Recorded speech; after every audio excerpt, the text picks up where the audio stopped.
rise. Duffy versus Duffy then. So. Dr. Davis, is that your CV? It is. And if you could just tell the court briefly about your background. I'm a licensed attorney and a licensed psychologist. As a psychologist, I've been a psychologist since I think '86. I do see people as adults. I do some court-ordered reconciliation counseling or parenting counseling. I teach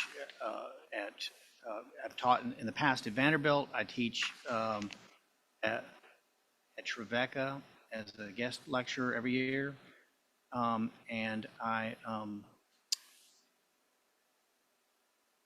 work for Social Security Disability as a psychologist also. And your involvement in this case began back in May with the court order asking Mr. Duffy to subject himself to an evaluation with you? I did. Yes, that's when it started. And Your Honor, I'd just like to ask to admit the CV as Exhibit 1. Marking as Exhibit 1. And as part of your evaluation, who all did you meet with? And Well, a couple people. Obviously Mr. Duffy, and then Brittany Duffy, also mother. And then I had a phone call with Ashley Blair, which is Mr. Duffy's ex-wife. did you feel that you had all of the information that you needed at the time to prepare your report? And I'm going to pass up, and I believe this was an exhibit at our last hearing as well, Your Honor, but I'm going to pass up a copy of your amended report. And again, I have copies for opposing counsel in the court. I haven't seen this yet. Or is Ms. this Duke, it's the the old same one? one from Okay. the last time we were here. I have seen it.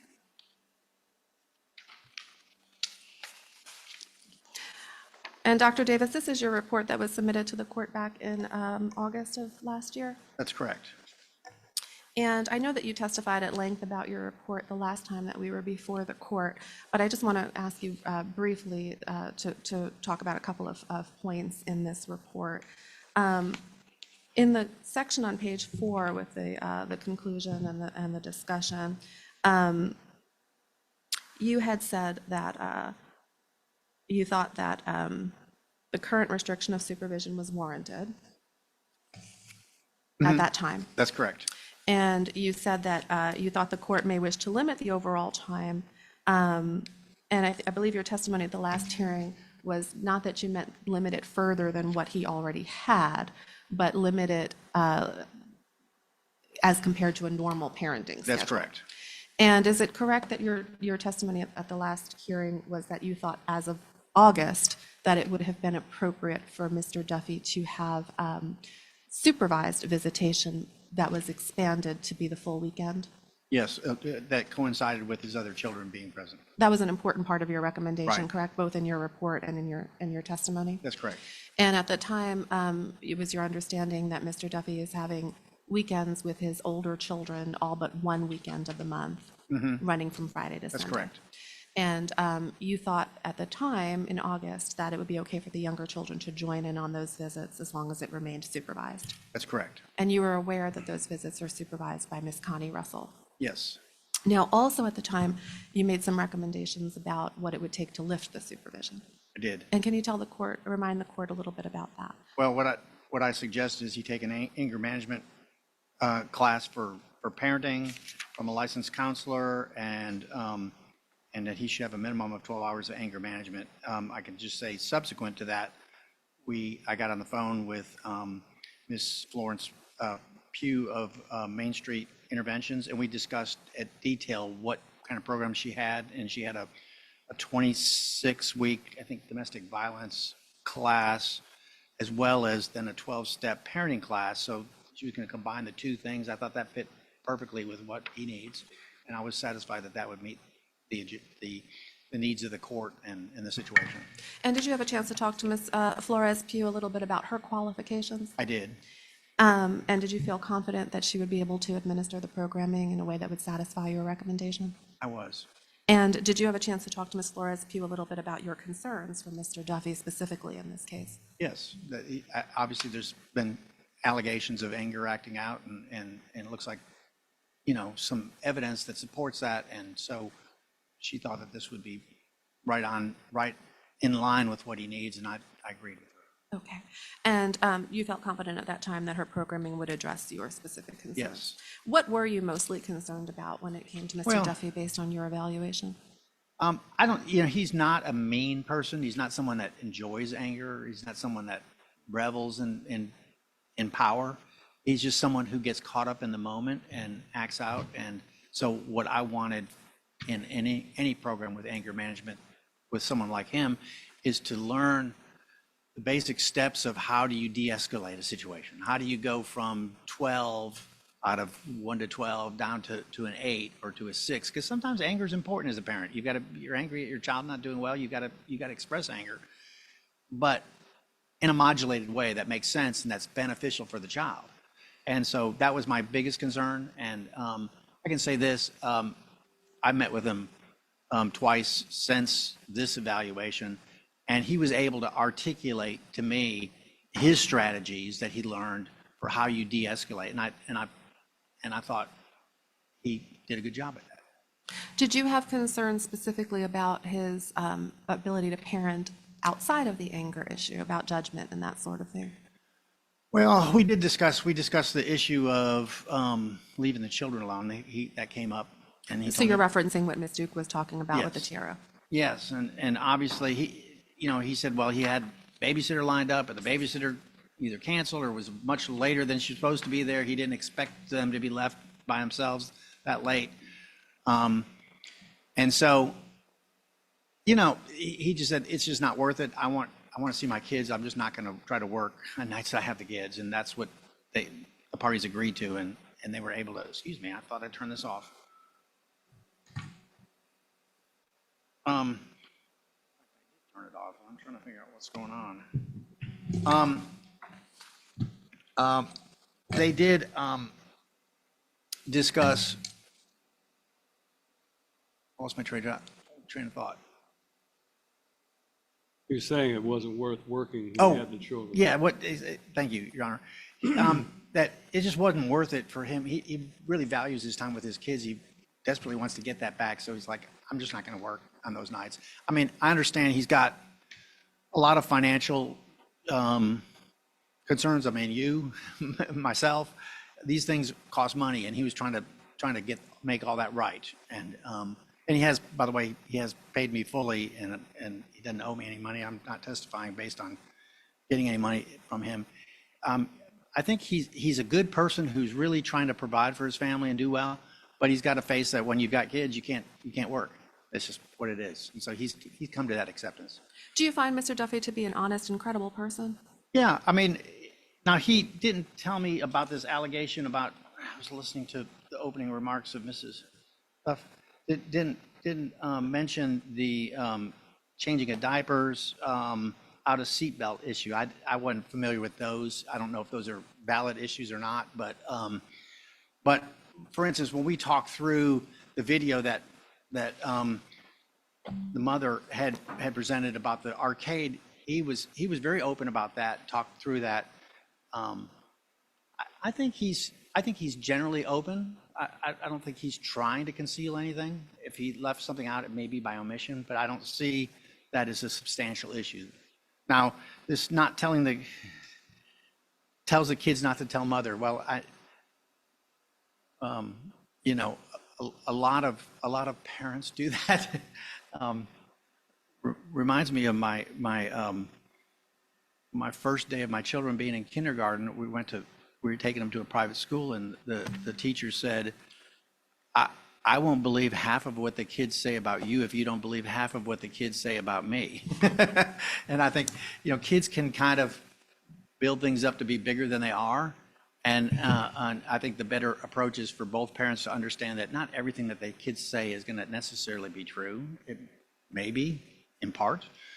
But I don't think that that's a good strategy to tell them not to tell mother. But I think generally speaking, I don't see it's some broad plan at being deceptive and trying to hurt the children or trying to deceive the mother. And Mr. Duffy was forthcoming with you about the issue with his ex-wife leading to that TRO, which has He was. since been dismissed. Yes. And in your opinion, does that issue have bearing on this case? No, I mean, does he have some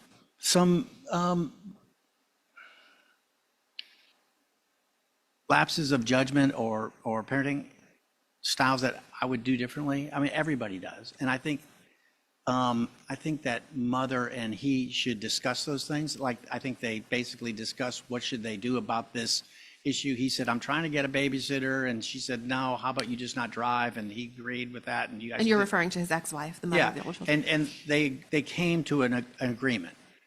I think that's what normal parenting does, and that's what they should do in situations like this, discuss these issues and come to some settlement.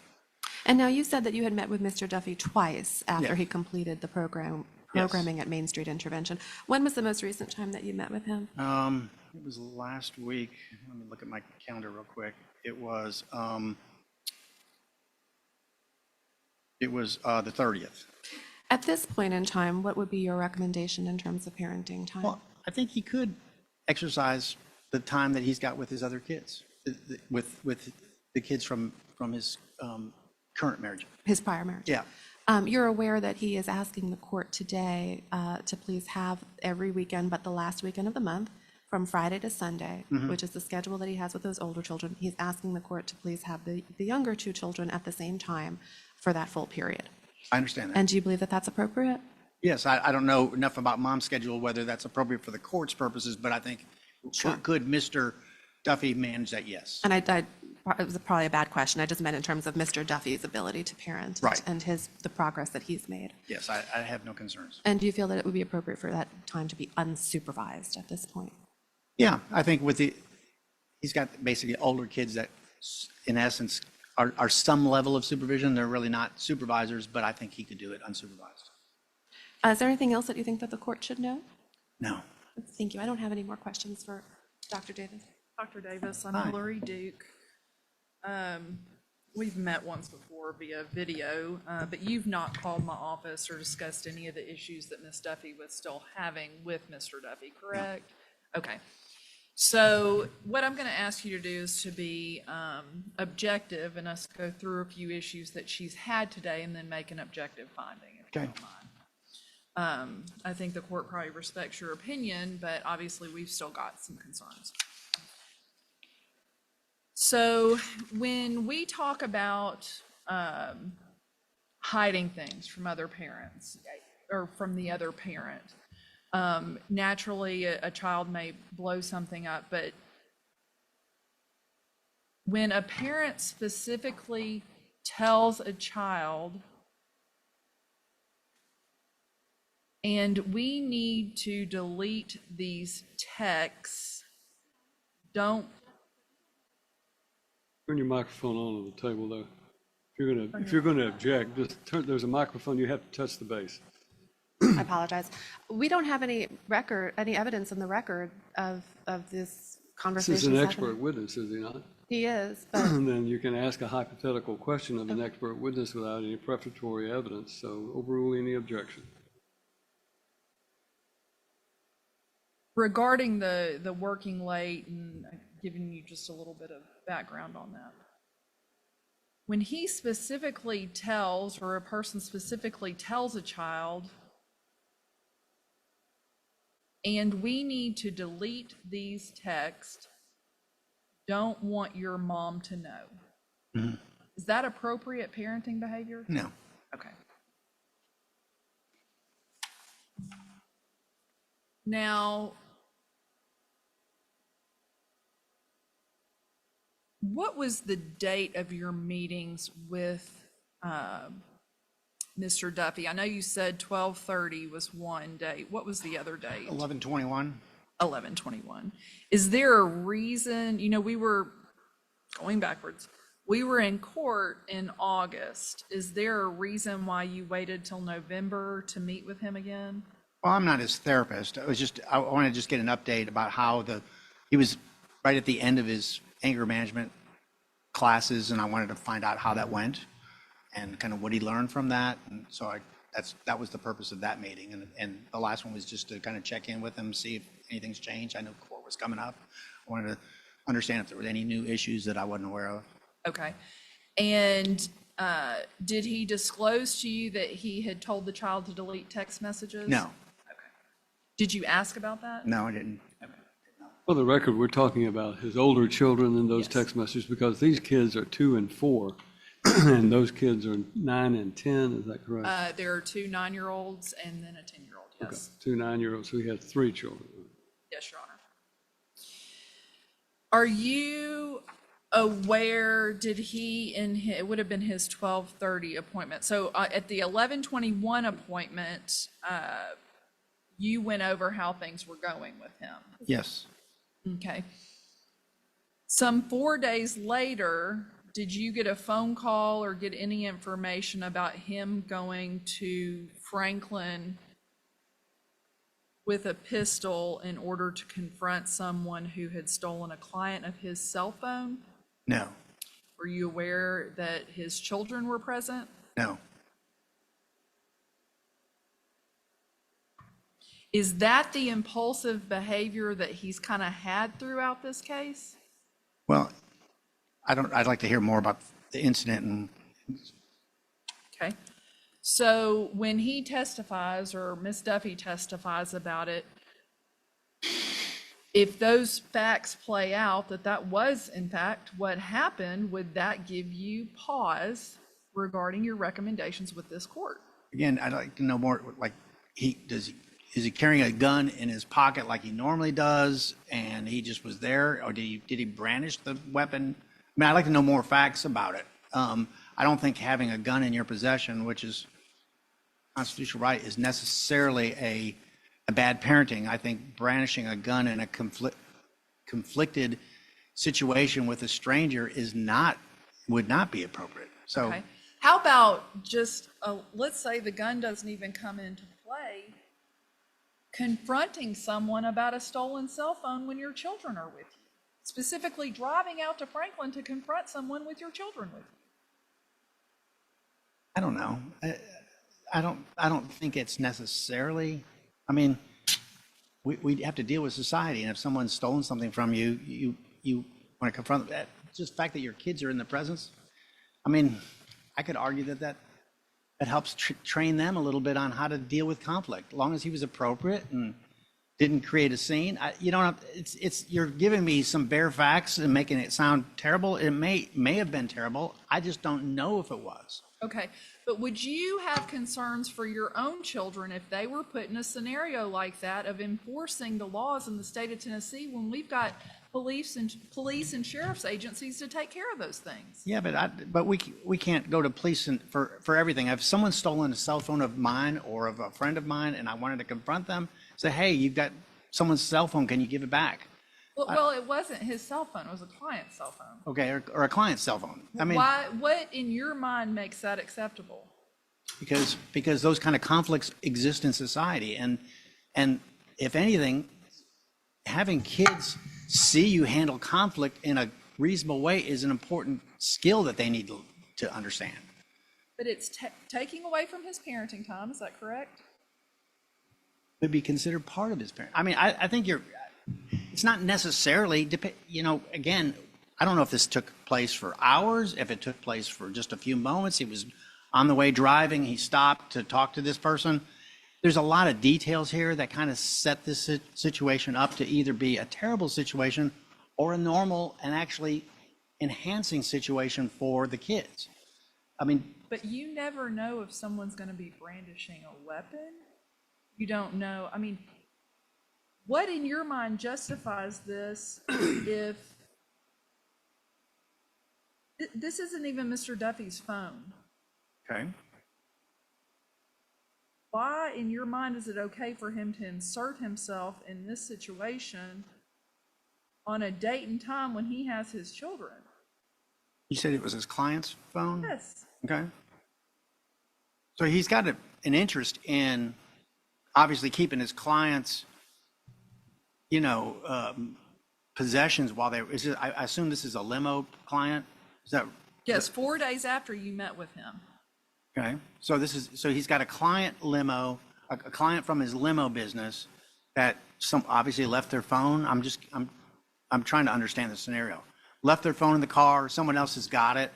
he goes out there and says, hey, you've got my client's phone, can you return it? Well, let's just take it one step further. He came to you on the 30th of December. This happened 4 days after he met with you on the 21st of November. And then on the 30th of December, he didn't disclose to you that he had done these things with his children, did he? But that doesn't necessarily, I don't think it's an issue. Well, it would be an issue if he's discussing progress with you, right? Yeah, but I didn't hear anything necessarily that was a problem. So So do the kids have to be injured before you think that there's a problem with this? Absolutely not. But again, I think not knowing the situation, I'd certainly want to hear from Mr. Duffy. What you're raising this issue up. No one from your firm called me to let me know about this. I frankly didn't know he had met with you again because you didn't call my office to discuss any of Okay. the issues she was having. So Is that fair? yeah, that's fair. Okay. But I mean, either way, we knew this hearing was coming, and we knew. I guess I don't know if you knew I was coming today to the hearing, but didn't.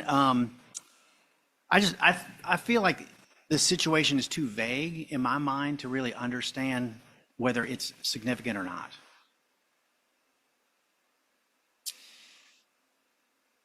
The parenting class that he's enrolled in, how intensive is that? It's a 12-step parenting class that he did. Yes. Okay. It's usually a court-ordered parenting class, is that correct? Yeah. And what would your position be if he, as a parent, hired someone he met at the parenting class to babysit his children?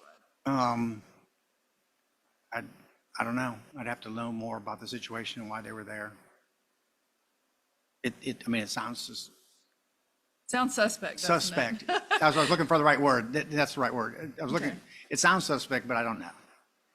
And you heard about the interstate incident that happened after our hearing and after. Yeah, I'd like to hear more about Okay. that because I just don't. So if the mother, and had we spoken to you, we would have disclosed these things.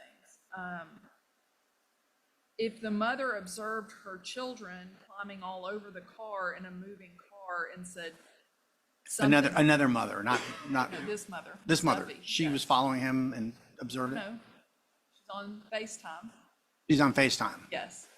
And his older children are. moving around unrestrained. Yes, unrestrained. And older children report that this is not an isolated incident. Okay. That give you cause for Yes. concern about his ability to I mean, parent. kids need to be in car seats. We know that. And you said earlier he has his issue specifically is that he gets caught up in the moment and can't undo it when he's caught up in the moment. That's what you had been practicing with him or had him practicing with Miss Patty Flores. Is that correct? That's correct. Okay. And as of November the 25th, how far along in that process was he? Do you know? He had one more session. Okay. So he had almost completed all of his sessions when he took off with his children to go collect a stolen cell phone. Is that correct? Which date was the cell phone? Was it after that? Yes. Okay. The 25th. Sounds like it. Judge, may I have just a moment? You may. Judge, that's all. Redirect. And Dr. Davis, just to be clear, those were hypothetical questions that Ms. Duke was answering. You've not received any information that any actual evidence from anybody in this case that Mr. Duffy confronted someone with children in the car and That's on or correct. around November 25th. So you have no actual facts about what may or may not have happened. That's correct. Would you feel more comfortable testifying about that after hearing some of the testimony? Sure. Okay. And likewise, you have no actual information or evidence from anybody involved in this case that the children were unbuckled in a car seat at any point in time? That's Is that correct. correct? Or about hiring someone to babysit the children that was met in a parenting class? Did you have any information about that? Nothing. No information. Or any information about fast food consumption during parenting? No. Or diapers changing and Right. rashes? Okay. Thank you. I have no other questions. No other question. Dr. Davis, let me ask you a few questions. Yeah. I've reviewed your letter, or your amended report, and on the last page of that amended report, I relied to a great deal, I think, on the prior hearing on some of your recommendations. And I want to go over those with you. In the very last, next to the last paragraph of that report, you stated that the testing supported the mother and ex-wife's description of a person who acts out in anger in inappropriate ways. He is likely too easily angered and believes he is morally justified to met out punishment. He has very little appreciation of his problems. I would agree with the decision of the court that a prohibition against corporal punishment by Mr. Duffy is appropriate. Court may wish to limit his overall time with the minor children and recommend that any visitation occur when all of the children are present so there are more eyes on his behavior. That is, it is better for his children with Mrs. Duffy to visit with him and his other children when his other children are present. Again, a recommendation of more limited parenting time is offered. I think the current restriction of supervised visitation is warranted. It should be stated that Mr. Duffy's anger is not sadistic in nature. He doesn't enjoy being angry. Rather, he believes, likely wrongly, that he is justified in being angry and is partly driven by inner dynamics that misinterpret interpersonal conflicts. You go on to say he needs to take an anger management for parents class from a licensed professional that goes out to talk about what kind, and then perhaps he can apply to the court for unsupervised time. Should have a minimum of 12 hours of anger management. Now, going back to that first paragraph that I read, tell me what you find today that is different than the situation that existed when you made those recommendations. Well, I think part of the domestic violence training and his insight, when I spoke to him, he was able to articulate ways to de-escalate and realize that not all anger that you feel is valid. Sometimes you have anger that feels very valid, but then in retrospect, if you can get a little distance from it, you realize, well, it's not as bad as I thought it was. And so he's able to do that, step back from situations and not act so with such intensity and such, so fast with anger, and get a little distance and be able to reevaluate. So my statements earlier were that he sees that he's wronged or believes that he's been wronged, and he reacts, and it's too impulsive and too fast, and then therefore too intense, and now he's able to step back from it a little bit. And you base that upon his statements to you? And the actual, yes, his statements, his way of articulating anger, the anger management tools that he learned, as well as the fact that he's taken those classes, which is that's what the focus of that is. And I know you have a law degree and you practice law, and I know that you're a psychiatrist as well, or psychologist or psychiatrist. Psychologist, yeah. I'm sorry. Psychologist. And it brings to mind, no offense intended, but it's like, to my mind, one or the other, but not both. It would seem to me to be a difficult life to have both of those, professions. Do you understand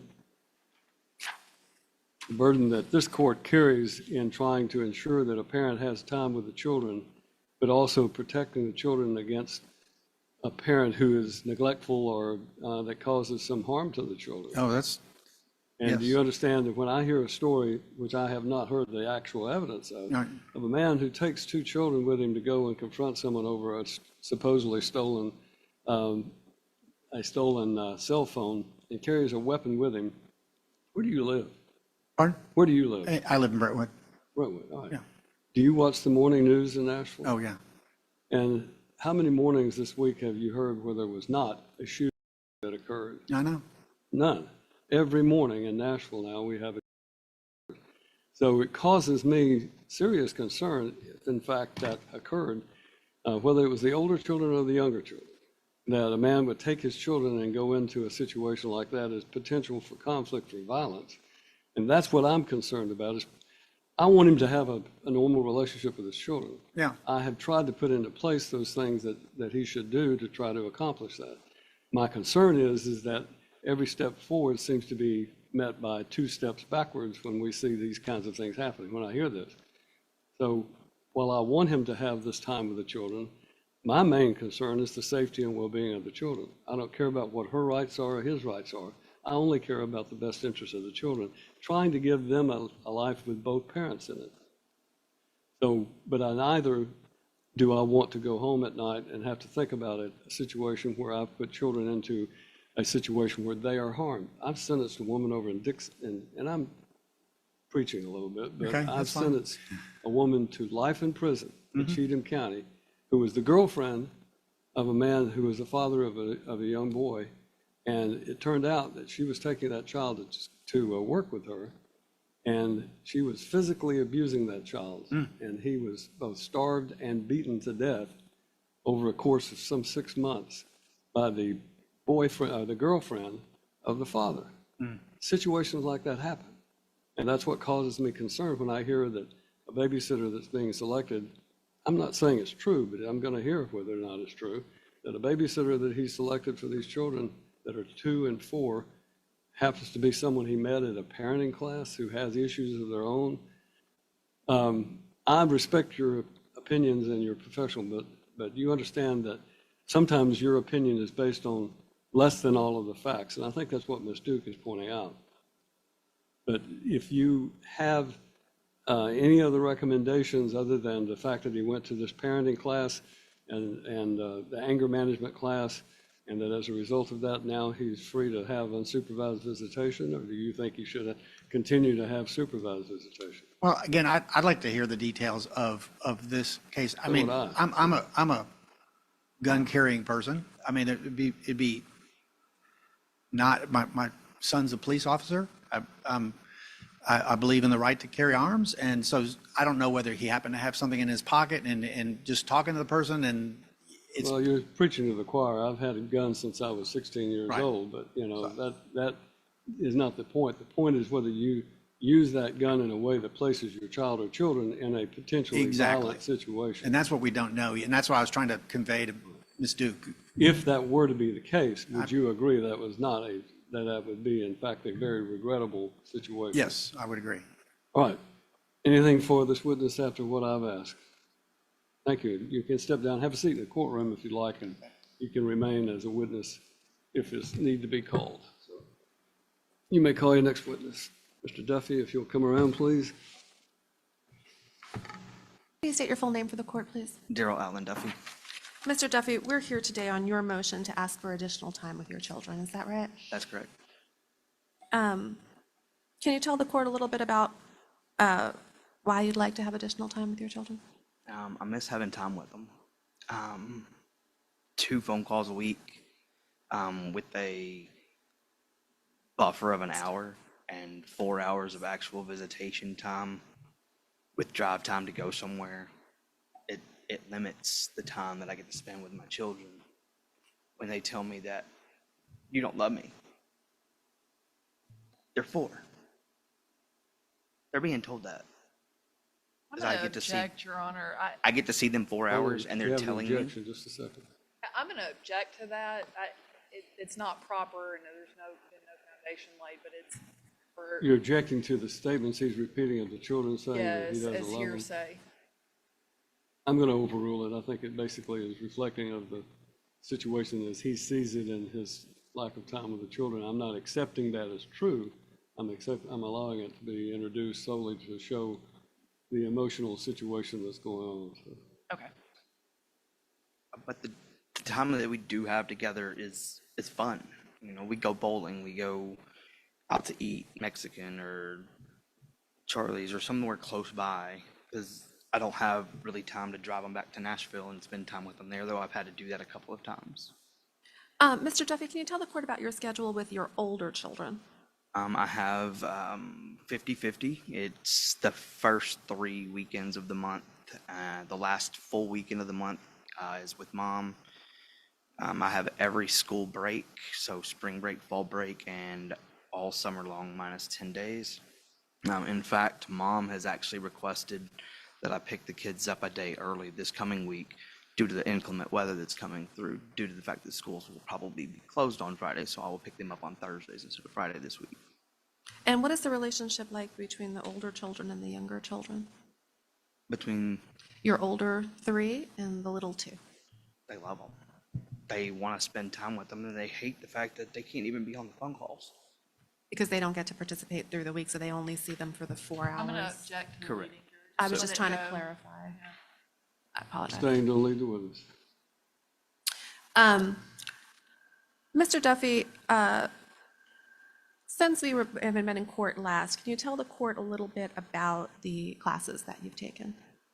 So the parenting class and the anger management, or the domestic violence class, have been very intuitive. I've learned that it's okay to be angry. You just have to, or I should say, I have to limit how it progresses. So if I give myself the time and think it through, then I can make it, is this an actual issue or is it not? Do I need to reprimand? Do I need to have a talk with them? And so forth. There's no corporal punishment in the house. I still do get loud. But when you have a 9-year-old telling his sister that she's an F and B, that's not coming from me. When you have another 9-year-old using the N-word consistently, not at my house, but I've heard him a couple times say it, there's only so much I can do. I can't say, all I can say at this point is, don't say that. Mr. Duffy, when we were in court last, the court watched a video of an incident that took place at that bowling alley arcade. And do you recall having a conversation with Judge Wolf about what happened with your son there? Yes. How do you see that incident, and how do you see the incidents that have happened subsequent since you've been in this anger management and parenting class? Can you talk to the court a little bit about that? So I see that I didn't necessarily overreact. I just acted too quickly. It was a high adrenaline issue when you have a child missing for 30, 45 seconds. As with any parent, would be frantic, and emotions were high. Now I'm being more vigilant, keeping track of all the kids together, not stepping away to play a game. So it's a lot different. It's a different aspect of what I'm seeing in myself. You testified last time, Mr. Duffy, that one of your 9-year-olds has ADHD. Is that correct? That's correct. Is that the most challenging of the children for you? Yes. Can you talk at all about your relationship with that child since over the past few months since you've been doing this additional programming? It's getting a lot better as long as as long as both of us can stay calm. There's been some incidences where he's just gone completely off the handle, and I've even had to step in another room. When a 9-year-old balls up his fist and he comes at you, I won't take that. I'll just have to step away. But this is part of, the things that he's going to have to deal with in life. He's going to have to address these issues, and he is seeing a therapist already. I don't know the full outcome of what the therapist is saying with him at this time. Do you feel that your relationship has improved with him? Quite a bit. What about with the other children? Ella's great. She's pretty much the easiest of the three. Jackson's getting a little more on the hot-headed side, always wanting to fight his brother. But, me and him have a decent relationship. He likes to build stuff, so, he gets Lego sets, or he'll help me work on a car. I want to talk through some of the specific allegations that came up from the other side. First, I want to talk about the situation with the temporary restraining order that was dissolved with your ex-wife. Can you tell the court about what happened? I moonlight as a limousine driver to subside some of the expenses that I've accrued over the last 10 months. So there was a time in period where one night a week while the kids were with me, I would leave them at home from about 12 to 2, 12 to 3. I would go drive. My And daughter, Mr. Duffy, just to clarify, were you talking, when you said the kids with you, are you talking about all 5 or just the older 3? just the older 3. They're the only ones that have overnights. Go ahead. My daughter had a cell phone. She had full access to me, and I was typically within 15, 20 minutes of the house at pretty much any given time. I would leave after they went to sleep. I would be home before they woke up. Me and Mom made an agreement that as long as there was a sitter there, that I could still continue to drive. And then 3 weeks later, she changed that and filed the TRO, She changed her mind about what exactly? having the sitter there. Okay. Tell us more about that. She just wanted it to where I didn't drive at all, like period. I hired an attorney at that time out of Wilson County, and we came to an agreement that what I had offered her in the first place is that if the children are with me, I will not drive for business. And was the TRO dissolved? It was. Mr. Duffy, is this the order of the court dissolving that temporary restraining order? That is correct. And does it contain that agreement that is now an order of the court that you will not drive the limousine while you have the older children with you? Not for business or business adjacent purposes only. And at this point in time, you have the full schedule you described before, back with the older children? Correct. Okay. Your Honor, I'd like to mark that as exhibit, I believe, 2. Any objection? No objection to it. Exhibit 2? And are you on good terms at this point with your older children's mother after that agreed order has gone into effect? As far as I know, yes. Mr. Duffy, have you ever left your younger 2 children alone? Only when the one ran away at the bowling alley. Would I'm you sorry, ever? repeat that. Only when the one ran away at the bowling alley when I wasn't paying attention. Just that one time. Would you ever leave them alone? No, Would you ever leave them in the care of the older children? no. Okay. I want to talk a little bit about the allegation that you had hired a babysitter from the parenting class. Correct. Can you tell the court about that? Yes, I hired someone, and not only did they babysit, but they also did some household organization. They were in a tough spot, needed some cash, and they were available. And what is this person's name? Her name is Nikki. Nikki, and her last name? Nikki S. Est? S. S. Can you tell the court exactly how you came to know Nikki? Nikki was in the parenting class with me. Okay. And did you become friendly with her? Friendly in what terms? I don't mean to imply romantic. I'm just asking if you became friends. Yes, just friends. What do you know about her? That she is married. She has 2 children that she's working with through the court systems right now herself. And how many times did she babysit for you? Including this past week, 5 maybe. And for approximately how long? The first couple of times were a couple of hours, and the past weeks have been 4 or 5 hours each. And did she babysit for just the older children? Correct. And do you have any concerns? No. Do you have any concerns about the fact that, like, as you said, she's working through the court system with her own children? No, that's her business. Okay. Do you know anything about that? Vaguely. Okay. Can you tell the court what you know? That she has 2 children. One is a female, one's male.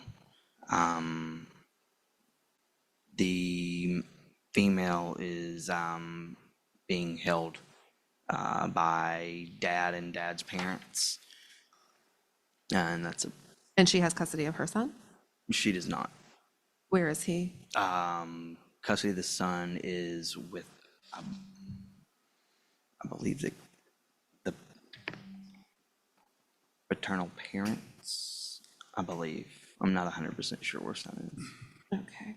And did you speak to her about her, how she would handle your children and about their needs before hiring her to babysit? Yes, I've actually been there while she was watching them. Do you have concerns that, about the fact that her children are not in her care? No. Okay.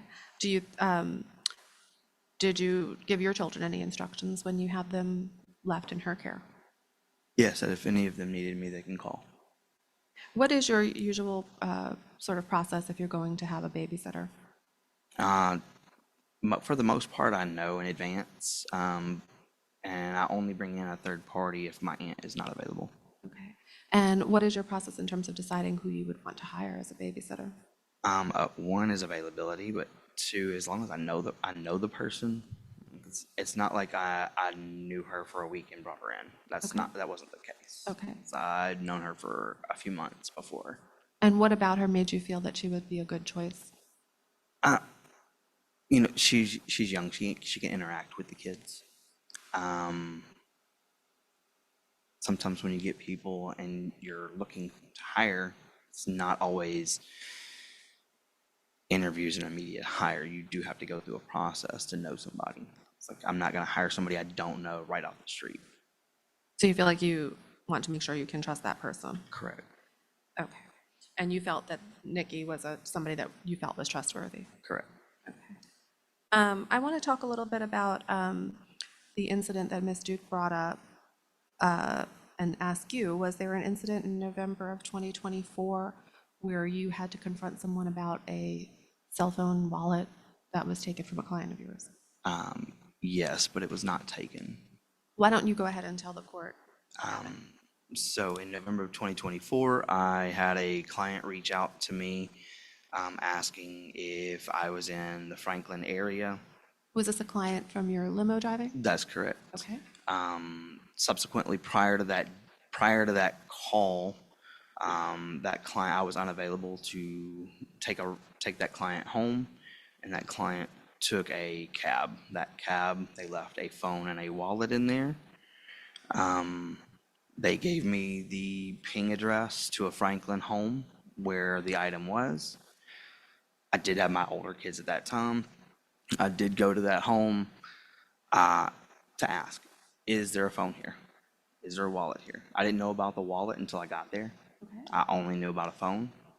The house where it pinged, the gentleman answered the door. I explained the situation. His wife came to the door and said, our next door neighbor is a taxi cab driver. So I went next door. I asked him, I said, do you have a phone? And he was like, yes, I have a phone.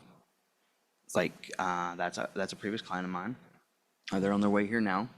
Can I get that and I can meet them? And he was like, here you go. He tried to extort $30 from me.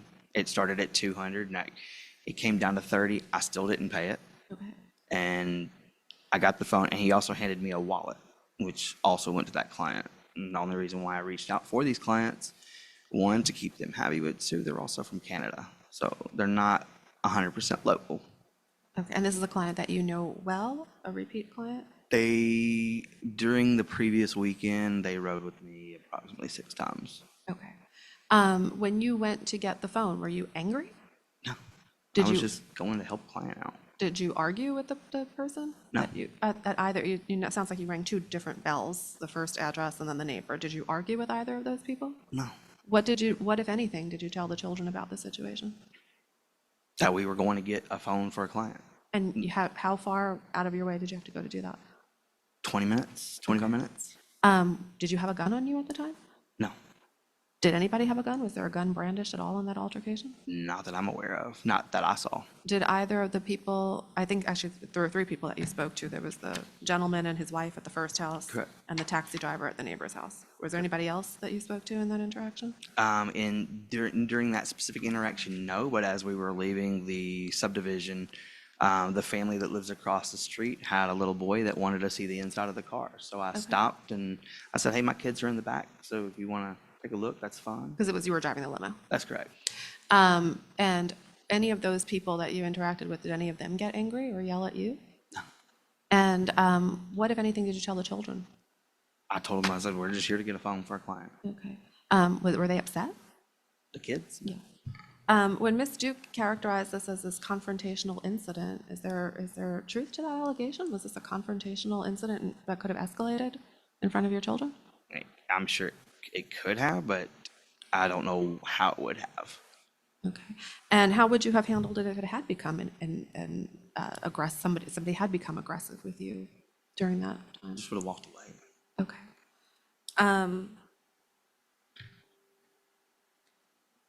Ms. Duke mentioned that you have fed fast food to the children during your parenting time. Sure. Can you tell the court about that? During the baby's parenting time, I have limited time, so fast food is quick. That's why they call it fast food. If you had the children, because you're referring to the 4 hours that you have your younger children, do you usually have one meal with them? We try to. Would you ever have more than one meal with them during that 4 hour period? So most of the time during that 4 hours, you will go and grab a fast food.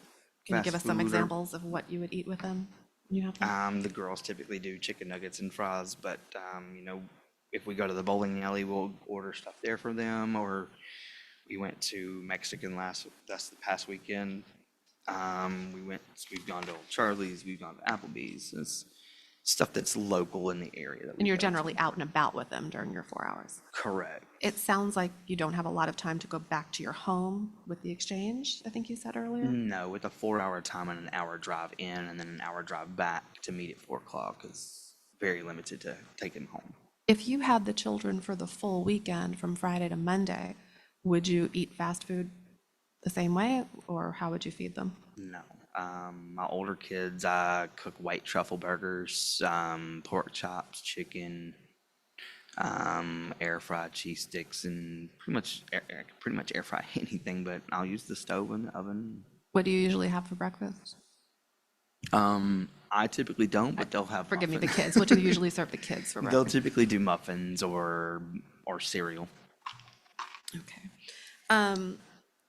Ms. Duke also talked about an incident where she claimed that you had children unbuckled while driving. So, not that I was aware that they were unbuckled while driving. There was an incident where we were stopped on I-24 on the way back from Chattanooga in dead stop traffic. It was late at night, and we were on the way back from visiting the aquarium. That was a trip from Chattanooga that Ms. Duke was referring to? Correct. We were on the way back to Nashville. Okay. And they FaceTimed with their mom? They were FaceTiming with the babies. Okay. It was during that. It was I believe it was a baby visit. So if I'm you not were with the mistaken. older children and they were FaceTiming with your wife, Miss Duffy, and the little children? Just the babies. Okay. And so you said that you were stopped in traffic? There was a massive accident around exit 81, and it was backed up for miles. So you allowed them to unbuckle their seatbelts and get on the phone? When the traffic started moving, did you require them to buckle back up again? Yeah, I always tell them to buckle in. One of my sons always wants to be unbuckled, but we tell him you have to be in a buckle. Does he unbuckle himself while you're driving ever? Sometimes. And what do you do? Tell him to get buckled back up. We have to go. Okay. Do you ever have to pull over? I've only pulled over twice. For the most part, he's good about putting his buckle back on. Back on when you tell him, but he does unbuckle himself. Yeah. Okay. When you have the little ones, are they in car seats? Yeah. 5-point harness. Would you ever drive with them unbuckled? No. Have you ever driven with them unbuckled? Only during like a light show, like a Christmas light show. Oh, okay. Okay. When everybody's going at a low speed? Yeah. Okay. Ms. Duke also spoke a little bit about some issues with diapering. Have there been any issues with diaper rash or with? Not that I have been addressed with, but every time I typically, with the exception of maybe once, I've always changed them. I keep a diaper bag, wipes, and diapers in the car at all times. How old are they again? Remind us. 4, just turned 4 yesterday, and 2.5. Is the 4-year-old potty trained or potty training? Potty training, as far as I know, at least that's what she says. And when she comes to you, is she in a pull-up? No, she's in a diaper. She's in a diaper. Okay. And does she tell you when she has to use the bathroom? No. Okay. Do you ask her if she has to use the bathroom? I do. Okay. And does she tell you if she has gone and her diaper needs to be changed?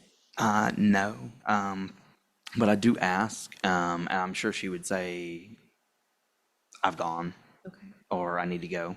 And you But- typically do change her during that 4-hour visit? Correct. Um, Typically right before they go back.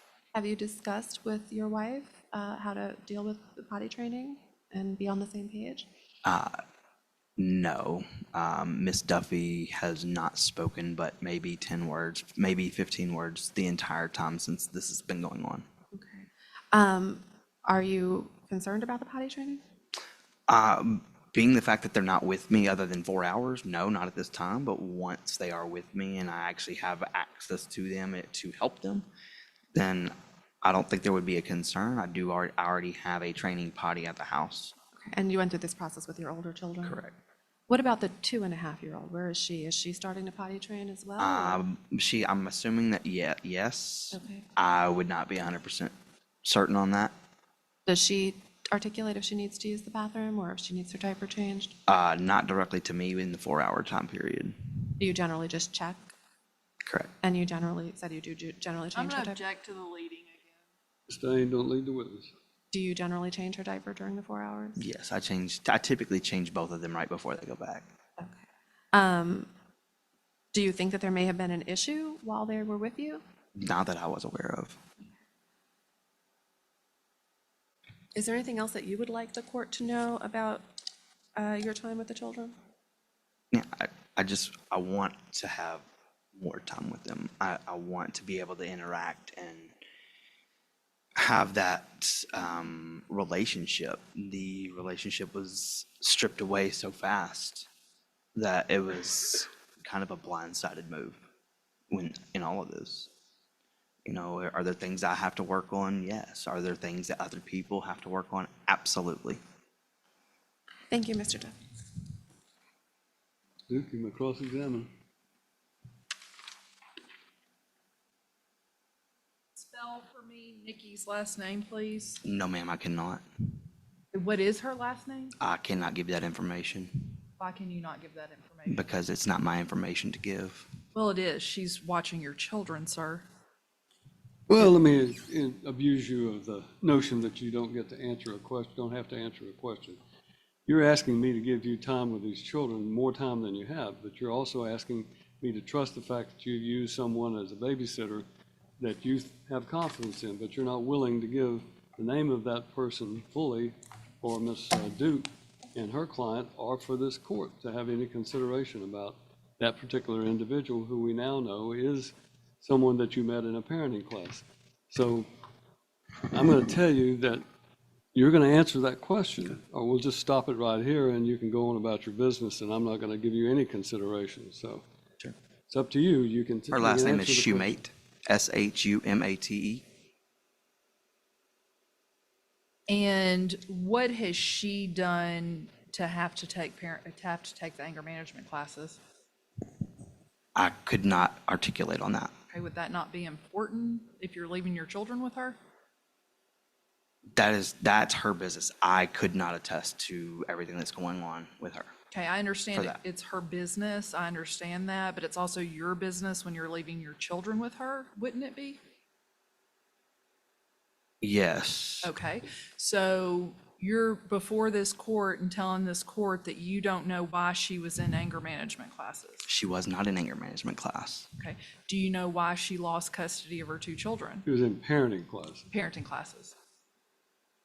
The father has issues with her. Okay, what are those issues that the father has with her? The father thinks that she tried to kill her child. Okay, and the court has removed custody on that basis, is that correct? Just on verbal basis, yes. Just on verbal basis, but the court has a concern enough to remove custody. As of right now, yes. Okay, did Let me you, make sure I'm understanding. Did you say that the father of her children thinks that she tried to kill the child? He made a false allegation I and the understand, but court that's what believed you it. said, right? Correct. and you've had this woman as recently as last week supervise your older children? Correct.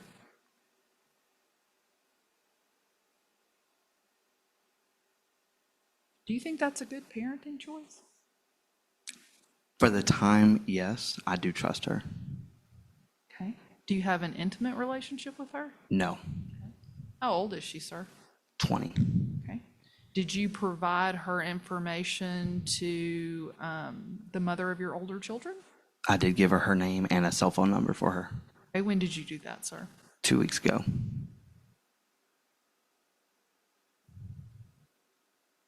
Is Ms. Shoemate living in Dixon?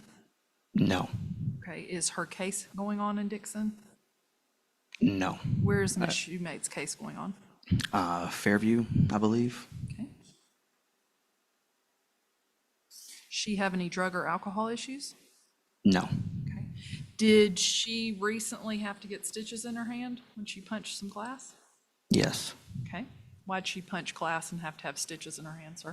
Because her friend had made a statement that he was going to commit suicide, so she busted a window to get into his house. She wasn't angry when she did that? No, Okay. So is she hanging out with people that have mental illness, stability issues? and it's somebody that she's been a friend with for multiple years. Okay. She doesn't hang out with him regularly. Is it somebody that she's had around your children? No, Sir, how do you know she's not had him around your children? because I would have known. Okay, how would you know if you're not there? The kids would have told me.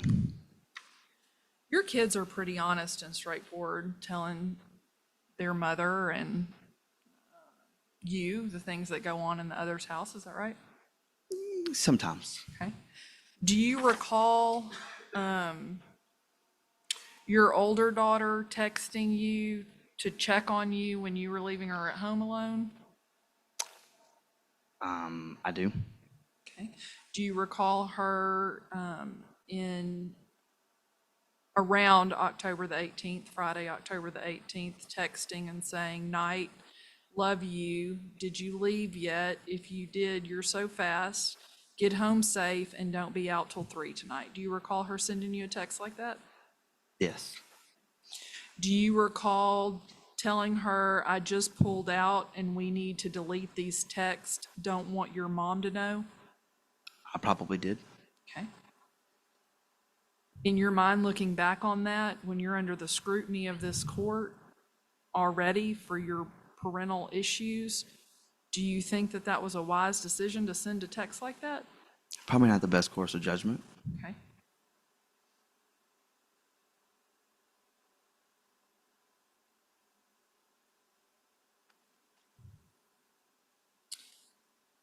Judge, if I may have it.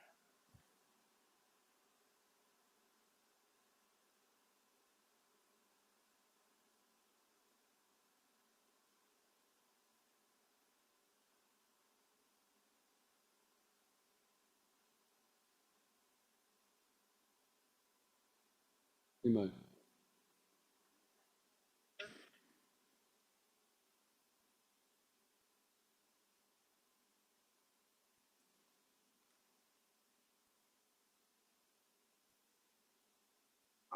I don't see my number anywhere on there. All I see is Mama Bear, which refers to my ex-wife and her daughter.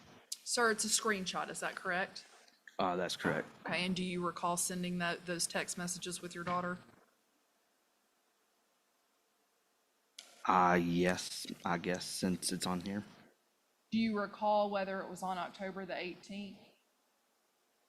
That I don't recall what date it was. If that was a Friday, then probably. You were driving your limo and staying out until 3 a.m. Not my limousine, and I was probably out until 2. Judge, I'd submit that as the second mark. Be marked as Exhibit 3, actually. Oh, 3, I'm sorry. Hand that to the bailiff, please. And the only part of that that's important is the screenshot, Judge.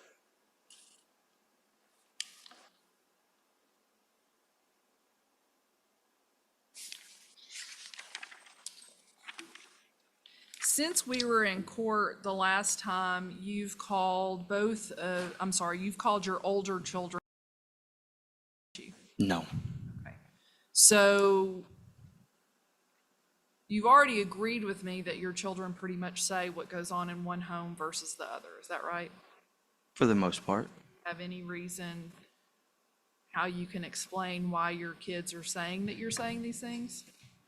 That I cannot attest to, as I'm sitting in my living room and they're calling each other those names, not me calling them those names. Okay. But you can agree with me, sir, that the history of this case shows that you're the one that they're learning these names from. Is that correct? No. Okay.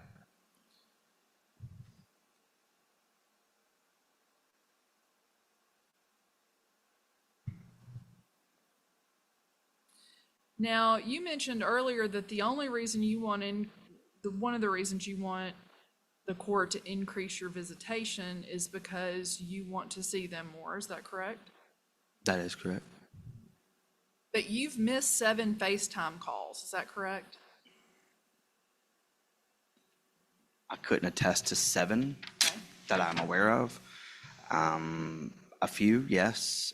But you see what I'm saying there. If you're wanting to see them more, why are you not exercising the time that you've got? Because I've been limited to an hour window and things come up. Okay, like what? Being stuck under a vehicle. Why were you stuck under a vehicle? I was working on. My phone was not nearby, so the alarm did not go off. So you didn't remember you had a FaceTime call. It's not that Otherwise, I- you would have crawled out from underneath that vehicle and done the It's FaceTime. not that I didn't remember, it's that the alarm didn't go off and I was under the car. I didn't know what time it actually was. When I got out, I made that call and I was told that they were already in bed. I've been told that they were already in bed 5 minutes after 7:30, and I know that that's not always the case. But there are 7 instances where you haven't even attempted a call. Is that correct? After a certain time, then I know that there's no way that she's going to answer the phone call anyway. And only one of those instances can be explained because you were working on a vehicle and lost track of time. I've dealt with kids. I have other things going on. Okay. So your kids are not your first priority? They are. I was dealing with other kids, my other ones.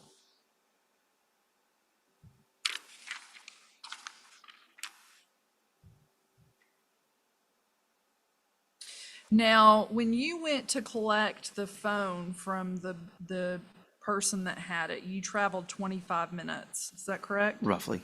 From where were you traveling? The Hermitage area? Okay, all the way to Franklin to pick up a client's phone. That's correct. Okay. And before you got there, you changed into your suit. Is that correct? I changed into a dress shirt, yes. Okay. And you put your gun on your side. Incorrect. Okay. Why would your children report that you put your gun on your hip? That I do not know because the gun, 1, never goes on my hip, and 2, was not even in the car. So, sir, what would you have done if there had been a confrontation? Walked away. Okay. But that's not your history of dealing with matters like this, is it? A matter of a stolen phone that was not stolen, it was just left. So it was never a stolen phone in the first place. Then why could your Canadian clients not go get it themselves? They were actually on the way. Okay, then why didn't you just let them handle it? You had your children with you. Because I was closer than they were. It's something that a business person does, is they help their clients out as much as they possibly can. With their kids in their car? I was going to get a phone that was misplaced.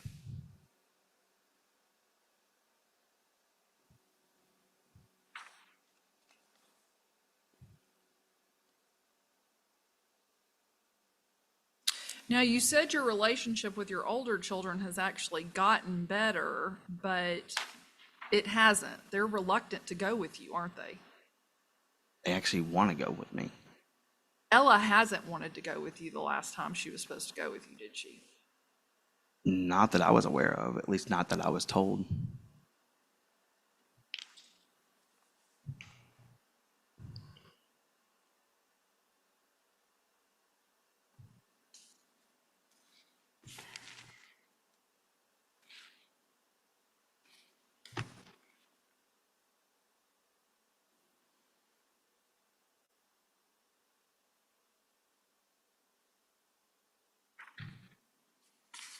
Is there a reason you've only met with,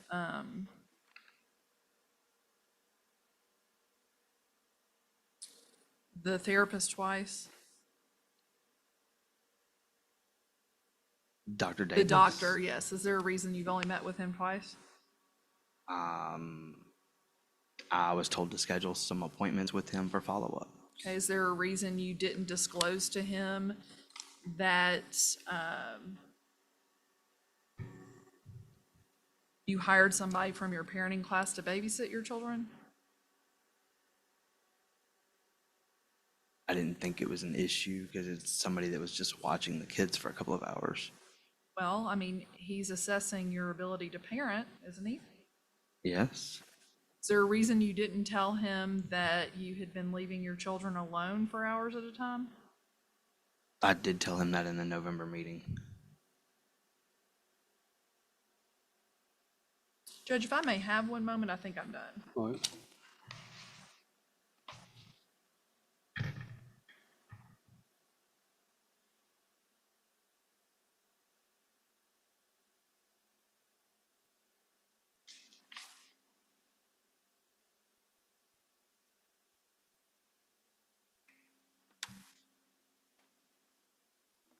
Sir, you can agree that Miss Duffy has a relationship with your older children, doesn't she?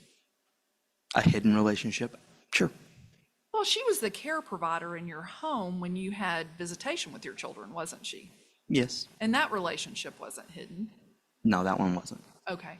And she makes sure your youngest two children see their siblings, doesn't she? That I couldn't attest to. I know of only one incident where my oldest saw the babies. Okay. And your oldest made sure to tell you she saw the babies. Yeah, after about a week. Okay. Miss Duffy didn't tell your oldest not to tell you that she had seen Miss Duffy, right? Her mother did. Okay. Her mother, Ella's mother? Correct. Okay.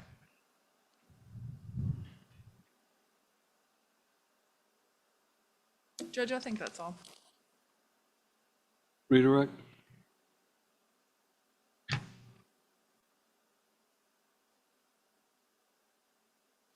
Mr. Duffy, you have FaceTime calls with your children twice per week since this divorce started? Correct. So that's approximately 8 calls per month, Correct. times the last 7 months, over 50 calls. Objection to leading, Judge. Ms. Daniel, lead the witness, please. About approximately how many calls would you have had with them over the past several months since this divorce has started? Between 45 and 50 is when I would have been scheduled. So Ms. Duke asked you if you had possibly missed 7 calls. Is it possible that you missed any more than that? Highly unlikely, but I mean, if they say 7, then it was 7. But I don't believe it was 7. You believe it was 7 or less? I think it was 7 or less. And all the other calls you've made? Objection to the leading. Have you made all the other calls that you're allowed to make? Correct. I have a document here.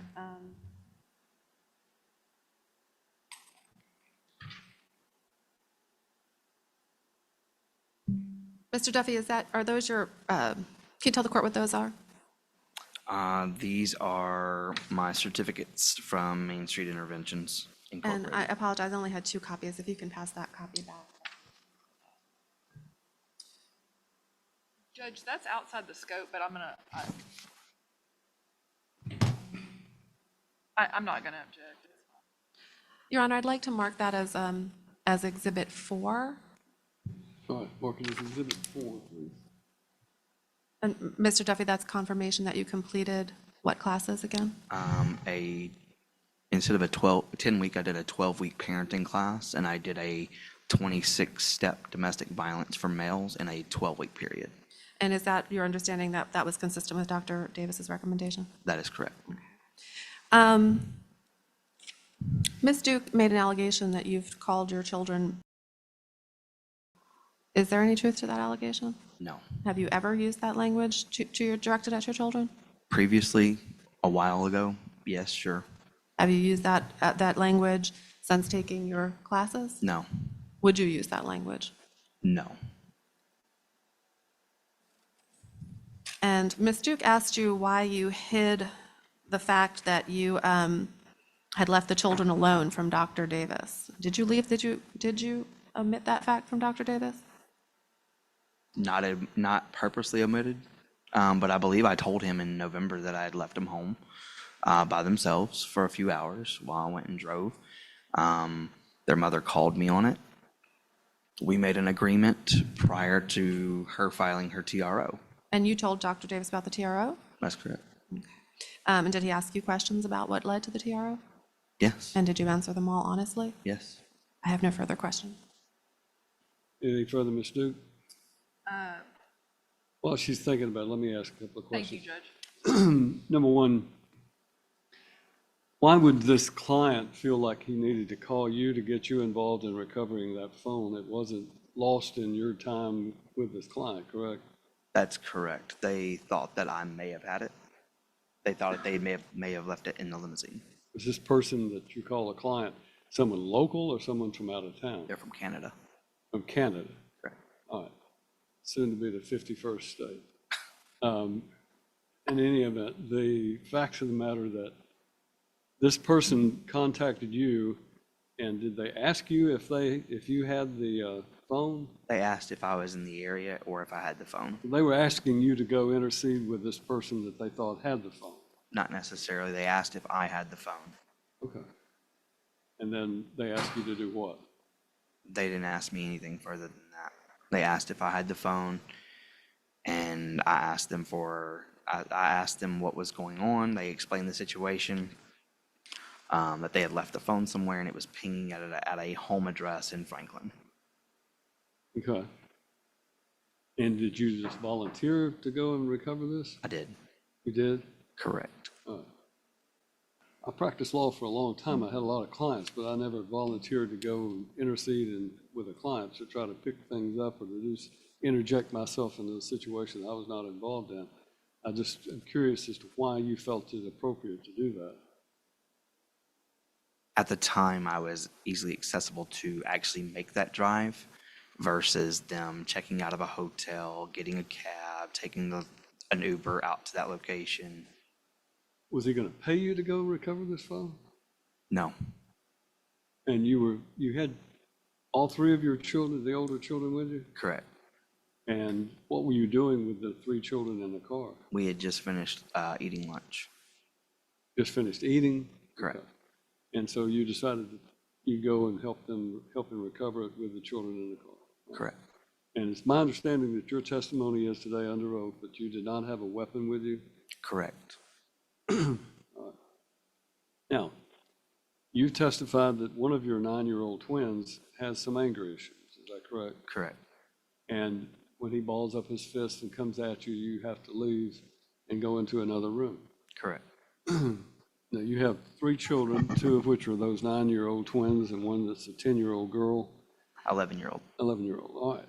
And you're asking to then add in a 2-year-old and a 4-year-old to have with you unsupervised for the entire weekend.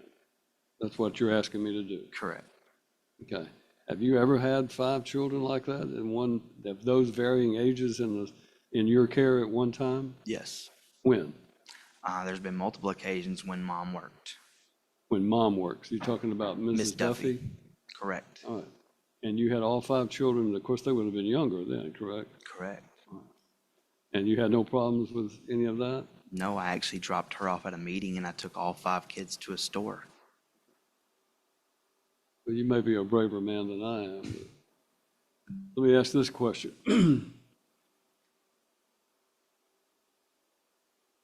Well, I don't need to ask any other questions. Anything else based on what I've asked this witness?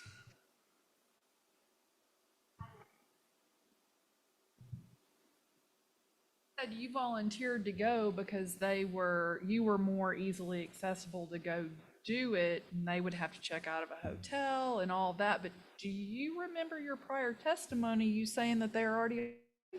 They were on their way, Okay. but they So had you they still had didn't to have- check out of a hotel. So you didn't have a purpose really to go, other than On you the were gung ho to go, weren't you? I was helping a client. That's all.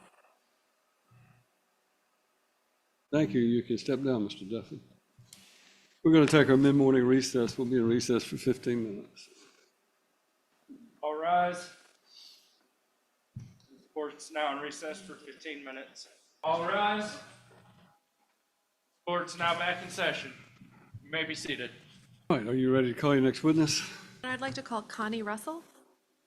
Connie Russell. Connie Russell. And how do you know Mr. Duffy? He's my nephew. He's your nephew. And can you tell us, do you know Miss Duffy as well? Miss Duffy, I do. And do you know the children? I do. Can you tell us a little bit about your relationship My relationship with, with Darrell and, Darrell? and Brittany and the you children? know, I helped raise him, you know, most of my life. Brittany, she's, you know, she's been okay, you know, we've not been real close or nothing like that, but, you know, we've talked from time to time, you know, when been to their house and things like that, you know, we've kids and things, and You said you've kept the kids? you know, when she's done photo shoots, even Darrell's mom, we would go sit in the car with them when she was having photo shoots. Was this before or after the parties separated? It was before. And do you also know Darrell's ex-wife? I do. What is your relationship like with her? It's fine. I don't have any issues with her. And do you have a close relationship with the children? I do. Can you tell the court a little bit about your relationships with the children? With older children. Well, tell us about both. Okay, yeah, the older children, you know, he's had them for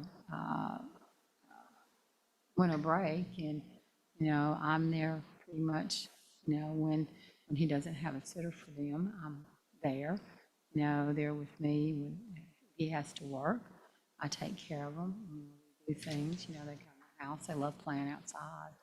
Ma'am, you have a very soft voice, and so I'm going to ask you to pull that microphone even closer to Okay. you and try to make sure we're recording Okay. everything that's being said, so it's important we Got you. pick it all up. Okay, all righty. But yeah, you know, the kids and I have got a great relationship, you know. Even Addie and Layla. Those you are know, the younger Those children. are the little ones, yes, those are little ones, you know. You know, Layla's, she's a hoot, and Addie is too, you know, and I've gotten closer with those two since Darrell's, I've been with them on Sundays. I've gotten really close with them. And yeah, and that they're just good kids. Now, Ms. Russell, you are a supervisor in this action. Yes, I am. Are you present on every Sunday when Mr. Duffy has the children? Yes, I am. And can you tell us a little bit about what those visits look like? Well, we here in Dixon, you know, we're from Nashville. Here in Dixon, there's not a lot of places to go on Sundays, so we do. You know, we take them to eat. You know, we go let them bowl. They love to go bowling, and then just, you know, take them to the lake, let them feed the ducks. You know, we just try to, you know, find something to do on Sundays. Like I said, you're kind of limited here. You know, we go shopping. You know, go to Walmart, or we go here or there, but that's pretty much what we do. And are you present the entire time? Yes, ma'am. Do you know of any time that Mr. Duffy has had the children without you present? No, no. And do you have an opportunity to observe how he interacts with the children? Yes. Can you tell the court a little bit about that? He does good with the little ones. He does good with them. They love him. You know, they hug on him. Layla gives him kisses, and Addie, same thing. You know, they go up and just, you know, hug. And, you know, Addie's got a thing that she goes up to bowl. She's got to get Dad's okay before she'll let that bowl roll down. You know, so it's, you know, the relationship with them is good. Did Darrell live with you at any point? He did, just for a short period of time. When was that? This was after they separated, and he stayed there for a short period of time, And now, about how far apart do you live from him? a mile. Okay. And about how often do you see him? Do I see him all the time? And do you have concerns about Darrell's parenting? Not really. You know, it's just like, you know, parents they'll yell at their kids. You know, you hear them out in Walmart or wherever else, you know, yelling at their kids. I don't think he's no different than any other parent. Do you have any concerns about him having all 5 children? No, ma'am. Have you watched him handle all 5 children? Yes, ma'am. And does that, in your observation, are there challenges? There are challenges, you know, with 5 children, of course, there's challenges, you know. What do you think is the most difficult thing with Darrell's children in particular? I think with one of them in particular, it's Parker. Parker's got a little bit, of course, he's ADHD. And so, we have to really watch him, and kind of keep him even keel, saying, because he will kind of blurt out, and not blurt out, but just kind of not act out, but I can't really explain how he does, but that's part of ADHD. Does Parker exhibit anger issues? Sometimes he does, yeah. How have you seen Darrell handle that? He tries to get him to calm down and say, you don't need to be doing that. And that's pretty much basically it. Have you had the opportunity to observe Darrell trying to deal with Parker and also handle the little ones at the same time? Well, usually Parker, usually if we're outside, not in the vehicle, Darrell he'll correct him and tell him he's not supposed to do that. Why are you doing it? And, and Parker a lot of times responds, well, I'm angry. Why are you angry? Have you ever seen Darrell deal with Parker in a way that you felt was inappropriate? Not really. Mm-mm. Were you present in the bowling alley? I was. Several weeks ago? I was. And can you tell the court what you observed? What I observed, I was back there with my niece, Ella. We was playing a little air hockey. Layla was over here. I turned around and she was gone. And I went, okay, so I immediately went, find her. They had already had her. And Darrell was kind of upset with Parker because Parker was standing there with her. And like I said, when I turned around, they were gone. And so when I got there, Layla was fine. Parker, Darrell was fussing at Parker because, Parker did not hold on to Layla's hand and stuff like he was supposed to. And so other than that, there's a lady who was saying something, and I told her, I said, look, this is not your business, please, this is not your business. And so we turned her off. Well, I turned around and we started walking off. You said he was fussing at Parker. Do you think that he was speaking to Parker in a way that was inappropriate at that time? No, not when it concerns a child, like Layla, coming up. And no, because like I said, I was upset that Parker did that. And I know it's not Parker's responsibility, but I said she was there and then she wasn't there. And that's, like I said, that's when I took off, like I said, they had already got her, a matter of a few seconds or half a minute. Have you observed other incidents like that where Parker may have gotten in trouble or done something to upset Darrell?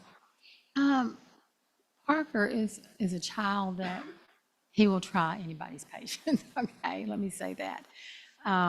But like I said, it's no different than, Darrell's not overly angry at him. He's just trying to get him to say, look, this is not what we're supposed to do. Why are you doing this? And like I said, Parker goes, so I'm angry. And that's all I can tell you. Have you noticed any changes in Darrell's interactions with Parker over the past several months? I have. Can you tell the court about that? They've gotten a lot better. How so? Darrell's he's not as loud. He tries to talk to Parker in a good way and get him to calm down, and we try to keep him from getting to a point where he's that angry. And like I said, I think he's done a great job recently with them.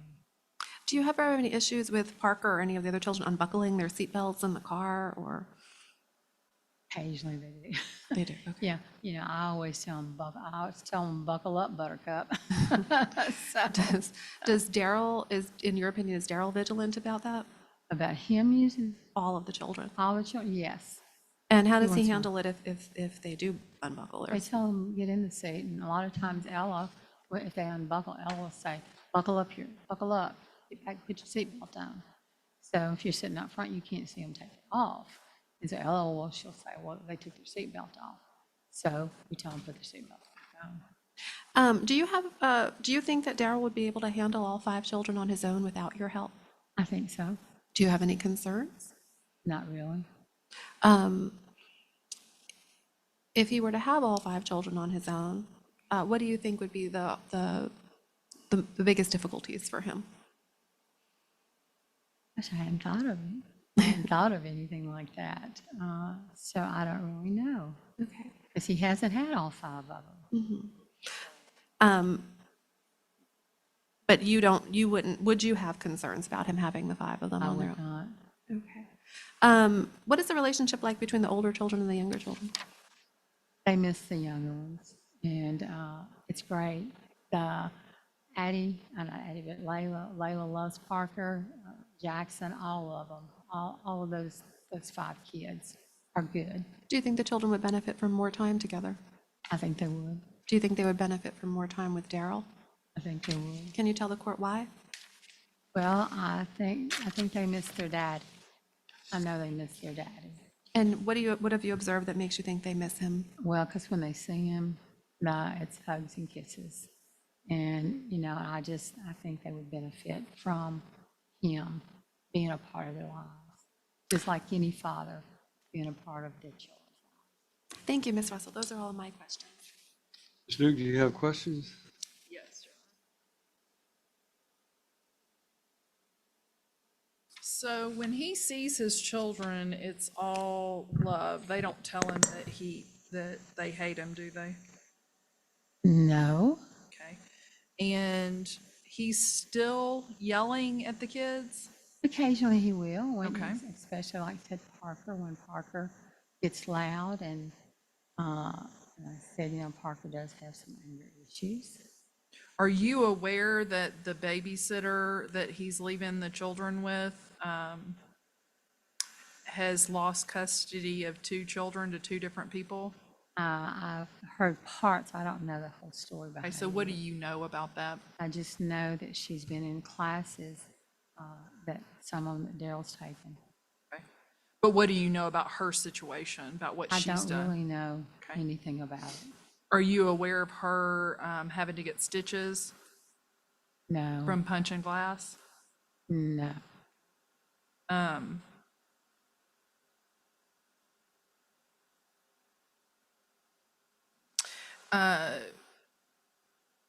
Mr. Duffy is here asking for Friday to Sunday every week except for the last weekend of the month. Is that Okay. true? Is that true? I mean, do you know that to be That true? I don't know what he's asking. He works every Saturday, doesn't he? That's right, and I have the children every Saturday. Okay. You've seen him carrying his gun? He does not have it around his children. He doesn't have his gun around it, but you've seen him carrying it? I've seen him carry it, but he's not had it around his children. Prior to testifying, did you discuss the testimony that had gone on in here while you were outside? There was no one to discuss it with. Okay. It's just me out there. And Mr. Duffy, he doesn't ride with a seatbelt very often, does he? No, he doesn't. Okay.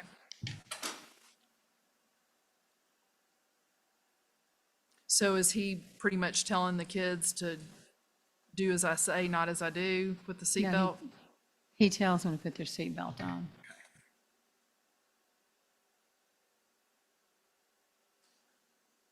You've heard him call the kids asshole since we were in court the last time, haven't you? So, Okay, have you heard him call them?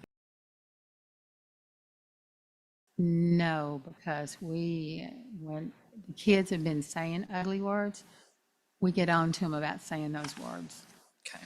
I strictly forbid them to do it at my house when they're out. And then, of course, the other kids will tell them, well, this one said this, that one said that. So I do tell them they cannot be doing that. I don't approve of it. Are you aware that he took the 3 oldest minor children to receive stolen property or property that had been misplaced? What are you talking about? property. If you're not aware, you can say, I don't know anything Okay, about that. okay. It's okay. I just asked to see if you know. Okay.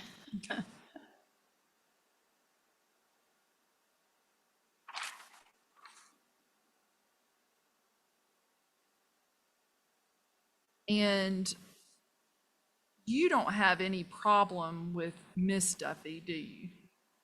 No, Okay.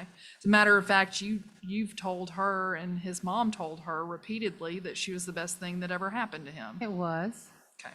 But then also, when we would leave their house, Darrell's mom would say, why doesn't she like me? She don't talk Okay. Is Why she a don't she quiet like me? person? to me. Miss Brittany, I Duffy's a guess- quiet person, isn't I she? guess she could be, yeah. Okay. If I may have 1 minute, Judge, I think. You I'm may. done.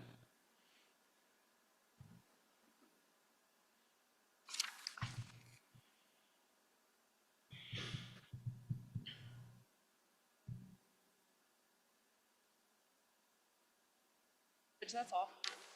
Redirect for this witness. Ms. Russell, let me ask you a couple of questions. You've been supervising these Sunday afternoon visits, is that correct? Yes, sir. And I understand what happened in the bowling alley, that all came out the last time we were in court. But as far as the afternoon visits, is that a major inconvenience for you to continue doing that? No, it is Okay. not.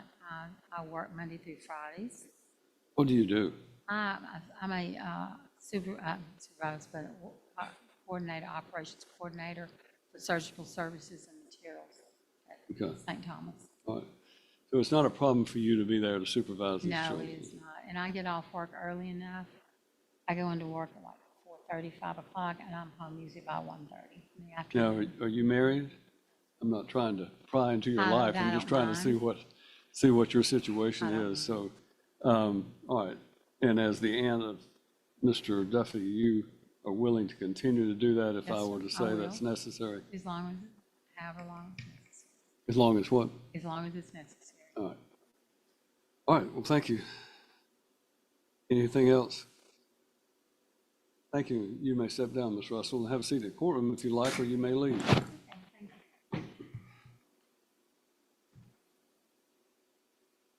All right, next witness.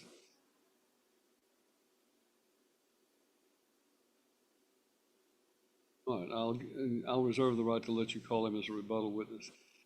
Ms. Duke, do you have witnesses? Judge, I call Miss Duffy. Duffy, if you'll come around, please. You'll raise your right hand and face our clerk to be placed under oath. Miss Duffy, do you continue to be concerned, even under supervision, about your children being in Mr. Duffy's care? I do. Okay.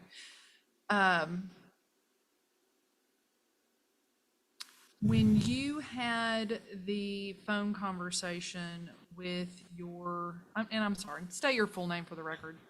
Brittany and Duffy, You launched right into it. And you are the mother of, Adeline and Layla. okay. And are those Mr. Duffy's children? They are And their ages are? 2 and just turned 4 yesterday. And did you have the opportunity during this case to help facilitate some FaceTime calls for Mr. Duffy? Yes, Okay. And have you refused FaceTime calls for him? I have not. The only times was when the kids were already asleep and it was past his time to call. Okay, and how often has that been? At least 7 times. Okay. So if he was late in calling but still called and the kids were awake, would you still allow him to speak with the children? If they were awake and in bed, I actually went in and let him talk to him at least once or twice. Okay. So how many has he missed completely? Are you saying not called at all? Not called at all? Probably 5 or 6 times. And you heard the one time he lost track of time and just could not call, is that Right. fair? I was never told, but yes. Has he ever provided you an explanation for why he's not doing all of his FaceTime calls? I think once he said he had a meeting and that was all. Now, skipping back, on the FaceTime call that you having to hold the phone. Yes, I hold it because otherwise it'll be dropped or call ended or taken elsewhere and left. You may.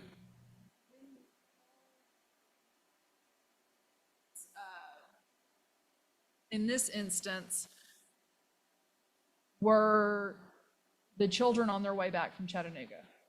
Yes, they were in the car coming from somewhere. Okay. And were they unbuckled? They were. Was the vehicle, could you see the vehicle moving? Yes, the lights from other cars were moving. Okay. And is that why you screenshotted that? It is, because I was concerned for those kids as well. Okay. And those are Mr. Duffy's older children? They are. Judge, I'd submit that as the next marked exhibit. Mark it as next exhibit 5.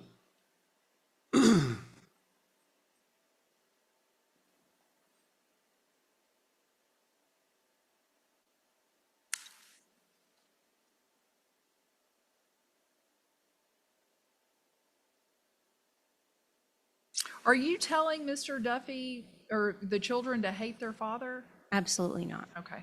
Are you encouraging their relationship? Yes.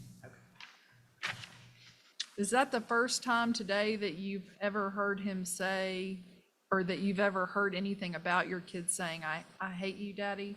I have never heard that before today. Okay. And then you heard his aunt testify that it's all lovey-dovey and they love him. Right. Okay.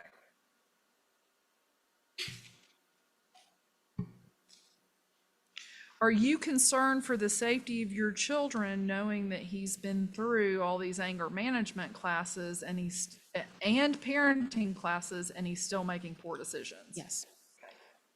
Regarding the babysitter, what are your concerns there? I'm concerned for the other kids as well.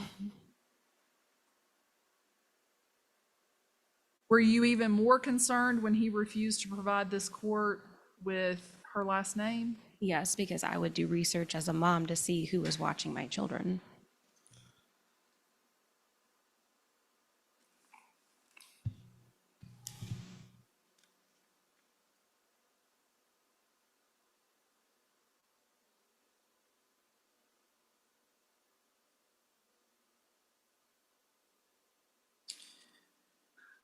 You heard him testify, you heard Mr. Duffy testify that he still yells at the kids, and you heard his aunt testify that he still yells at the kids. Based on his parenting classes and based on his past history, are you concerned that he's still yelling at them? Yes, I am. Okay.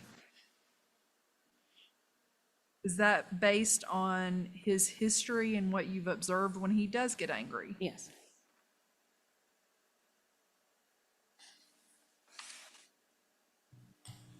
Have you seen his aunt be scared of him before? Yes, once or twice. I'm sorry, repeat your question. Have you seen his aunt, the supervisor, be scared of him Or once I or should twice? say embarrassed is probably a better word. Okay. When he overreacted about situations?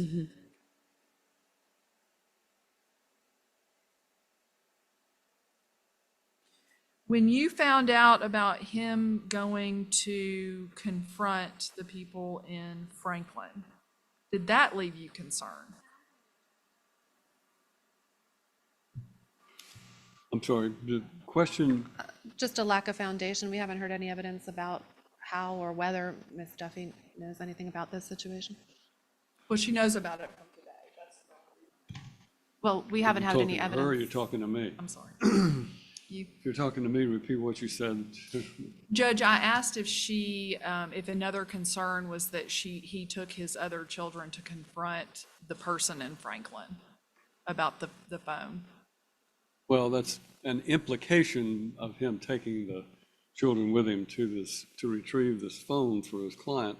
There wasn't any evidence of him teaching the children other than that, the implication being if he takes the kids and shows them what he's doing, that is somehow implies that that's the way they should behave. I didn't say teaching, I'm sorry. Just taking them to this location to retrieve a phone is what I asked her. Well, I'm going to sustain the objection. Okay. Have you had other concerns regarding the safety of the older children and your children? Yes. And what are those? My children getting lost, taken, hurt from him confronting somebody else because people do crazy things nowadays. And Did you hear him say that that person tried to extort $30 out of him? I did hear that. Does that concern you? It does.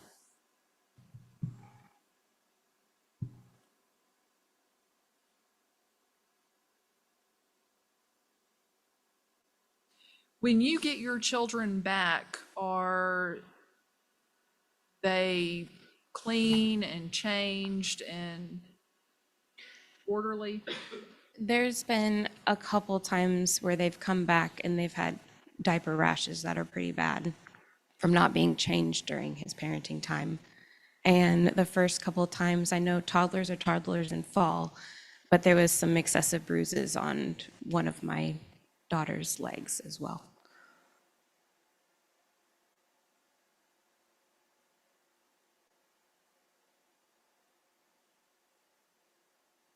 Are you concerned that he's telling the older children not to disclose to their mother about what's going on his time? Yes, they should tell their moms everything. And vice versa, you would expect that your children should tell him everything going on in your home, is that Right. correct? Are you concerned that even while he's been under the microscope of this court, that he was leaving his children alone until 2 and 3 a.m. in the morning? I'm very concerned about that because I loved those kids too. Well, and let's talk about that. Do you have a friendly relationship with his ex? I have a cordial relationship with her, yes. So when you say cordial, you're not just running to her and she's not just running to you to tell you things? No, Okay.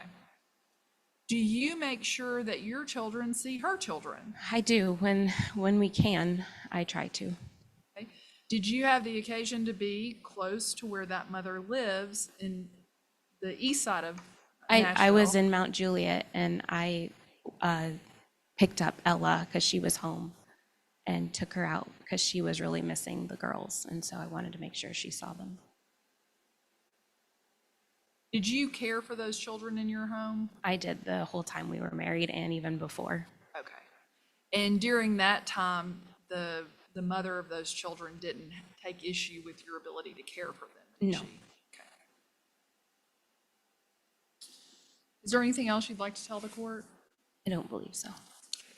Are you asking the court just to keep the same visitation schedule? Yeah, for now. You may cross-examine. Ms. Duffy, you said that that photograph that was admitted as an exhibit was a picture that you took on a FaceTime call with the younger children? It was. And you said that you could tell from the lights of the cars that the cars were moving and the older children were unbuckled, They were unbuckled, yes. but you didn't say anything to Mr. Duffy about that? I did not. Or at all to the children about buckling their seatbelts? I didn't. You just screenshotted it so that you could have it for court today? I screenshot it because I was concerned for them that he was not telling them to buckle their seatbelt. Did you call their mother to report that? I did tell their mother, yes. And you said that you are cordial with their mother. I am. Aren't you calling her pretty regularly? I wouldn't say regularly, no. Only when we have concerns about the kids. And you're not calling her to find out if there's information that you could use against Mr. Duffy? and vice versa? Normally, she says that there was an incident that happened. Are you questioning her children about incidents that happened? No, I don't question the kids. You said that your children have come home with a diaper rash, Yes. and you believe that it was caused by 4 hours with Mr. Duffy, not by... Either riding in the car and the diapers were completely full. And why are these children not potty trained yet? The oldest is 4. Are you working on potty training them? We are working on potty training, yes. Okay, but you She's don't very send- stubborn, so we are working on it. And you don't send pull-ups with her to Mr. Duffy's house, you just send her in a diaper? No, I don't send pull-ups yet because she's still in a diaper. So she's always in a diaper at your house, too? Yes. And you don't think that could be contributing to possible diaper rash? that We're she's- working on it right now. And she never gets diaper rash on your time? Because I change her regularly, Okay. How regularly do you change her? about every hour or two. She drinks a lot of water. So you think she might be missing a changing when she's with Mr. Duffy? Yes. She wouldn't be able to be missing more than a changing since he's only got her for 4 hours. No, probably a changing. Sometimes two. It just depends on how much she drinks. And you're under an order not to follow Mr. Duffy during his parenting time. I am. Have you been having other people follow him? I have not had anybody follow him. You didn't have women follow him around a Goodwill store? No. No? No. You didn't have people following him in his car? No, while he's because driving that's with the his children? time. Okay. But you previously have followed him yourself, Only once because I was concerned for the safety of my child. and you previously had obtained video footage of him when he was in the bowling alley because your friend runs that bowling alley, Because it was concerning the kids. but you don't have anybody else following him. at I this don't have point. anybody And you did following. not put an Asked and answered. Sustained. you did not put an air tag on his car? I did not put an air tag on his car. Do you know the babysitter? I do not. How did you know about, or let me ask you, did you know? How did you know about this babysitter before? Somebody had told me. Who told you? Ashley told me. And Ashley knew about the babysitter because he disclosed the babysitter to her, correct? Yes. Or Ella did. I don't know who did. So Ashley called you to tell you about the babysitter, but Ashley didn't ask that he not use that babysitter. So she said she was not comfortable with that babysitter. But she knows the babysitter has been watching the children. I don't know. You don't know. You only know that she told you that the babysitter exists, but you don't know whether she's requested for him not to use that babysitter. I believe she requested, well, she said to me she was not comfortable with that babysitter, but I don't know what happened after that. What was the point of her telling you about the babysitter? Because she was concerned for her kids. And how does that concern you other than using it in court against Mr. Duffy? I'm going to object argumentative. Overrule this cross-examination. Repeat the question. My question is why, other than to give you information to use against Mr. Duffy, would Ashley tell you anything about this babysitter? Because if Darrell got more time with the kids and was using the same babysitter, it would impact me as well. Okay, so she's not concerned, to your knowledge, about stopping the babysitter from watching her children. She hasn't done anything to stop that. Objection, that's a misrepresentation of her testimony. Sustained. To your knowledge, she hasn't done anything to stop that babysitter from watching her children. Isn't that what you just said? I don't know what the last rulings were exactly. Okay, but she did not tell you that she was going to take any steps to stop that babysitter from watching her children. I know that she said that she needs to know who the babysitter is, and that's all I know. Okay. But she did go out of her way to tell you about it so that you could come here today. Isn't that correct? And tell the court about it? She told me because she was concerned, and we talk about the concerns of both of our sets of kids. And you regularly talk about concerns with Mr. Duffy? I wouldn't say regularly. I would say when it comes up, or if somebody needs to know, then yes, we do talk about it. Okay. I have no other questions. No follow-up. All right, thank you, ma'am. You may step down. Anything else, Ms. Duke?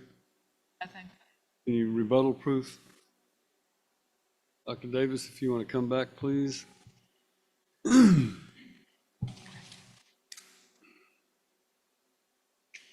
would remind you, you remain under oath.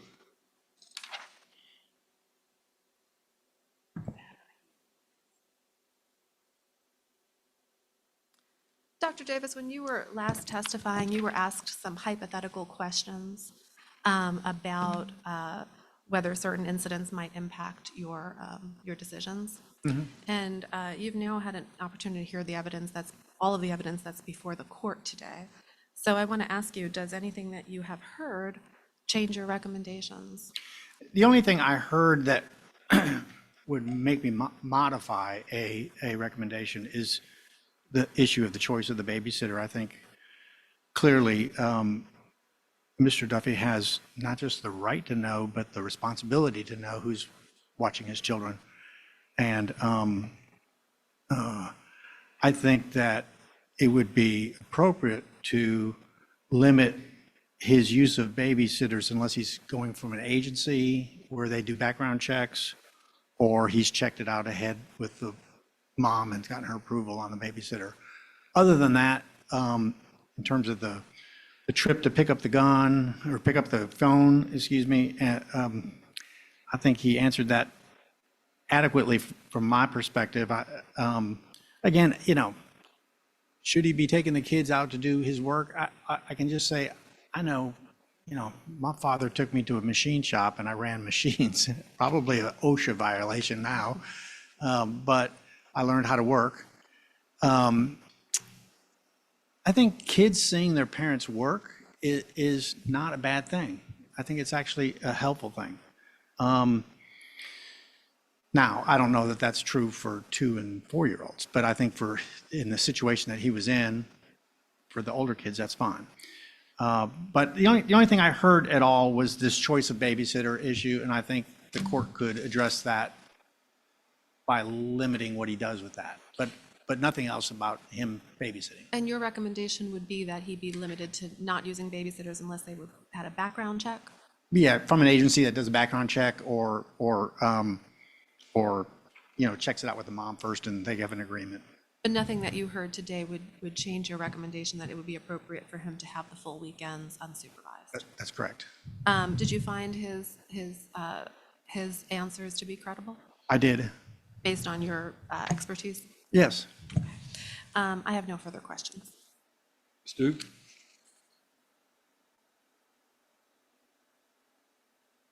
Failure of him to use a seatbelt with his children was a concern? For him himself? For him not using a seatbelt? Well, his answer was that he had pulled off to the side and that there was a stoppage in traffic and they weren't moving and he allowed them to talk on the video. But, so I don't think that's a problem if traffic has stopped.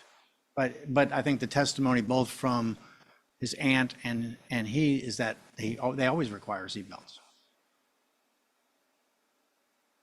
And you heard him testify that he's continuing to yell at the children when these kids have been traumatized by his yelling in the past. Is that something he needs to continue to do?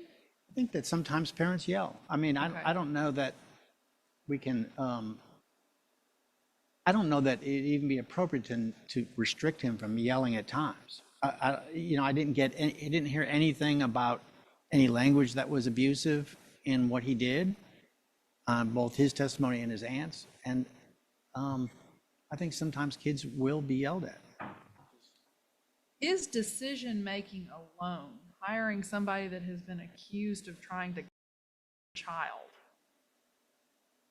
I understand the court putting in provisions to prevent that from happening, but the fact that he made that decision doesn't leave you concerned for his mental health? I don't know if I'd say for his mental health, but I think it's a poor parenting decision. I mean, it's important to check out babysitters all the time. And when he made this decision when he's under the microscope of this court already. You're correct. And that's concerning, isn't it? I think it's just concerning that he would make that decision, period. Okay.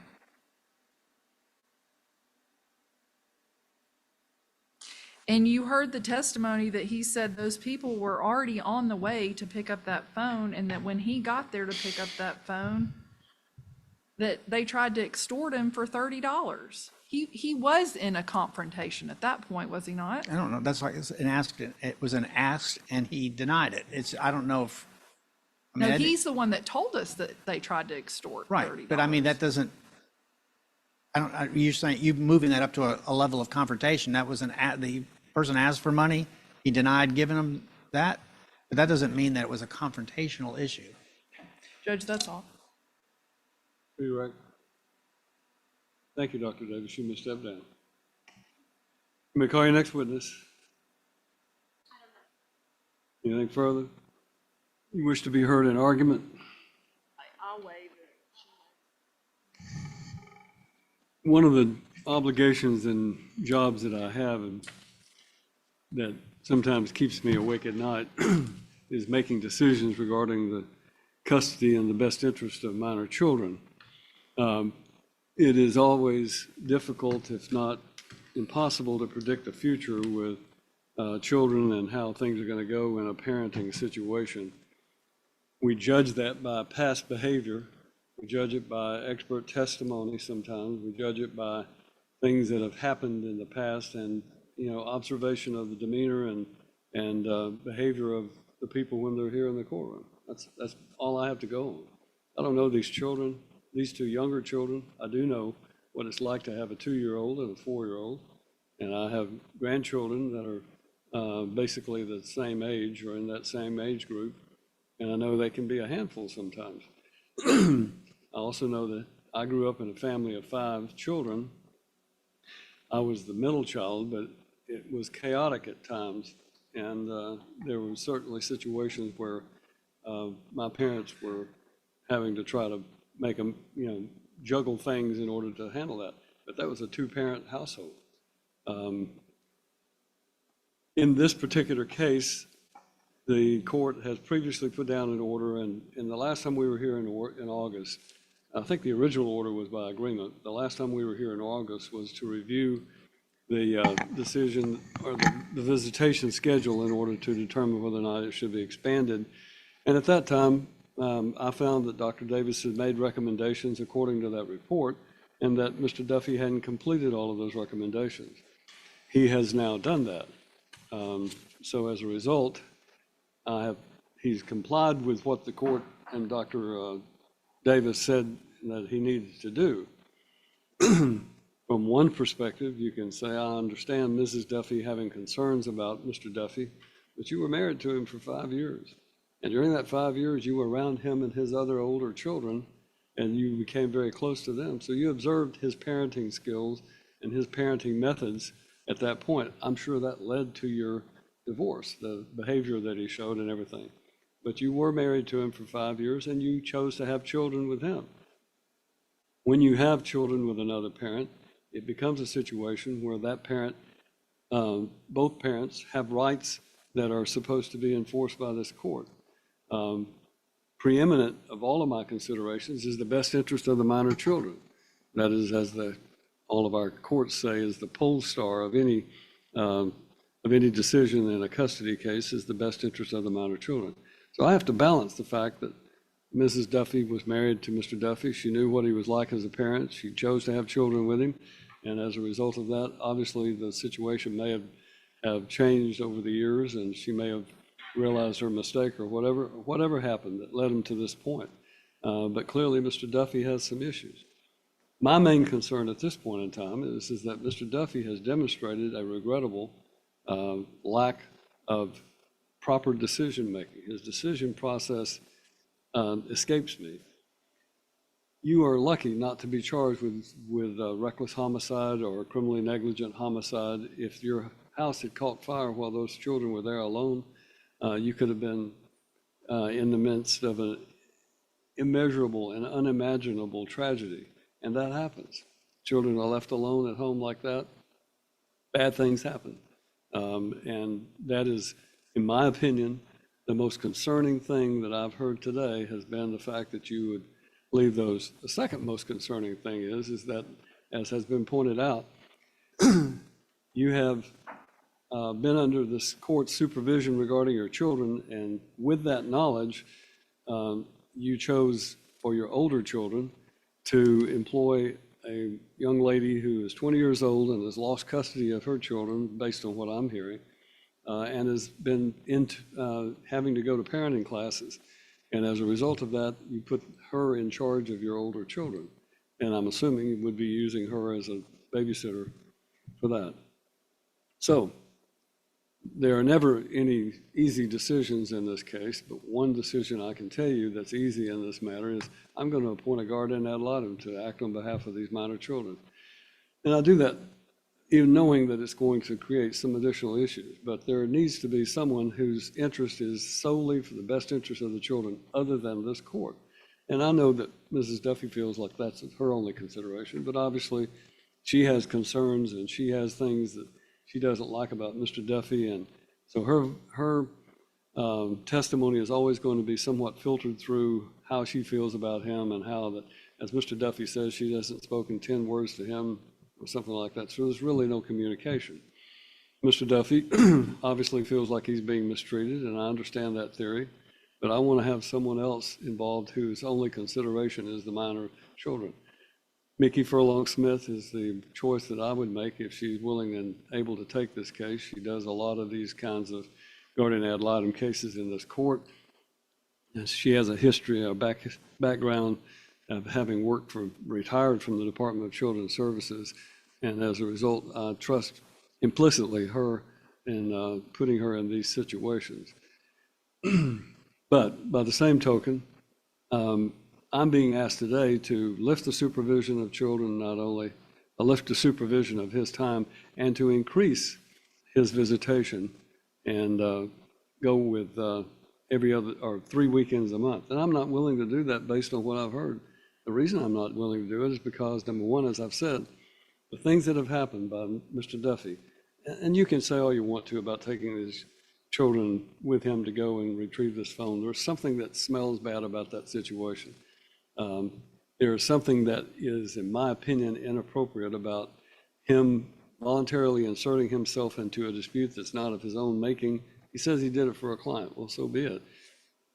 He wasn't paid to do it, but he had put his children into a potentially volatile situation with going to retrieve this phone. In addition to that, he's left these children, his older children, alone for extended periods of time. And I think he continues to have some issues with anger. I think that what I would do instead is to continue the supervision. Ms. Russell has indicated she's willing to continue to do that. And I'm going to continue the supervision, but I'm going to increase the amount of time that he has on Sundays to 8 hours. He'll have them from 8 o'clock in the morning until whatever that, I guess 5 o'clock in the afternoon, whatever that would equate to be on Sundays. I'm giving you additional time so that you can try to work through these things. What that does is it gives you an opportunity to make sure that the children are fed properly, that the children are taken care of with their hygiene and everything else that needs to be. You need to start demonstrating your ability to parent the children. Ms. Russell, of all of the testimony I've heard, Ms. Russell seems to me to be a very honest individual who wants to help her great niece and great nephews, and she wants to be able to assist you, and you're lucky to have her. And for that reason, I'm going to continue for right now until we can see how the guardian ad litem gets involved in this case and get whatever she's going to do. But in my opinion, that's a necessary thing to continue the supervision because of the decision-making process that Mr. Duffy has demonstrated to this court while this case has been pending and while we've had the supervision. I want you to have more time with your kids. I want to move to this type of situation. But you're going to have to start demonstrating more stability, more maturity for someone. You're 40, 41, is that right? And, you're old enough to know that you've got 3 other children. Another factor is that right now, I'm hearing that this 9-year-old has some anger issues and that there's issues where you have to walk away, putting the 2-year-old and a 4-year-old in that home for an entire weekend, 48 hours, unsupervised, is something that I have concerns about and I'm not willing to do at this point. That may change in the not too distant future. I would like for this to get to be able to give you what you want, but I am of the opinion that you have first got to demonstrate a stronger decision-making, and you also have to demonstrate some ability to parent these children aside from having it supervised. So I understand driving on the interstate. I understand what you said about the fact that the children you were stopped at that point. Mrs. Duffy has testified that she saw the lights moving, whatever that is. You have a wreck and those children go through the windshield of that vehicle, you're going to regret not having them strapped in. So he will at all times have these 2 minor children if he requires to transport them in a proper child restraint device. The other 3 children are not my concern, other than the fact I have no jurisdiction over them, but I am ordering that these 2 children will at all times will handle correctly in their transportation. Is there anything other than that? Obviously, this is a temporary hearing, and I'm making that modification to extend the time and we'll go from there. I think that All handles it, Judge. Who do you want to draft the order? You will. Well, actually, Ms. Marsh, let's let you, do you mind drawing the order for us? Yes, it needs to reflect the appointment of Ms. Mickey Furlong-Smith. We have judges who are here every month, but I'm not going to set another review date until, I mean, I can set one in May, which is the next, is that when I'm back? May, which is my next term of court here. And May 14th and 15th. Probably the 14th is better. We've got graduation that week also. May 14th? All right, we'll set a review on May 14th. We're proceeding on the husband's motion to expand his temporary visitation time and to lift the supervision. Yes, that's So correct, Your let's Honor. Go ahead and call your client. I'd like to go ahead and call Mr. Duffy, and I also have Mr. his. Duffy, if you'll come around, please. Good morning, Mr. Duffy. Morning. At this point, you have currently supervised visitation with the children on Sundays from 8 to 5, is that correct? That's correct. And do you want to tell the court a little bit about how that's been going since we were here last in January and the court expanded your time? Yes, ma'am. It's been going pretty well. We spend time at the park. We take the girls and the older kids to breakfast, and we go do estate selling and yard selling just to keep them out of the house, and travel around. We go down to the Dragon Park and down near Vanderbilt. We've gone to the Frisk Center in the past, and not recently, but that's one of the things. They like to go and do the little art, light walls, and color and draw. How are your younger children handling that extended time with you? I think they do fine. For the most part, by the time we get in the car to come back from Nashville, they're tuckered out. They're ready to go to sleep, maybe take a nap. And when you have them, do you have your older children as well? Most times, there's been a couple of occasions that I haven't. And how are you doing with having all 5 children at once for that extended period? Oh, it's a blast. It must be, I would imagine it must be a little challenging as well. It can be. I know that in previous hearings, we've heard a lot of testimony about your one son who has ADHD, and is he the most difficult of the children to handle? It's fluctuating as to which one's more difficult now. Tell us about that. Parker's getting a lot better. He's going through his things, and he just recently had his recent appointment. Jackson's getting to be a little bit more challenging. He's not necessarily aggressive as per se as he's being a boy, and they don't want to listen to keep your hands to yourself. How about the little ones? The 2 little girls, they're fun. They pretty much listen to everything. They see it all. Have you been working with, I think there's potty training going on with your older daughter? Yeah, not so much for the 4-year-old. That's basically on mom's time because they're only with me for 9 hours, so I don't really get a chance. But I mean, we do offer, and she tells me if she has to go potty. And do you feel that you've been able to handle them better since you've done extensive classes, parenting and the anger management? Can you tell the court a little bit about how you feel you handle them? Yes, ma'am. So I was like, with the extensive classes, it's a parenting thing. You have to be able to be there, and at 9 hours, I just can't. And I want to have that extended time so I can be that parent that Miss Duffy wants me to be, but at the same time, I can't be that parent because I don't have the time to be that parent. Do you feel that there are things that you have learned in your class have helped you with managing both your 2 boys that you mentioned can be rambunctious and the little ones? Yeah, keeping them kind of riled or contained, or I wouldn't say contained, but off kilter as to what I'm gonna do in terms of, hey, you can't do that, you need to go here, kind of deal. Do you feel that you can handle the children without your Aunt Connie Russell present? I can't handle them without her. However, for the most part, she'll probably still be around. I mean, she's a big part of the kids' lives, all 5 of them. And she is not a supervisor for your older children, correct? Correct. You have unsupervised 50/50 custody with them. Correct. But is it true that Miss Russell is still around a lot when you have them? Oh, yes, ma'am. And what would you do, how would you kind of work things out if you were to be able to have the children for a full weekend? Here coming up soon, I have quite a bit of time off work due to the summertime, and my older kid's schedule. Excuse me. But I'm looking into, depending upon who it is, I am looking into sitter situations as to who I would need and what I would need them for. And I know the court had some concerns about sitters in the past. Can you tell us a little bit about your approach to that? Currently, no longer I'm using my aunt as the sitter. If I do drive, I don't drive as much, when the kids are with me. If they are with me, it's maybe an hour here, an hour there, maybe 3 at the max. And then they're all in at the house before like 11 o'clock.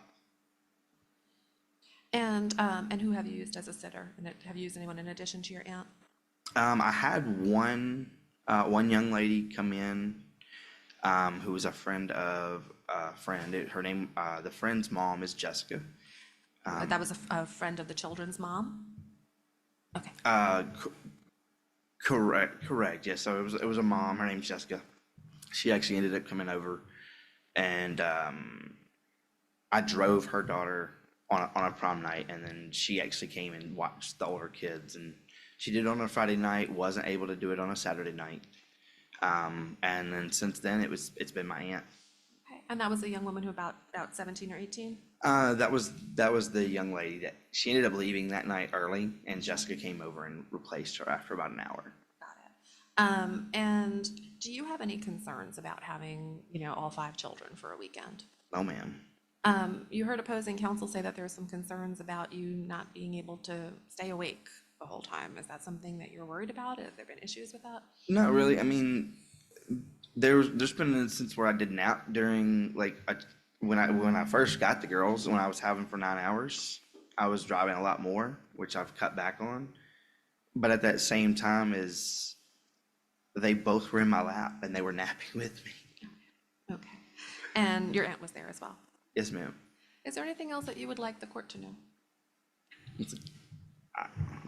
I want to be able to parent my children, and if Miss Duffy says that, hey, I want him to be able to parent his children, let me parent him, or at least let me try. Have you and Miss Duffy been getting along better?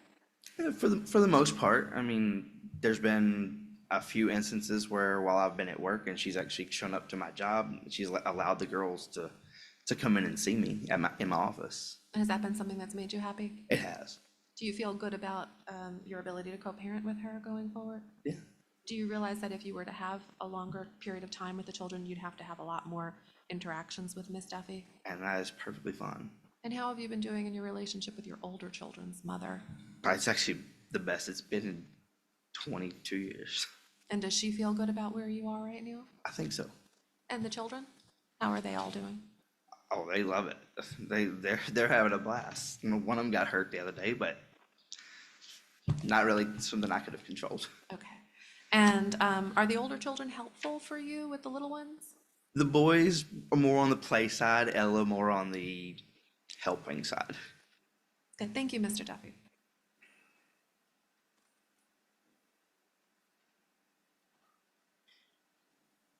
Duke? Explain to this court why you fell asleep on the front row this morning. I was resting my eyes. Okay. Are you not sleeping at night? I do have some trouble sleeping, yes, ma'am. And you agree with me that you have fallen asleep on, sorry, I'm a little bit taller. You've fallen asleep a couple of times on FaceTime calls with the kids and while the kids are with you. You recall that? While the kids were with me, yes. When they were napping on me, yes. Okay. On a FaceTime call, no. I'm pretty positive. I don't recall. There's been times when I've been tired on FaceTime calls.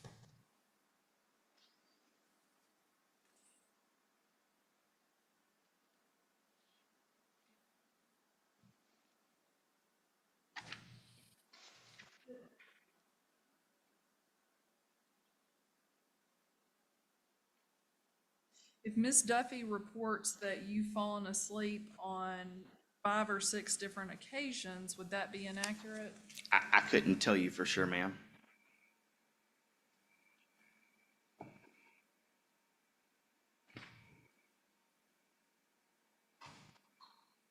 Is that you asleep on FaceTime? I couldn't tell you if I was asleep or if I just had my eyes closed or blinking, ma'am.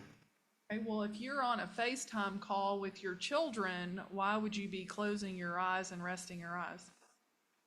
Like I said, I don't know if I was closing my eyes or if I was blinking. I couldn't tell you for sure if I was asleep. Judge, I'd submit that as the first marked exhibit to the hearing.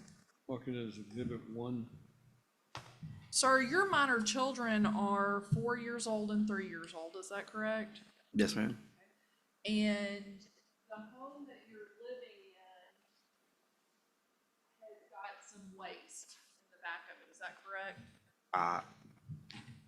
It's storage for somebody else's property at this point. Okay, and you can agree with me that that's not safe for your minor children at this point in time, They don't play in the backyard, okay? Do they go outside? not into the backyard, not into the front yard, really. Most of the time, if they're outside, because we're only there for 9 hours, they go to a park or we go to my aunt's house. My aunt has a very large yard. Okay, well, that brings up another concern. If they're only there for 9 hours, why have you not taken it upon yourself to get the mess cleaned up at your home? The mess is not mine, ma'am. The mess is storage, if that's what you want to call it.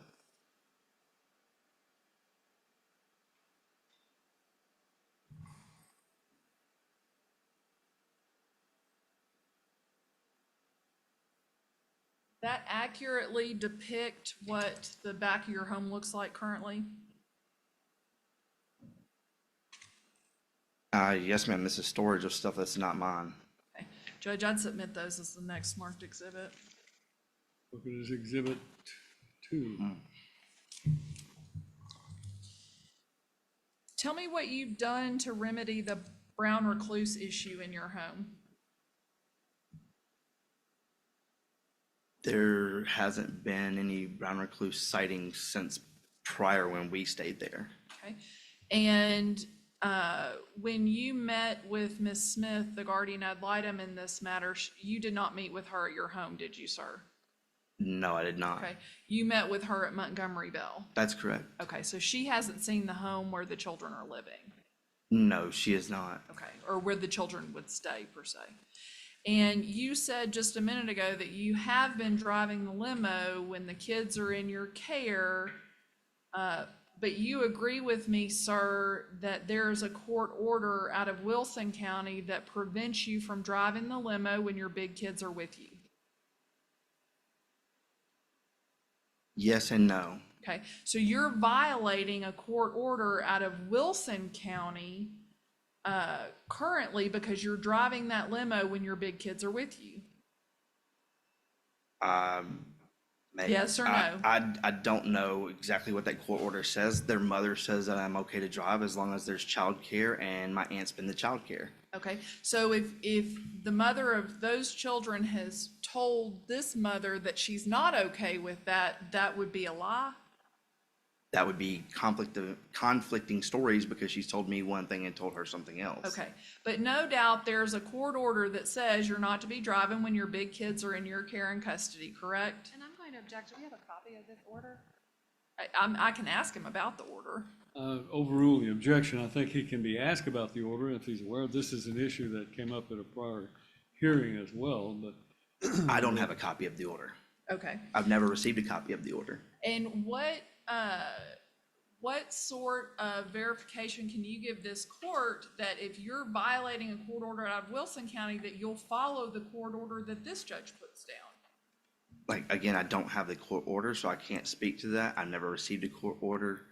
a copy of it or whatever the case may be. Okay, sir, you're backtracking now. You I'm agreed not with me backtracking. a minute ago, sir, that there is an order, but you two had agreed, you and your ex had agreed that as long as you had a care provider, that you could still do your limo services. So is there an order or is there not an order? There's an order to an extent. There's certain things within that order that have also changed. So Okay, I but the couldn't order speak to that. itself has not changed, correct? I don't have the order, ma'am. I don't know. Okay. Sir, you agree with me that Ms. Duffy sends you updates about the minor children, correct? When they're sick and when she's chosen a pediatrician and things like that, correct? There was one text about a possibility of a pediatrician. I have not received any text about appointments or anything. Okay. Well, in fairness, have you responded to anything the mother sent you? I don't know what she would have sent me other than a possibility of a pediatrician that she was thinking about using. Okay. Well, when she sent you that email, sir, did you respond to it? I don't know what email you're speaking of. Okay. Have you responded to any of the mother's emails, sir? I don't know what email she sent me. Okay. Sir, if it's your email address they're being sent to, why don't you know what emails are being sent? I have 27,000 unread emails in my phone right now. So you're collecting emails? I mean, how do you expect the I don't mother to know. communicate with you if you're just hiding behind the fact that you've got 27,000 unopened emails? Because there's also a phone with a text message portion that she would normally use. That's why she sent me a thing saying, hey, the girls are in the shower right now. They'll call you back in a moment.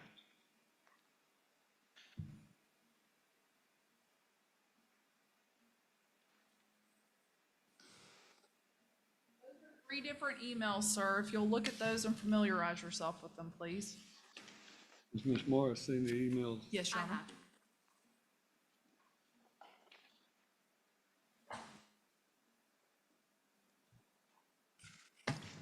The first email that states 9 to 5 visitation was after the very first Sunday. I did not receive this email until the day of our visitation. I showed up at 8 o'clock thinking that was the time that that was stated. She also showed up. So I didn't think that was relevant to respond to it because we were both there at 8 o'clock. Okay.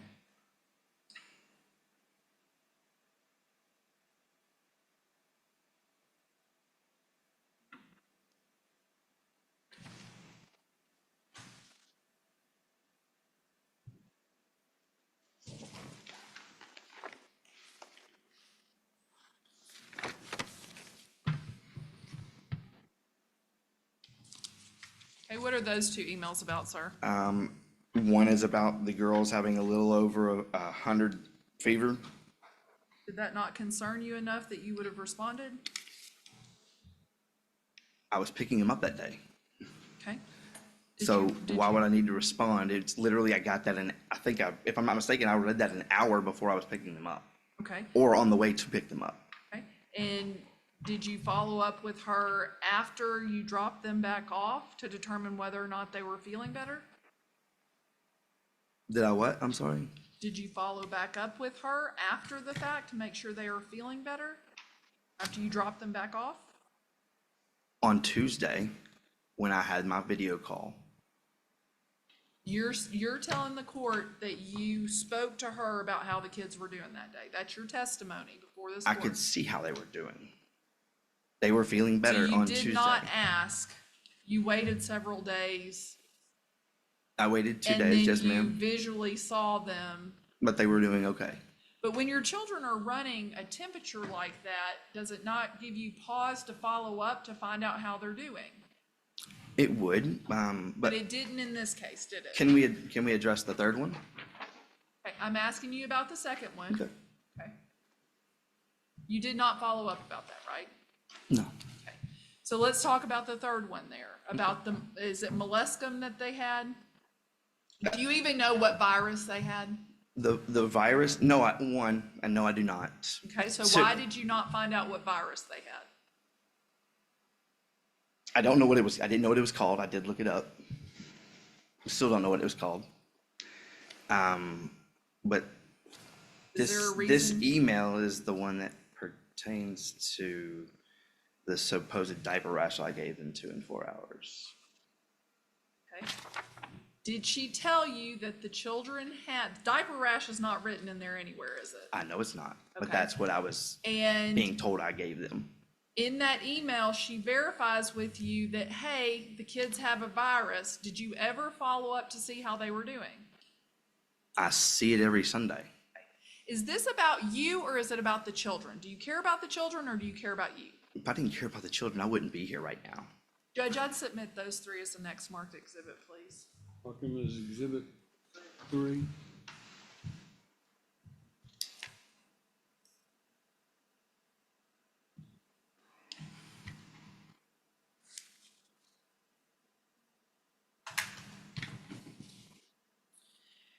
Your 4-year-old's potty training, correct? That's correct. And you can't be bothered to assist with that during your 9 hours of visitation, is what I heard you say a few minutes ago. You tell me if I'm wrong. No, ma'am, it's not that at all. Okay. Can you tell me, sir, why when the child gets sent in a pull-up that you send her back home in a diaper when pull-ups are provided for you? Pull-ups were never provided for me, Okay. ever. If you knew the child was potty training, why did you not get some pull-ups for the child? I have training panties right now for the child. Okay, then why The did you child send would- her home in a diaper?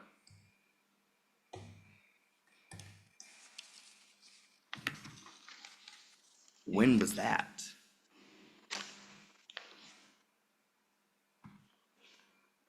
Sir, have you sent them home in a diaper, or do I just need to have Miss Duffy testify about that? The 2-year-old, yes, I've sent home in a diaper, and I changed her from a 7 down to a 6 because the 6s are what I have and they still fit. Okay. The 4-year-old had training panties on. Prior to that, there was 1 or 2 weeks where she wore a size 7, and I also put her in a size 6 prior to her to go basically straight from diapers to training panties.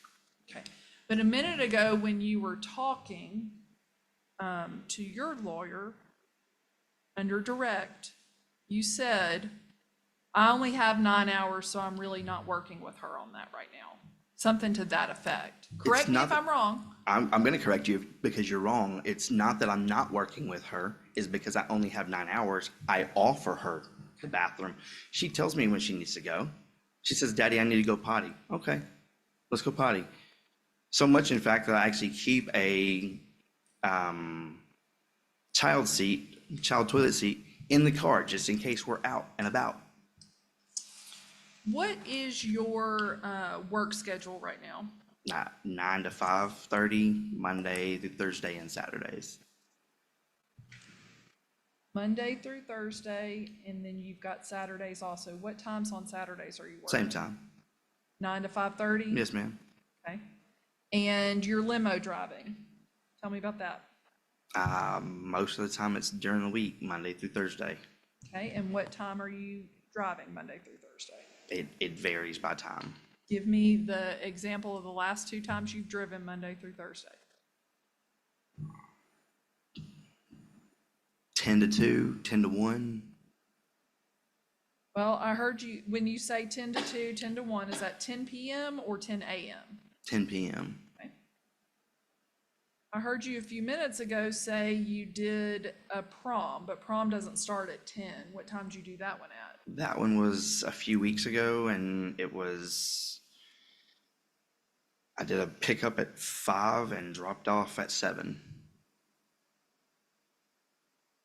And during that time period, where were your minor children? They were with their mother. It happened to be on a Friday when they were with her on her weekend. Okay. So you didn't have any children in your care? No, ma'am. Okay, why did you reference that you had a babysitter helping take care of your children on that date? It wasn't for that date. It was for a different date. Okay, tell me what date that was. I don't know exactly what date it was, but it was not the same day as the prom. Okay. The prom is where I met Jessica, who watched the kids for that date, which, if I'm not mistaken, was the subsequent weekend. And what is Jessica's last name, sir? I don't know off the top of my head. It's in my phone. Okay. So you're having Jessica watch children and you don't even know her last name? It's in my phone, ma'am. You agree, sir, that on February the 2nd, that you had one of your 9-hour visits with your children, correct? If that was a Sunday, then yes. Judge, may I approach? You may. Sir, you got Facebook, is that correct? Yes. Okay. And on the day of February the 2nd, you were active on Facebook at 12:20 p.m., correct? That shows activity on Facebook, doesn't it, sir? It just says that I'm logged in. That's it. And then again at 1:57, you're on your Facebook, correct? When you have that little dot, that means you're active, correct? That just means you're logged in. Okay. It doesn't mean you're active at all. And then at 2:15 p.m., you're there again, is that correct? Oh, okay. I'm And not then understanding at this. 3:25 p.m., you're on Facebook again. Okay. Is that a yes? Again, that dot doesn't mean that I'm active. It just means I'm logged in. That's all it means. And at 6:16, you're active on Facebook again, correct? Okay. Sir, you've got a limited amount of time that you are with your minor children, and on this date, just at the time mother checked, you were active on Facebook, were you not? No, no, ma'am. Judge, that is exhibit. Mark it as exhibit 4. That dot just means that you're logged in. It doesn't mean that you're active on anything. Okay. And you agree with me that during your marriage, and the court has seen videos of you, instead of paying attention to your children, being on your phone, and you continue to have that issue. Is that a fair statement? No, ma'am. Okay, so you're telling this court that you just happened to be logged in, but you weren't active on Facebook? My phone stays logged into Facebook. Okay. So you weren't commenting on the Kingston Springs buy, sell, and trade about a vehicle while you had your minor children with you? There's always a possibility for that. Okay. But I don't So you know. agree with me that you're on Facebook and you're active if you're commenting on these buy, sell, trade? Not at all times. Judge, may I approach? You may. Sir, do you remember asking about a Tahoe and asking how much it would cost while you were with your children? I don't know. Is this you, sir? That's me, sure. Okay, and you asked price for the Tahoe. Is that correct? Yeah, I guess. Judge, I'd submit that as the next one. Can you tell me what date that was? This would have been on the 2nd Are you sure? Second of what? February. Would be marked as exhibit 5.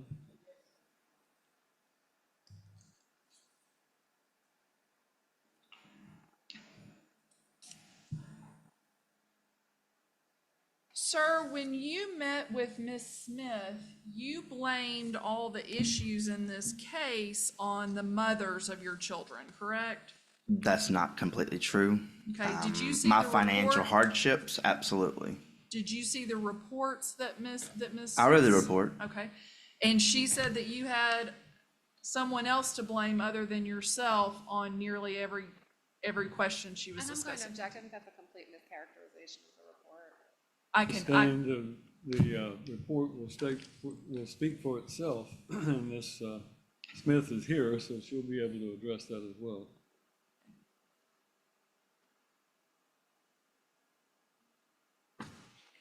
Have you been speaking to the children about the issues in this case and the issues you have with their mothers? Other than the fact that I love their mothers, but not as a partner or spouse, absolutely. But that's as far as it goes. During your visits, where are you eating? Are you preparing meals for the children, or are you taking them places to eat? Most of the time we'll go out. Okay, and you're getting them. Most recently bought your 2-year-old a Coke and a Dr. Pepper. Is that correct? A Coke or a Dr. Pepper? A what? A Coke or a Dr. Pepper. I may be a crunchy mom, but that's one thing I did not provide my kids, caffeine at age 2. So, are you providing caffeine to your 2-year-old? Is she drinking some of ours? Yeah, absolutely. Okay. But she Sir, doesn't like suck it down. do you think that that's in her best interest, sir? Yes and no. She gets a sip here and there. Okay.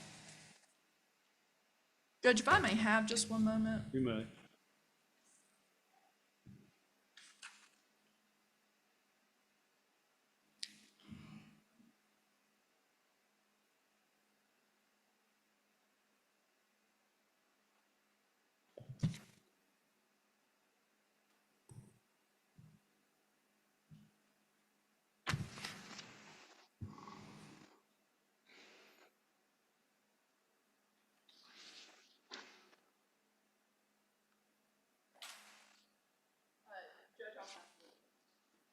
Marsh, you have follow-up?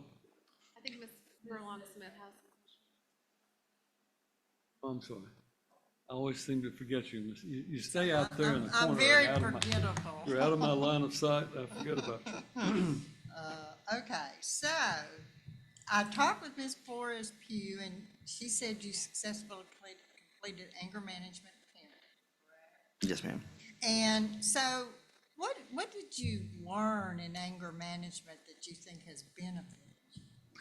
And now it's more of just taking the time to assess the situation, calm down, make sure I'm making the right consequences for the actions that are at hand. Okay, so you would agree that before these classes, for lack of a better word, you might have fallen off the handle. Oh, yeah.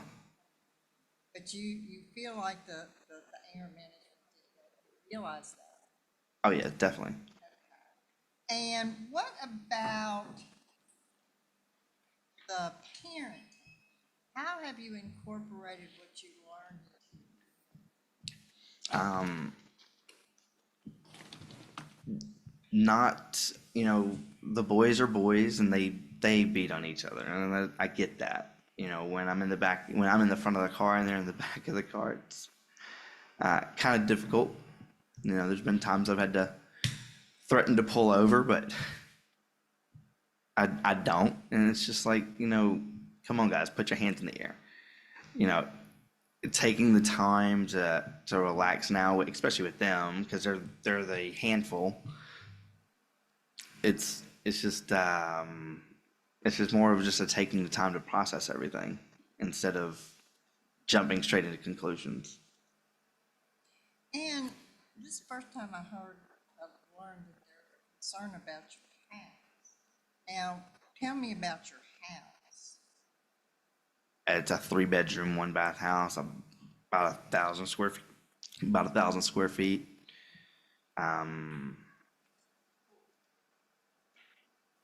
What is this in the backyard? It's a family member's stuff who lived there previously. And like, when you say stuff, what do you mean? It's stuff out of his storage units. And it's just in the backyard? It's underneath the carport for the most part, and then some of the things are outside of the carport. There's a few vehicles back there as well. Do you think that you can, have your family move the stuff? Oh yeah, absolutely. He's a busy guy. He's a busy man. He's a 24 on 48 hour off firefighter and also does other side gigs as well. But if that's a problem for Ms. Duffy, you can have him remove the stuff. Absolutely. And your children, I guess they don't spend a whole lot of time at your house at this point. Is that correct? That's what I understood from my visit. And The little girls, no. The big kids, yes. older children do. Correct. They spend the night. Yes, ma'am.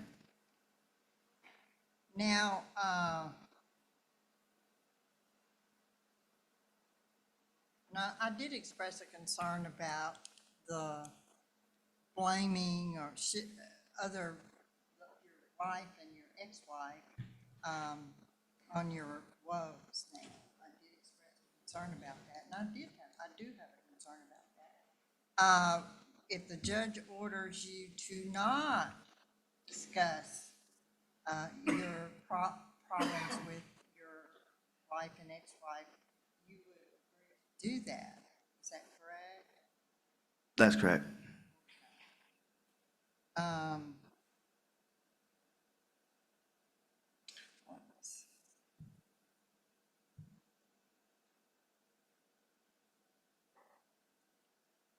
I have no more questions. All right, now, Ms. Morris, you may redirect. Thank you, Your Honor.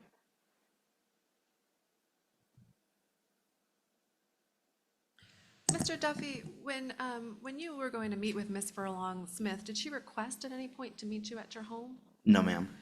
Were you aware that there were any concerns about your home that needed to be addressed? No, ma'am. Do you believe there are concerns about your home that need to be addressed? Other than it needs to be tidied up, no, ma'am. Okay, do you think that there are any safety concerns for the children inside the home? No.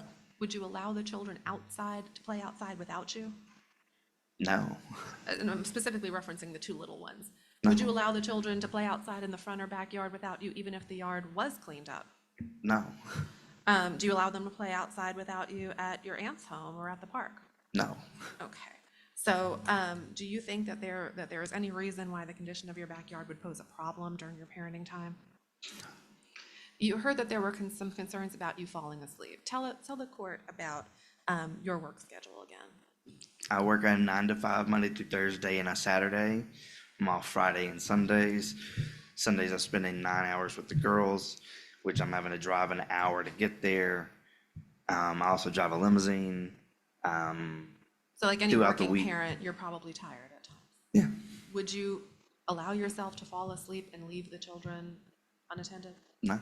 Have you ever allowed yourself to fall asleep and leave the children unattended? No.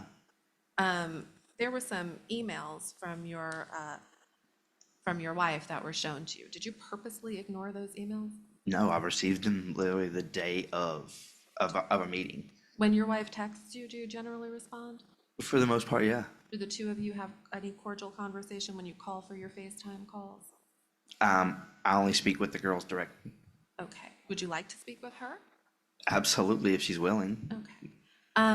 Have you ever has she ever indicated to you that she was trying to get a hold of you and couldn't? No. When she sent you those emails that you didn't respond to, did she try following up with a text or call?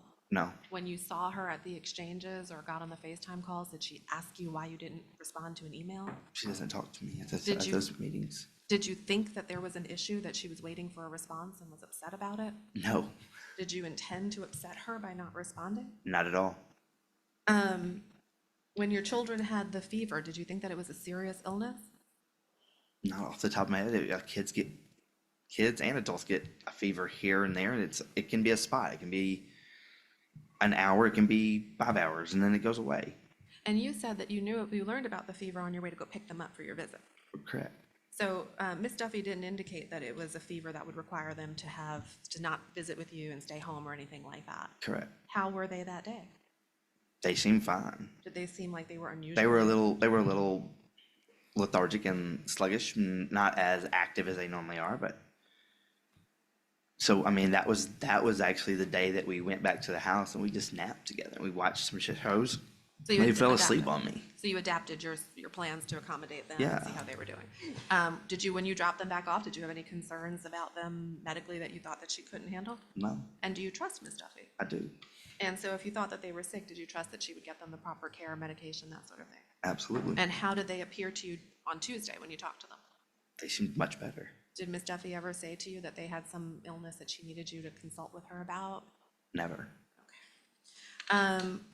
You keep diapers and pull-ups in your home? Is that I have training panties for the 4-year-old, and I have size 6 diapers and wipes for the young one, for the 2-year-old. Is a training panty different than a pull-up? Yes. Okay. Is it the same thing that Ms. Duffy sends the child in? Yes. Okay. And So you keep those products at your home? Do you have any problem continuing to keep those products No, at your I mean, home? we'll be changing over from training panties to probably big girl panties here soon, but Would you have any objection to using a parenting app Not with at Ms. all. Duffy?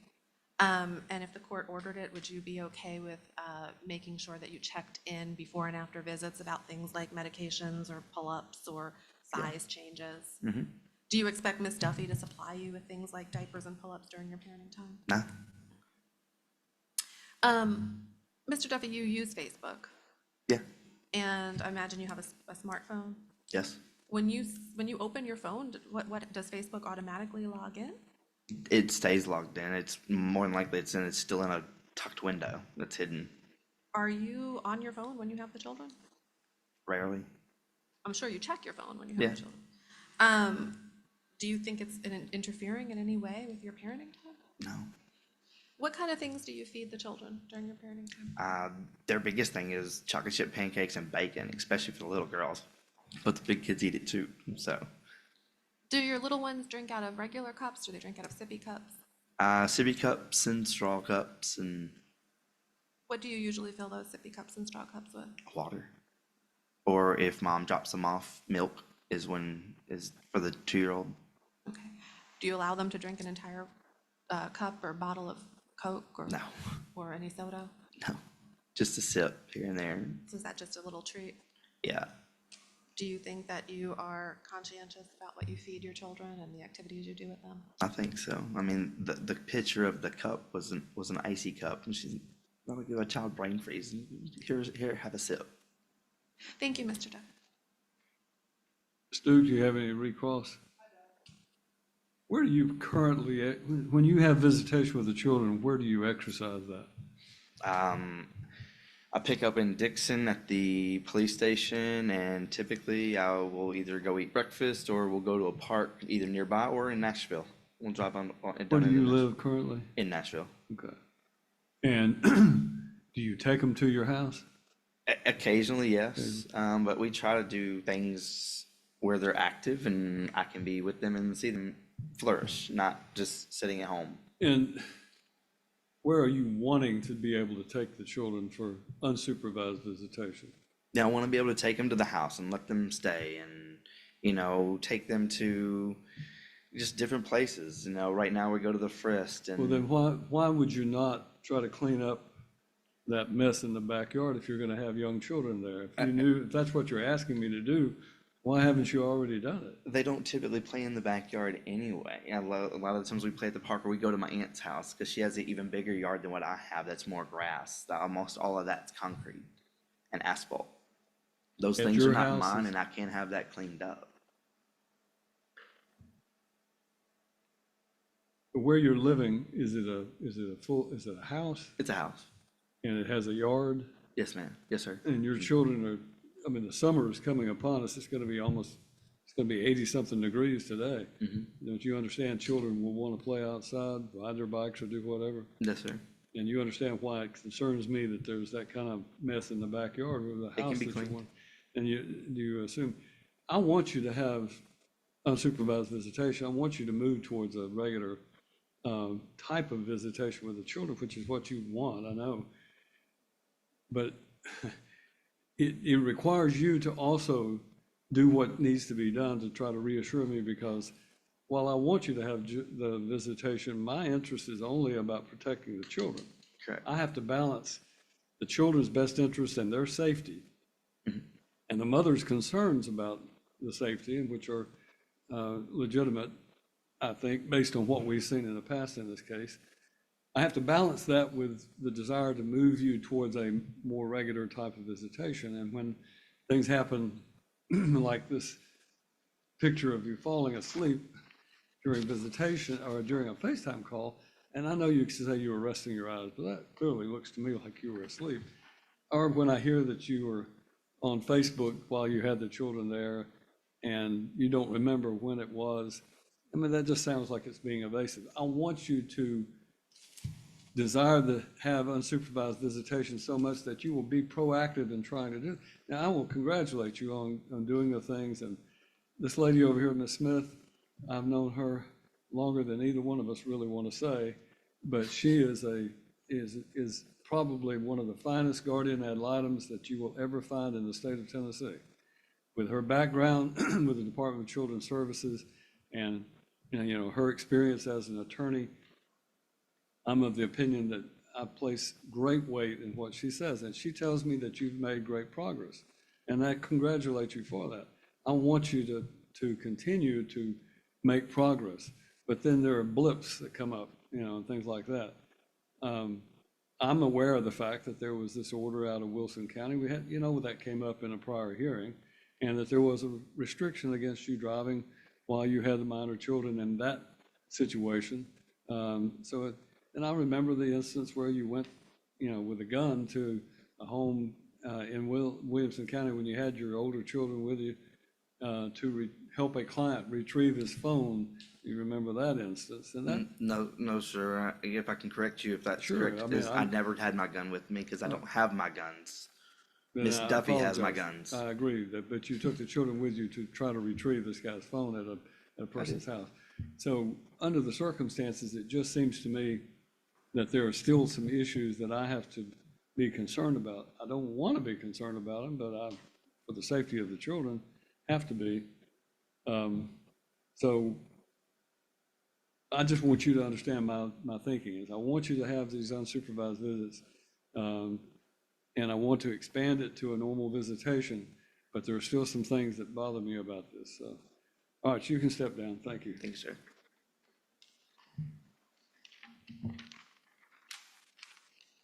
All right, Your Honor, I'd Ms. like Morris. to call Connie Russell. She's the visitation all right. supervisor. Ms. Russell is outside, I believe.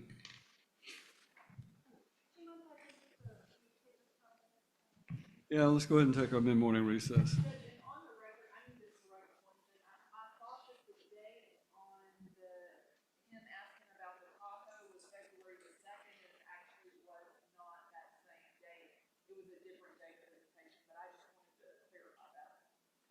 All right, we'll stand in recess for 15 minutes. All rise. This court is in recess.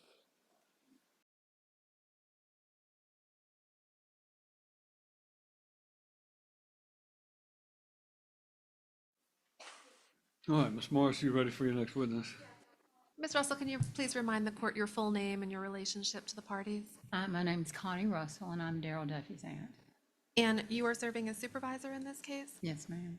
And you testified at the last hearing in January, I correct? did. And at that time, you had testified that you thought that it would be appropriate for Mr. Duffy to have some unsupervised time. Is that correct? Yes, I did. Do you recall at the last hearing he was given a longer visitation period? He was. Can you tell the court how that's been going? It's been going great. It gives us more time with the kids instead of Ms. 4 Russell, hours. grab the base of that microphone and pull it toward you a little bit so that you can, there you go, Okay. keep pulling. Just that way we can pick up what you're saying a little Okay. better. Train of thought. You were just Yes. telling the court about how the Yes. expanded visits are going. It gives us more time to bond with them, and just be with the children. And my view, we like it.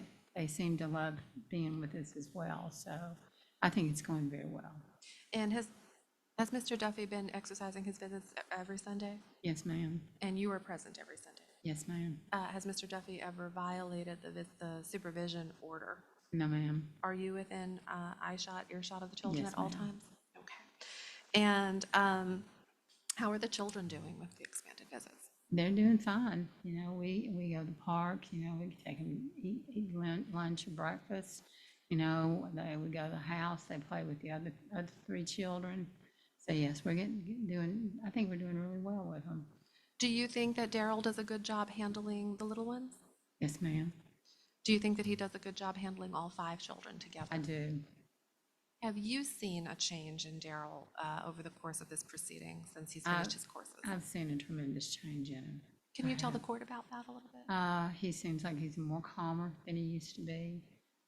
He seems like he's more aware of what's going on around him.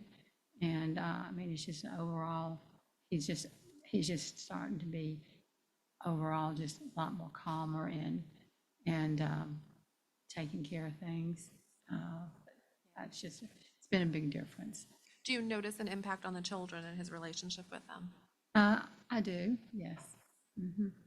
Do you have any observations about how he handles disciplinary issues? Well, it can be just like me, you know, if they get out of hand, I'll do things, I'll tell them, you can't do this. If they do something, I'll put them and tell them they can't watch TV when they're with me. With him, he does the same thing. He sends them to his room, tries to get them to calm down. And, but yeah, he takes care of the situation. Do you feel that the way that he interacts with the children is appropriate at all times? Yes, ma'am. How does he handle things like feeding the kids, potty training, you know, basic caretaking type stuff? Okay, with the potty training, I know Brittany's been working with Addie, and Addie, when she needs to go to the bathroom, he takes her to the bathroom. We have a potty chair at his house, and, you know, she's comfortable doing that.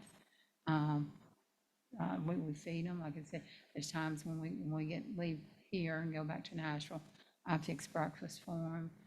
Sometimes we go out and get lunch. Of course, Addie's, she's a nugget girl. Chicken nuggets? Yeah, she doesn't eat a whole lot of different things. And, but yeah, we just, you know, we feed them, we take care of them while we're there. Do you feel like Darrell does a good job with that? Is he feeding them well, nutritious things? Yes, ma'am. How do the children interact with one another? With all 5 children? Yes, with all 5 children. They do real well. Parker, of course, when the kids get in the band and the kids are there, they're always wanting to talk to the other kids and talk to Ellen, and they want hugs and kisses from Jackson and Parker. So, yeah, and if we're out playing at the park, you know, the kids they're playing together, you know, we push them in swings. They just interact real well. Do they come to your house sometimes during the visits? They do. And what kinds of things, how is your house set up? What kinds of things do they do there? They play out in the front yard. Okay. And We what have is your front toys. yard like? It's level and big, and it's a nice place to play. Are there any safety concerns there? No, ma'am. Does Darrell ever let the children play outside by themselves? No, we're usually sitting outside with them. Do you ever go to Darrell's house during the visits? We do. Can you tell the court about that, when you've gone there and what you've done there? We go, like I said, when we go there, whatever time it is, a lot of times I do the breakfast food for them. The kids play together. They've got their toys there. They play with all 3 of the big kids. So, I mean, I'm usually sitting there in the living room and watching, so, and helping with them. But other than that, Are there any safety concerns about Darrell's home? I don't think so, no, ma'am. Do the kids ever play outside at Darrell's house? No, mm-mm. And why is that? For one, he's got big bushes and stuff in the front yard, and in the back, there's a few cars back there, which are my brother's cars. They're your brother's cars? They're my brother's cars. So is the yard set up for them? It can be. But it's not right now? Well, right, but they normally play at my house, because I've got the big front yard, and they can kick balls and do whatever else there, so. How far do you live from Darrell? Less than a mile. Yeah. And do you also sometimes see Darrell with his big kids when you're not doing your supervising? Most definitely. Did you say, I'm sorry? Yes, most definitely. Most definitely. And do you ever help with childcare? I do.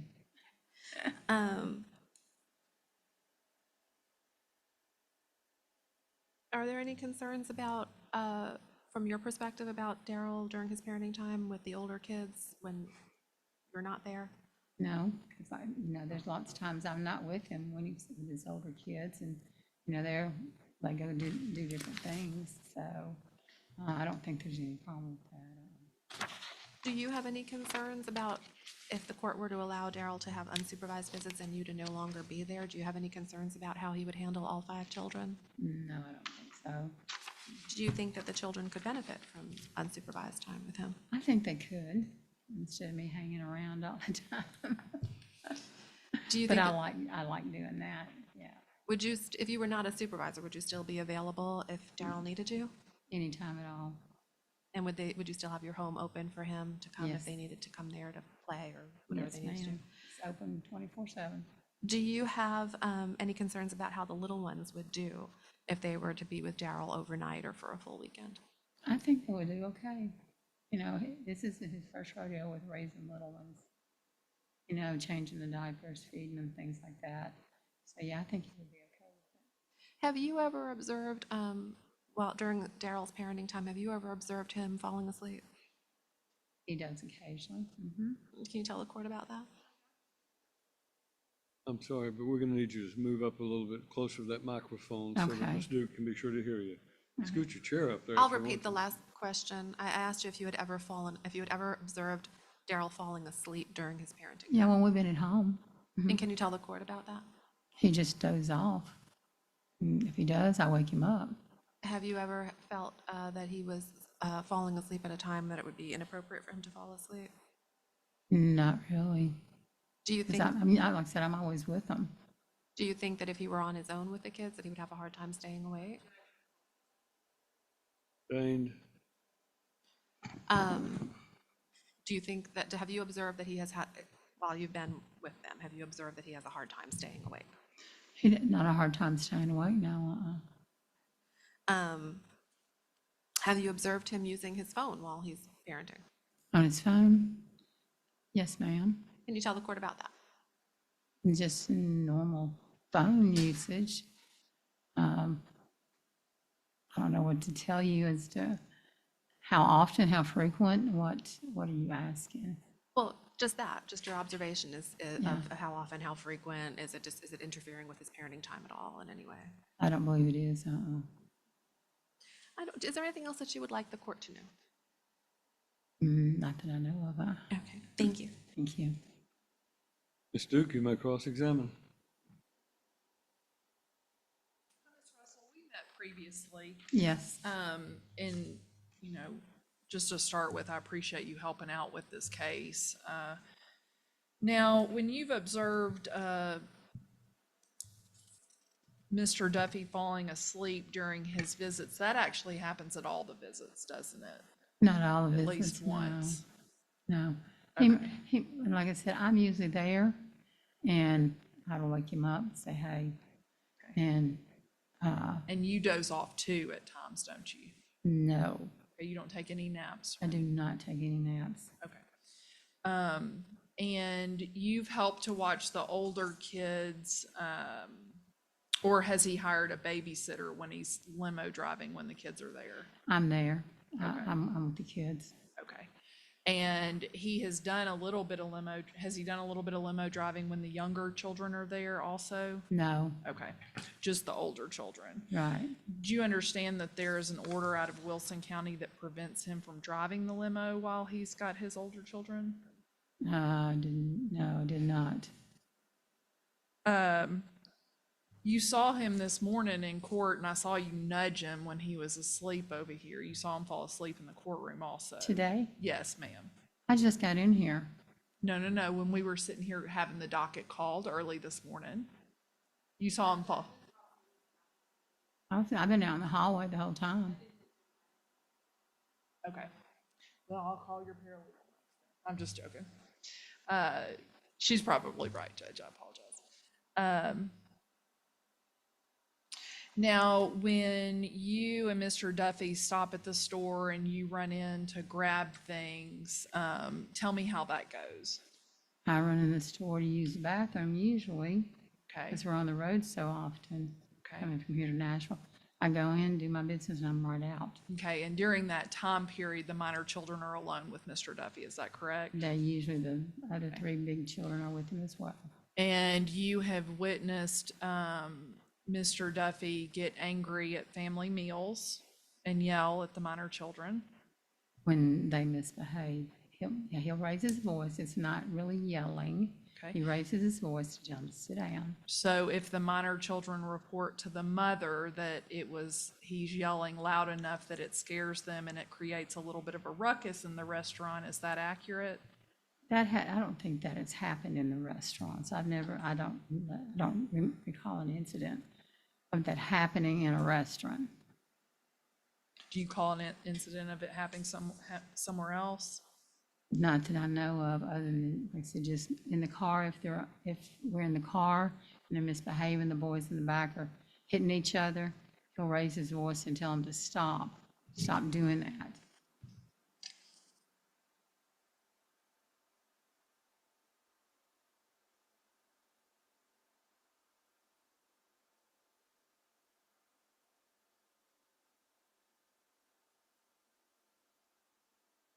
And you confirmed for the court that Mr. Duffy is on his phone from time to time? As when we he's got all the are, children? you know, I'm sure Mom, she's on her phone from time to time when she has her children. Have you been inside Mr. Duffy's home recently? I'm in there all the time, And he's got boxes stacked to the ceiling in there? right? And, They're not to the ceiling, they're there. There's okay. things that we gotta put up. And it really is not the cleanest of environments right now, is it? It is. Me and some of the older children will go in there and clean. When I've got them sitting over there, got them over there, I'll go clean. We'll clean the bathrooms. We sweep. We do all that. We keep it clean. Okay, so where does Mr. Duffy fall in being responsible for himself and his home? I mean, if you're doing all of these things, why is Mr. Duffy not He doing does them? other things as well. He does the clothes and things like that. So, it's a shared responsibility. So how many boxes high are the boxes stacked in his home? And they're only in two places. One's in the front corner of the living room, the other one's in the corner of the dining room. Okay, That's so the only my place question they're for stocked. you was, how many boxes Maybe high? 4. Okay, and you understand that 2-year-olds and 4-year-olds climb Climb, quite a bit? yes, ma'am, I do. Yes, okay. And so if you'll just let me finish my question and then you answer. That's a safety concern because they can climb up on the boxes and they can fall, can't they? I assume they could, but they haven't. Okay. And his back area in his home is in no condition for children to be in that backyard, is it? Not at this point. Here again, we have my brother's stuff. He used to live in the home. My brother's stuff is still underneath the carport, Okay, and 2 of his vehicles are there. and you agree with me that Mr. Duffy has been in that home for a year now and more than capable of at least getting that area cordoned off so that the children don't make access to Well, it? they don't go back in the backyard anyway. They don't go back there. So you're saying that the minor children are only going to get to play outside if they come to your home? No, most of the time we're doing stuff with them. We're not at home all the time.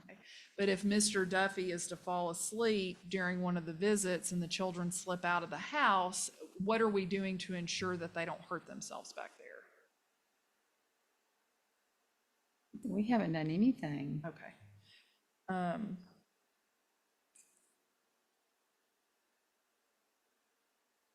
At the visits, Mr. Duffy generally takes them to McDonald's or fast food places. Is that fair? We go McDonald's because of chicken nuggets. We go to like Denny's. They eat their chocolate chip pancakes. We eat dinner. We have snacks for them in the cars, at the house. Okay. And they're drinking Cokes. The kids drink Cokes. Is that right? Addie drinks nothing but water. Okay. Layla, occasionally she'll get a sip of Coke, but she's not drinking tons of Cokes. Do you know how to explain the 2-year-old showing back up to the house with a full Coke drinking on it from McDonald's?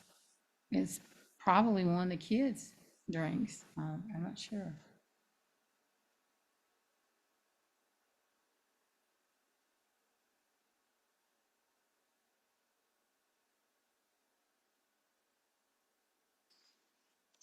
Judge, if I may have one moment, I think I'm done. All right.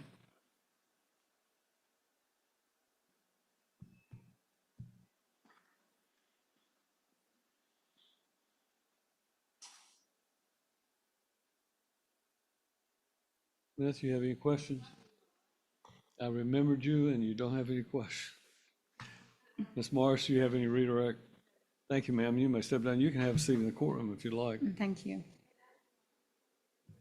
All right, there are no other witnesses. You have proof you wish to offer? All right. Ms. Duffy, if you'll come around, please.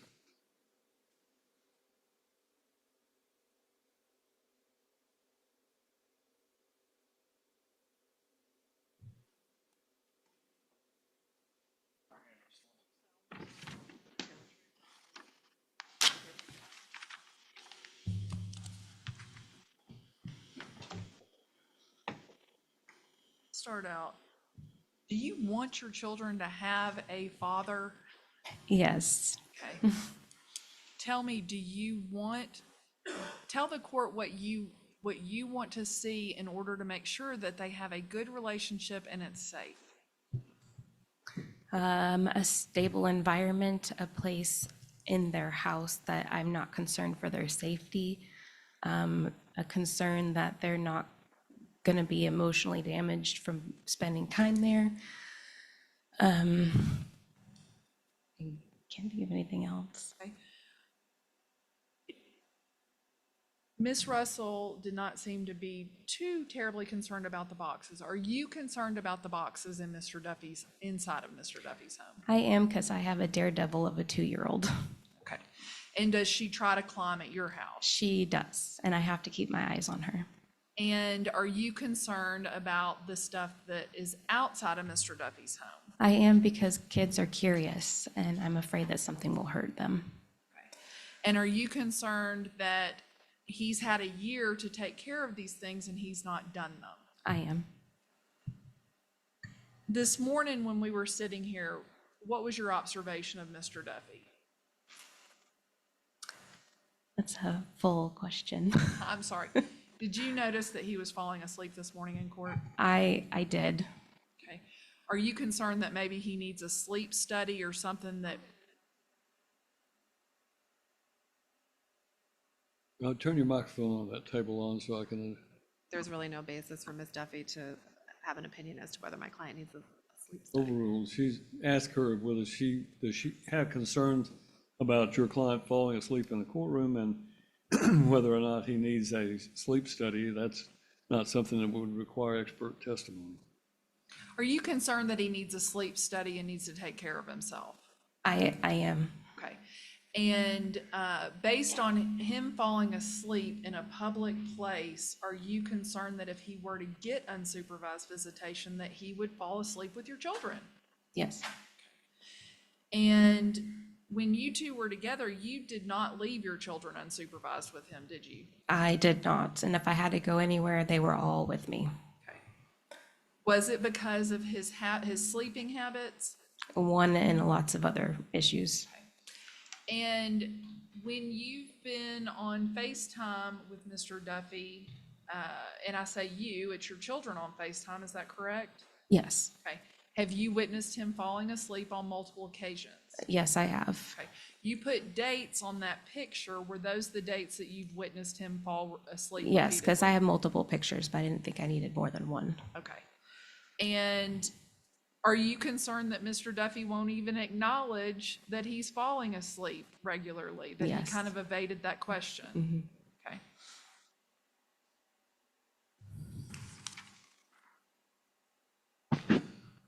To your knowledge, is Mr. Duffy supposed to be driving that limo when he has his children, his older children? He is not supposed to be driving. Okay. Are you concerned that when you send him an email about your children, that he's not responding? Yes, he's not responding, and I know that's his email because it's been the same the whole time. Okay. And at some point in time, was there a brown recluse issue in the home where he's living? There was. Okay. Do you know about any remedial actions he's taken in order to take care of the brown recluse issue? Not recently, no. Let's talk about potty training. Did you send your child in a pull-up to his home? Yes, through January after our last court date, I immediately started or continued to potty train her. And I sent him with underwear, extra clothes, extra pull-ups in a bag so that he would have those because I didn't know if he had any. And I sent her in a pull-up, and every single time that month, she came back in a diaper. And you heard him testify that he only had her for 9 hours, so he wasn't gonna be, he says he was taking her to the bathroom, but to your knowledge, was he checking with her about needing to go?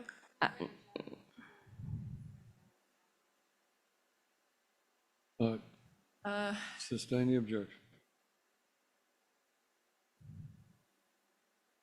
Has the minor child been upset when she's returned to you about potty training? In what way? Has she been upset about accidents? No. Okay. Has Mr. Duffy discussed this Jessica person that could be a potential babysitter with you? No. Turn your microphone on there. Turn the microphone, and there's a I'm button on the just, base. I'm going to object because Mr. Duffy's testimony was that Jessica babysat for the older children, not that she would babysit or has babysat for the younger children.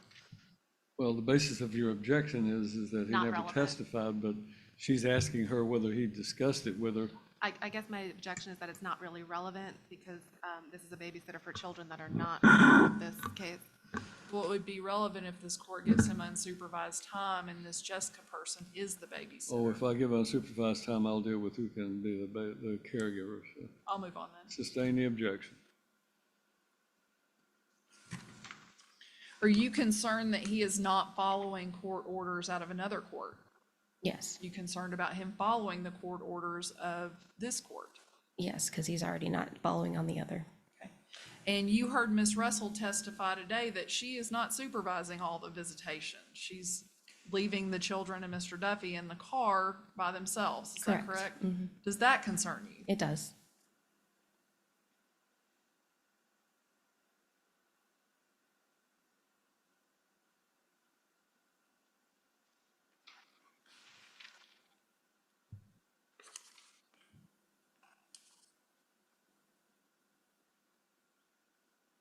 Have your minor children been upset about events in a restaurant where Mr. Duffy has yelled at them Yes. since we were in court the last time? Yes.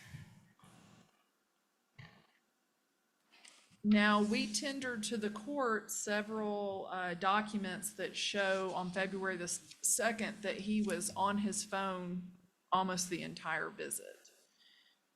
But you heard him testify that that just means he's logged in. Is that accurate? No, it means you're active on Facebook Okay. in some way. Scrolling it, is that correct? And if he has his children, is there any reason for him to even be on Facebook? No.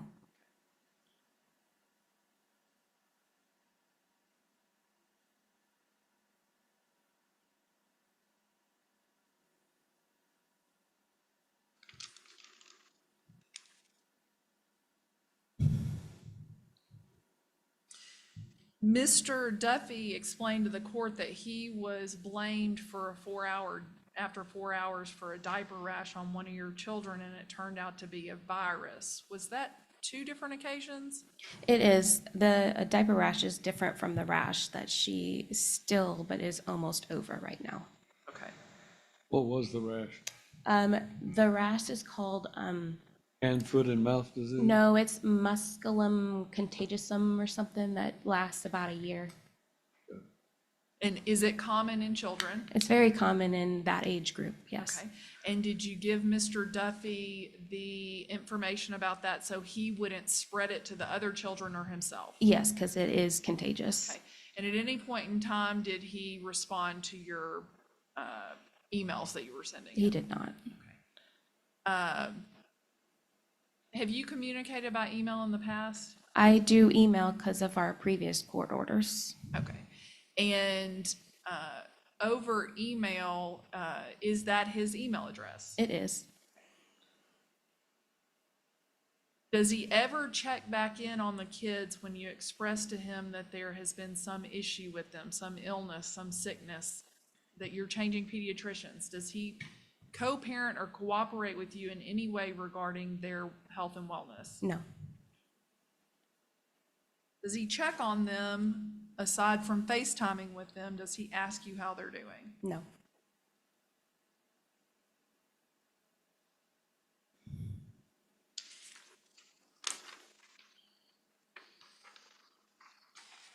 If this court decides to expand any of Mr. Duffy's time, are you asking the court to grant you the right of first refusal to keep the minor children? Yes. Are you asking that the court continue the drop-offs to be at the Dixon Police Department? Yes.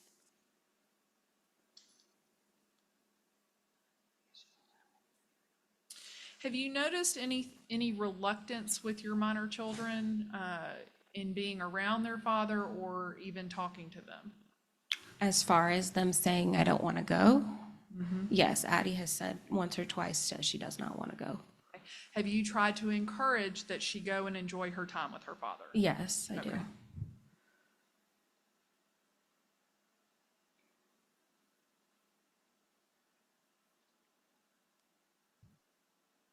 Now, Mr. Duffy made issue with the fact that you're emailing and not texting, but have you texted in the past?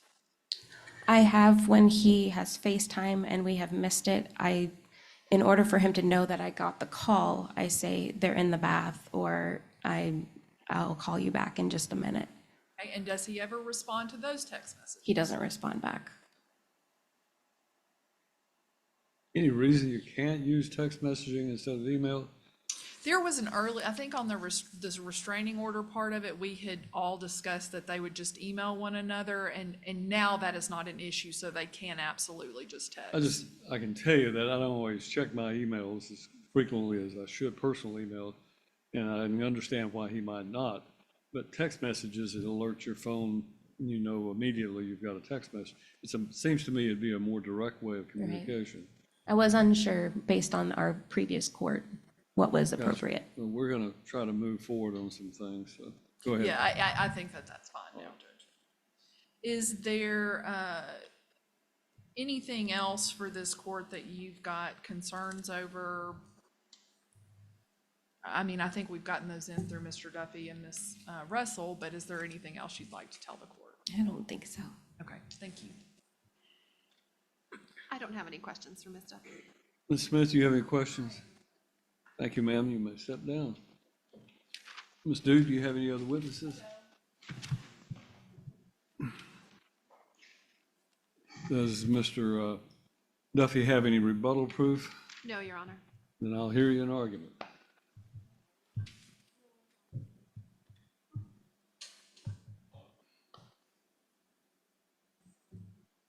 Your Honor, the court has had Mr. Duffy having supervised visitation for about a year now, and most recently has expanded it. He's up to 9 hours a day.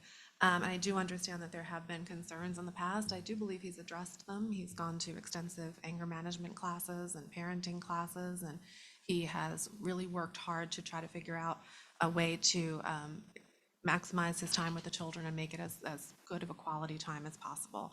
And this is really detrimental to his relationship with the children for him to continue to be under these restrictions. He is not able to have a normal parenting relationship where they can fall asleep in his home and have bedtime stories together and wake up in the morning. It's limiting their ability to have their relationships with their siblings. And at this point, we really do think it would be appropriate, consistent with both the recommendations of Dr. Davis, who's testified twice in the past, as well as the guardian ad litem, that we start to lift the supervision and gradually expand his time. And I think that there's really no way for him to prove that he can do this and that it's going well other than to be able to be given the opportunity to do that. When we've come in today over these last few months, both in the guardian ad litem's report as well as from the testimony from my client and the supervisor, things are clearly going a lot better. He's gotten a handle on some of the issues that the court was concerned about in the past. He's making better decisions. The time is going well, the kids are responding well. And, all we've heard today in terms of the concerns are things that no parent is perfect. If the court were only going to give supervised time to people who never gave their kid a sip of soda or glanced at their phone or nodded off, we would all not have our children with us, myself included. These are things that happen. I highly doubt that the mother or anybody else in this courtroom could stand up and say that they have never done the things that we've heard about that are concerns today. I don't think it's fair to Mr. Duffy for him to continue to be limited in his ability to have a relationship with his children because he's not 100% perfect. Again, the only way that he's going to get even better And the kids are going to have a better relationship and experience if he continues to have more time with them. He has unsupervised time with his older children, 50% schedule. We've talked about that in the past. He has them all but one weekend of the month. Dr. Davis has previously recommended that the younger children be on the same schedule as the older children. We've heard testimony that the children enjoy their time together and that the older ones are helpful with the little ones, particularly the oldest girl. And we would really like to get to that point. The guardian ad litem in her report has recommended that it be done gradually. And I would propose to the court that the best plan going forward would be for Mr. Duffy to be able to have his supervision lifted and start with an unsupervised day, followed by an overnight, followed by getting his full weekend. And he has testified that he is, willing to, if there are concerns about the yard and the court wants him to clean that yard up and show proof and put it into the court record, he's happy to do that. He'll do that by next week if the court wants him to. Ms. Furlong-Smith has indicated that she's happy to follow up and do a home visit and submit something to the court confirming that that's, ready to go and that she doesn't have any concerns. And I would ask that if those things are done, that he be able to start to have the supervision lifted and start to have expanded time without having to come back here again for another review hearing months away, because this has gone on for too long and it's going to make it harder and harder for him to have a normal relationship with the kids the longer that this goes, that they're not used to being in his home. Thank you. Ms. Duke?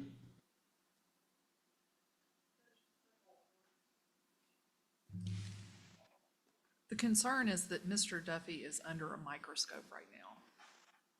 And he's continued to have the exact same issues he had on day one of this case. Your Honor witnessed him falling asleep on the front row of the courtroom this morning. I think that's the first time anybody's ever fallen asleep in the courtroom.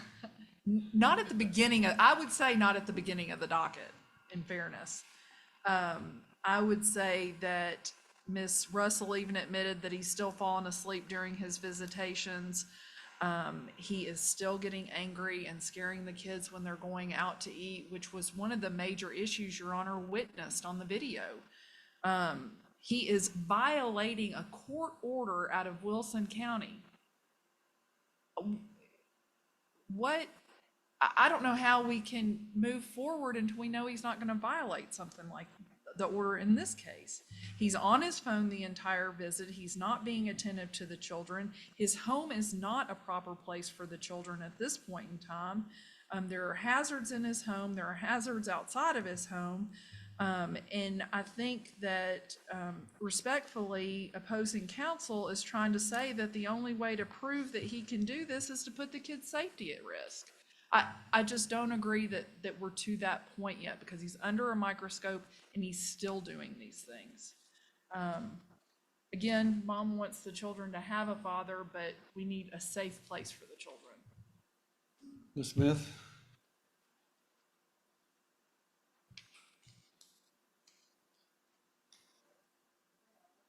Let me start out with what I don't know. I didn't know the house was an issue, and I can go there.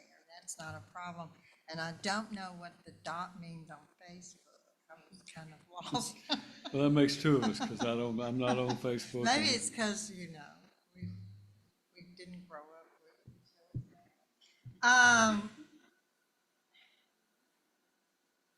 The little girls were, their mother was just very attentive. I was very impressed. She was nurturing. They were doing some drawings, and you could tell they had a really good relationship. Now, when I did observe Mr. Duffy with all 5 of his children, and I'm the mother of 4, so I understand having 4 kids at the park, but everything went well, and I was I can't think of her name, the oldest girl, but she was just a sweetheart, and she was really good with the kids, and the kids played together. Mr. Duffy did interact with, especially the 2 youngest, and the swings and everything. That's what I saw.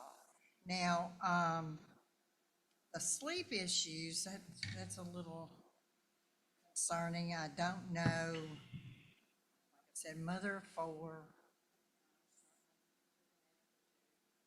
But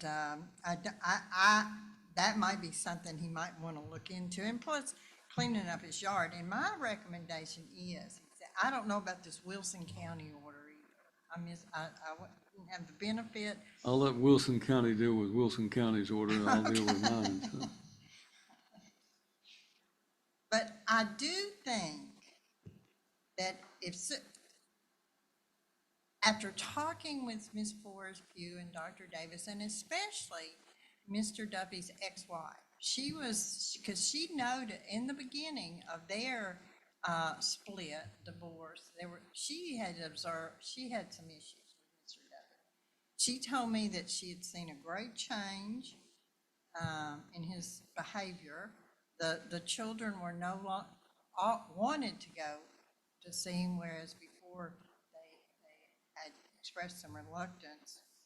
That was very informative, I thought. I do think that this should go on, that any kind of unsupervised should be on a gradual basis, like Sunday, hours on Sunday, and then we'll see how that goes. I don't really and not at his house till he cleans up the yard. As I understand, the yard has, all that stuff in it. But they do spend a lot of time at Miss Russell's.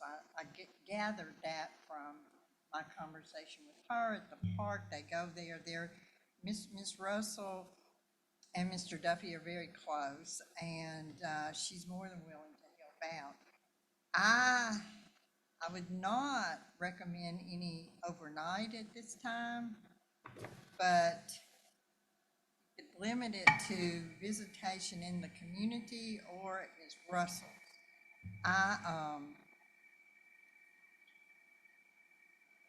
From what the providers have told me and what his ex-wife told me, but that who had seen a change. Ms. Forrest Pugh didn't have any concerns with the services she provided. She felt like he incorporated those into his life, that he'd learned from them. There we are. I don't see any reason at this time to deny some type of unsupervised visit, and it starts in short periods of time. That's my position, and I'll be glad to go to the house and after he cleans it up.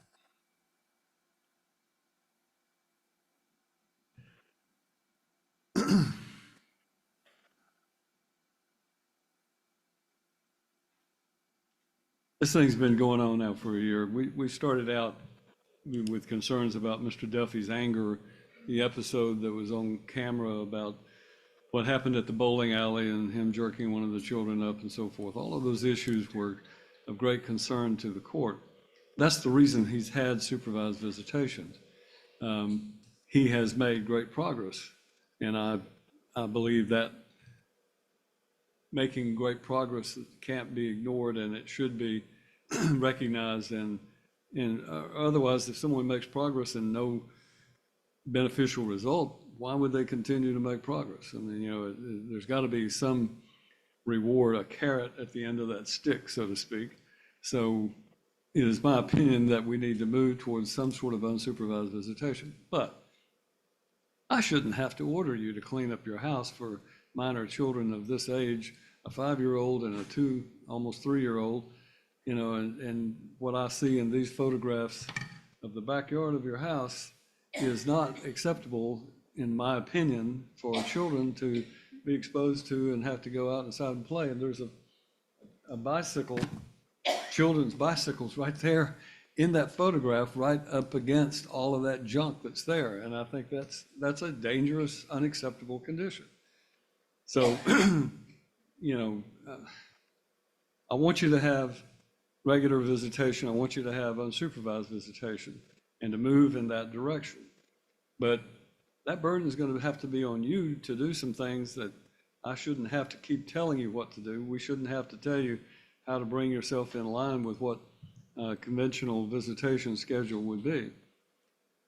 But you married him, and you knew what he was like as a parent because he had these older children, and you have to bear some of that responsibility. So while we can compare and complain and nitpick about every little thing he does wrong, it can't always be a perfect, as Ms. Morris stated, none of us are perfect parents. And having grown up in a home where my father was quick to yell and fuss at us, I'm familiar with what it's like to be a child that your parents yell at you. And I used to tell the story about my brother and I when we lived in Wicks, Arkansas. I was probably about the age of his older children. We hid under the floor of the house to get away from my dad when he came home mad one day. That's the kind of things that last, you create those memories for your children when you do that. And I've tried to, and probably in this case have told you this. When you lose your temper and you yell at your children, or you throw things, or you do things that let your temper get away from you, all you're doing is scaring your children, and you're ensuring that their memories of you as a parent are going to stay with them for the rest of their lives. And if that's what you want them to have of you, an image of you as a father, then you can keep doing it. I can't control every minute of the day that they're with you, but you need to think about how you're interacting with your children and what kind of impression you're making on them as a father and what kind of parents you want them to grow up, because it is statistically shown, and I'm not saying you're abusing your children, but the same principle applies. Children who are abused oftentimes end up being abusers themselves, because guess what? That's what they learned. And children whose parents are angry and volatile and hostile towards them when they're younger will likely grow up and be angry and hostile and volatile towards their own children, your grandchildren in the future. If that's what you want, then you've got them headed in the right direction. If that's not what you want, now is the time to change your behavior towards your children. And I believe that you've made great progress. And so for that reason, I'm going to grant you your request for unsupervised visitation. But there are going to be limitations on that. For one, I'm not going to allow you to have your unsupervised visitations at this home right now. You're going to have to exercise it at Miss Russell's home. And Miss Russell is a fine lady, and she has probably bit off more than she could chew in some respects, but she's willing to help you. And that speaks volumes about her as a person. So right now, the visitation is going to remain at 9 to 5 on Sundays. That's what it's been. But it will be unsupervised, but it will be exercised at Miss Russell's home. Now, what that means is that she doesn't have to stay in your presence every second of every day. If you want to take the kids and go, to the park, you can do that. But you're not going to do it at your home until the following things get done. Number one, I am going to order that you clean that place up. I'm going to order that you clean the backyard up, and that's going to be done within 15 days. You're going to do whatever and Miss Duffy is correct about one thing. If you have grandchildren that are active and climbing on things, or if you have children, I say grandchildren because of my own reference, but if you have children that are active at 2 or 3 years old and they're climbing on things, they don't know that it's a danger to them to climb on a stack of boxes. But a stack of boxes can fall on those children and hurt them or kill them. So we're going to get rid of the boxes. And before any overnight visitation changes and we go to that schedule of what my aim is to increase your visitation unsupervised to include overnight. But before that happens, your home's going to be inspected by the guardian ad litem. I'm going to give you 15 days to complete the cleaning and so forth of your home, to allow the guardian ad litem to come sometime after that, and that'll be done at her convenience, to come to your home. Now, Ms. Duffy, if you want to go to that home and you want to inspect it too, then Ms. Duffy's going to be allowed to come to that home at the same time and inspect it as well. As far as I'm concerned, the lawyers can go and inspect it as well. I want to make sure that there's no issues. When this inspection takes place, there will be no argument between you and Ms. Duffy, no argument between you and Ms. Smith. It will be only pure kindness and gentle dealing with each other during that visit. And Ms. Russell can be there too, just to ensure that you got somebody in your corner. You understand that? So we're going to do that. after you've been given 15 days to clean this mess up. And the other thing I'm going to tell you is that before overnight visitation takes place, and before I make that final decision, I strongly urge you to have a sleep study done on yourself. It is available. Vanderbilt does them. They're available. I've had friends who have done them. And there is a disease called narcolepsy.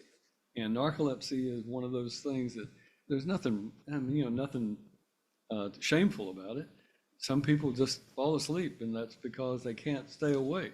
Well, obviously, if you fell asleep in court today, and I'm aware of that, if you had your eyes closed and were falling asleep during a Zoom call with your children, and that's, in my opinion, clearly what this photograph that was brought in shows. That's you with your head back and you're asleep. You can say you had your eyes closed, but that doesn't appear that way to me. So I'm going to recommend that you get that sleep study so you can determine if there's any kind of problems. I know that you work nights and things like that, but the fact of the matter is that it does cause concerns. With children of the age that these two children we're dealing with here, you can't afford to fall asleep and without keeping an eye on them. And if you're wanting unsupervised visitation, you need to address that issue. And the other thing that I'm going to recommend is to obtain before the overnight or before the visitation takes place in your home, I want you to engage a commercial pest control to go in and spray for brown recluse spiders and any other kind of insects. Why do I do that? I have that done at my own house. If you ever seen a brown recluse spider in your house, you will never want to see one again. You will want to get rid of them. If you've ever been bitten by a brown recluse, they're a painful, awful thing, and it creates a hole in wherever you're bitten. The skin decays, the tissue decays, and you end up with a hole in your body from where that spider has bitten you. You just don't need to put these children at risk of that. So we're going to have that sprayed, and that commercial spraying will take place before we move to the next level where you're going to be visiting with the children. Exchanges will take place still at the Dixon Police Department. And at this point, the only thing I'm going to say is that if you need a caregiver during your unsupervised visitation for right now, then you're going to use Miss Russell and Miss Russell only, because she's the one who's most familiar with them. So if you can't get her to care for the children, then Miss Duffy will have the right to refuse to provide care for them. Now you're only going to have them from 9 in the morning to 5 in the afternoon. I would think you don't need to have a caregiver for that length of time, but if you do, that's what you're going to have to do. I'm going to set a review, not because I want to keep bringing you back, but I want to see how the progress is made for us to be able to move forward and move you in the direction of getting out of this court. I know the last thing you want to do is keep coming back here. It's an expensive thing, but this is still a pending divorce, right? They have not resolved their divorce.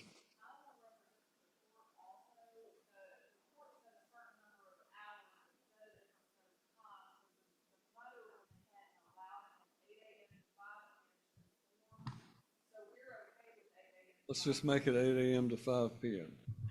All right, 8-hour day, 9-hour day, actually, if you count the lunch hour. I have some small degree of flexibility. I can set a review in July on either the 18th or the 31st. Those are dates that I have still available.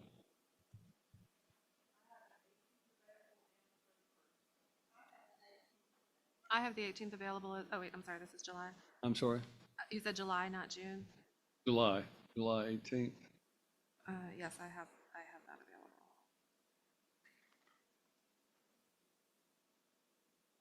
Will that work for you, Ms. Morris? Yes, Your Honor. All right.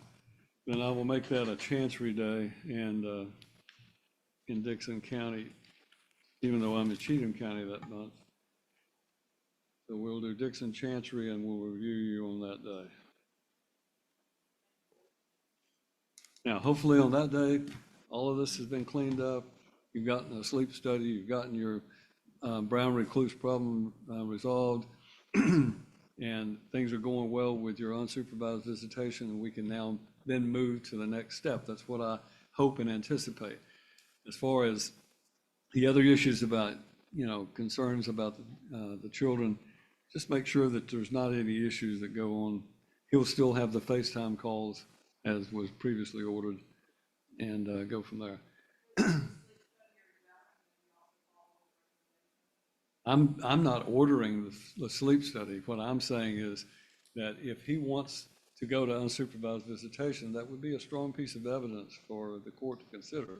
That's up to him. I don't want to impose on him the expense and the requirement of it, but I don't give advice. But if I were to give advice, I would give advice to someone who is having this kind of issue. They get that kind of a sleep study.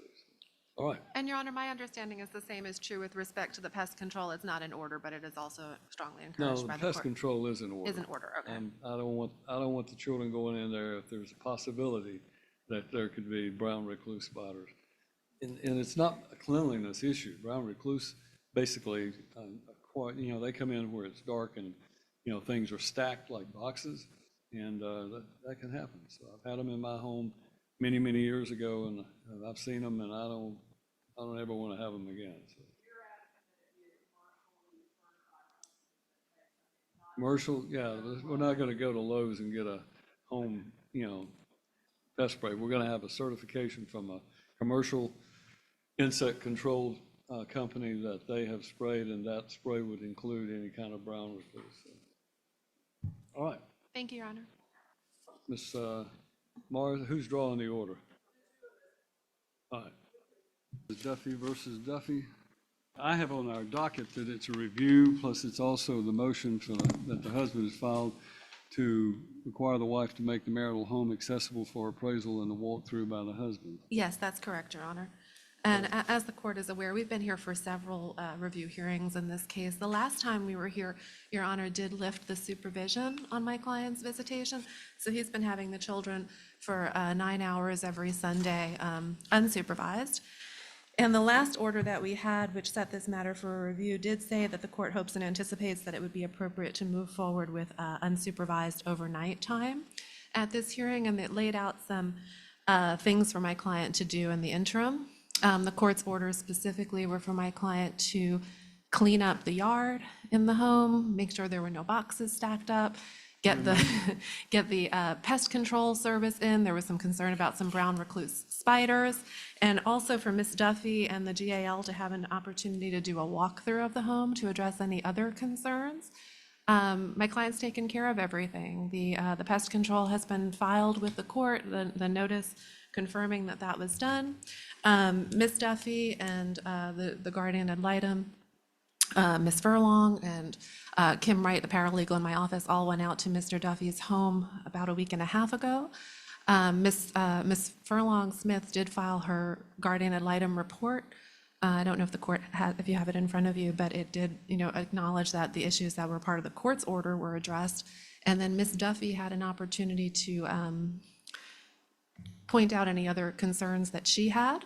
And those are listed in the guardian ad litem report.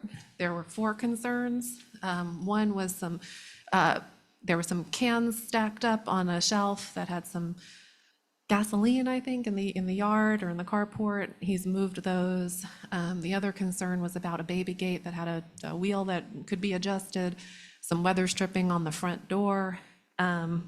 And then the 4th one was that he had set up a room for the children and there was toddler bed, and apparently the child has graduated, it was set up as a crib, and the child has graduated to a toddler bed. So he did go ahead, and it was the bed that he had was convertible. So he went ahead and did that. I actually do have, I've already shared it with opposing counsel and with the guardian ad litem, but if the court would like to see, I do have the photographs of him addressing those 4 issues.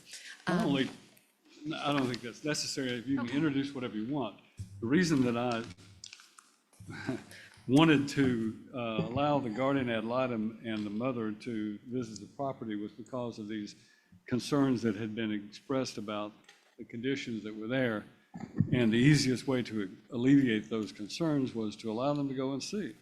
And if Mr. Duffy was wanting to try to move this case along and get this visitation to a more normal type situation, then he would make those changes. What I'm hearing is that that's exactly what he's done. I think So he's done a great job, Your Honor. He's really tried to comply with everything the court has asked of him. I would be surprised if you didn't think he's done a great job since he's your client. But Well- that also depends on what the other side has to say, I suppose. But I know that he has done everything, from what I'm hearing, he's done what I've asked him to do. So what are you today asking me to do? We would really like to have weekends with the children. Now, it's a little bit of a difficult situation, I understand, because of his work schedule. So he does work on Still driving Saturdays. at night? No, it's not that, although I think he does do that when he doesn't have any of the children with him. But he works for Costco, that's his primary job. And so he does work on Saturdays. That's a condition of his employment. He has his older 3 children 3 weekends out of 4 for the month. And I believe is it the 3rd weekend, Darrell, that you don't have them? The last full weekend. So the last full weekend of every calendar month, his older children are with their mom. Ideally, we would love to be able to have the younger children on the first 3 weekends of the month, and have them from Friday to Sunday. However, we do acknowledge that if he had them from Friday to Sunday, they will have to be left with his Aunt Connie, who the court has met. She was previously the supervisor, and the older children while he's working on Saturday. So alternatively, he could have them from Saturday after work until Sunday evening or Monday morning. Monday morning would be a little bit more complicated with making sure that they're exchanged before work. What time does he get off work Saturday? 5:30. He works very close to his home, about a 10-minute ride. Okay.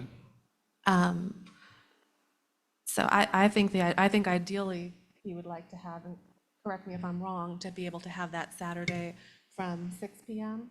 until either Sunday night or Monday morning on those first 3 weekends of the month. Do I have that right, Darrell? Yeah. Oh, I apologize. I misspoke because I was thinking he only has like that 10-minute commute, but they're actually still doing an exchange at the police station in Dixon. So it would, either if they're going to be meeting at that exchange point, he may need a little bit more time to get there, or if mom is willing to bring them to him and then he returned them to mom, we might have some more flexibility on that. I think we're open to doing it either way. Okay. But we really do want to maximize the time that they spend not only with him, but also with those older siblings. The kids are all really close. All right. And just briefly, the motion was just a very simple motion to be able to have access to the marital home to let our certified appraiser do an appraisal. And so he can do a walkthrough and inventory.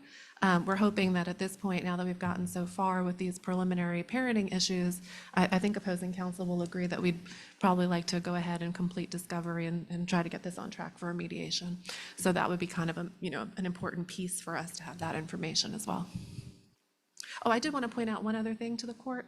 One of the items in the order the court had recommended, but not ordered, that my client look into a sleep study.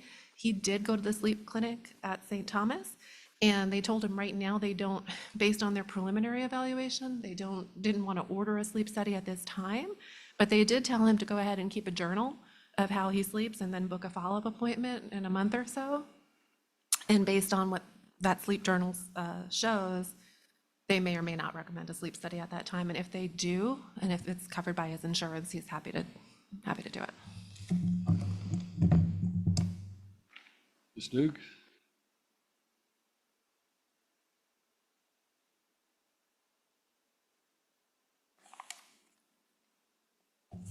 Judge, I'll address the issues of visitation first. Mr. Duffy's still driving that limo, and it's disingenuous for counsel to stay up here and say that he's not doing it when the other children are with him. Immediately following our court date, when Your Honor admonished him regarding the babysitters he was hiring, he posted on the Babysitters Club of Nashville stating, "I am looking to fill 2 different summer positions for childcare. First shift Monday through Thursday, 10 a.m. to 2 p.m., which at first glance, that's during regular work hours, that's fine. And then he says the other shift is on an as-needed basis, would consist of late nights. Typical time frame would be 9 p.m. to 3 a.m. and the kids would be asleep. So I give him credit for seeking a babysitter, But I don't give him credit for seeking it on a public forum that is not reliable. I mean, he had someone that he met in a parenting class doing it the last time. The kids are routinely riding in the back of the limousine unrestrained with people they don't know. There's pictures that have been posted of that. He is keeping these limo hours, I believe, in direct contempt of the court order out of Wilson County that says he's not to drive the limo when he's got his other children. He doesn't care what this court says. He's going to do what Mr. Duffy wants to do. So that's the first issue of several.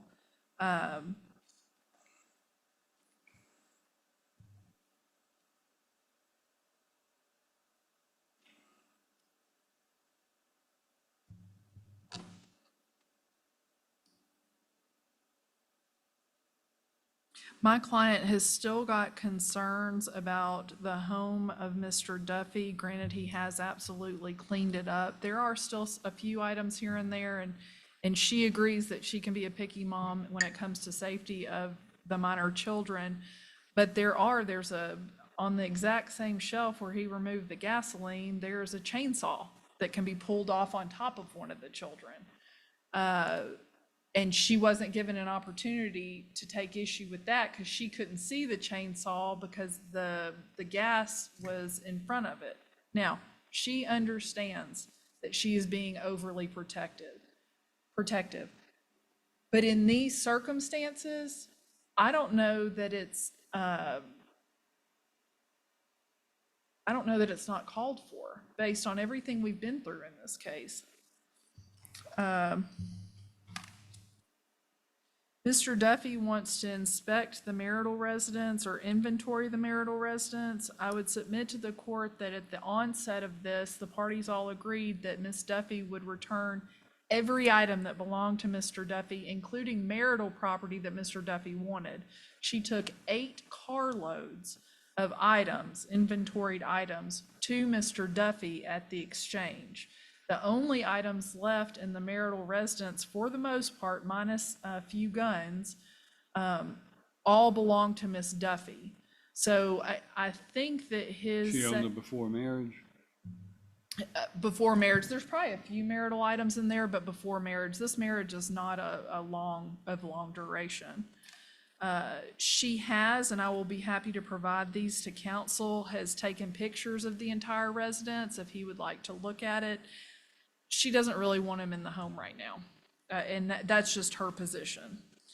I understand the court may allow him in the home to do an inventory, but I would point out that... Yeah, I did allow her to go into his home and inspect it and do everything. Yes. So wouldn't it be fair to allow him to come in and make an inventory if it's done under appropriate circumstances? I would generally say so, Your Honor, but he knows when he says inventory, he knows he's gotten all of his items out. So I think that that's all of his items, including marital property, out. The parties had divided. She asked what he wanted. He told her what he wanted. She got those items out. It's a gig, but we'll do what the court obviously directs. Well, I appreciate that. I appreciate the fact that you're saying you'll do whatever I order. Always, Judge, always. Right here, I'm happy to do it. One of the children returned home with a large bump on their back. We don't know how the child received the bump, and child said that she had complained to the father, but the father did not pay any attention to it. That was a concern. It's a pretty large bump. I've just gotten this picture today. It's from July the 13th. Well, are we going to put on testimony about this situation? I don't know that it is necessary, but I want the court to realize that there are still concerns. And we repeat ourselves. Mr. Duffy continues to do the exact same thing. This court admonished him for having some random stranger babysit the kids, and here we are right back here again, and he did it immediately after the court told him not to do that again.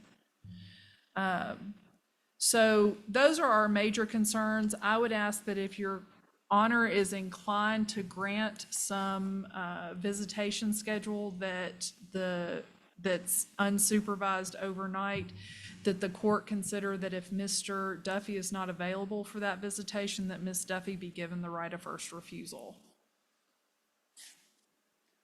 Ms. Smith, may I hear from you, please?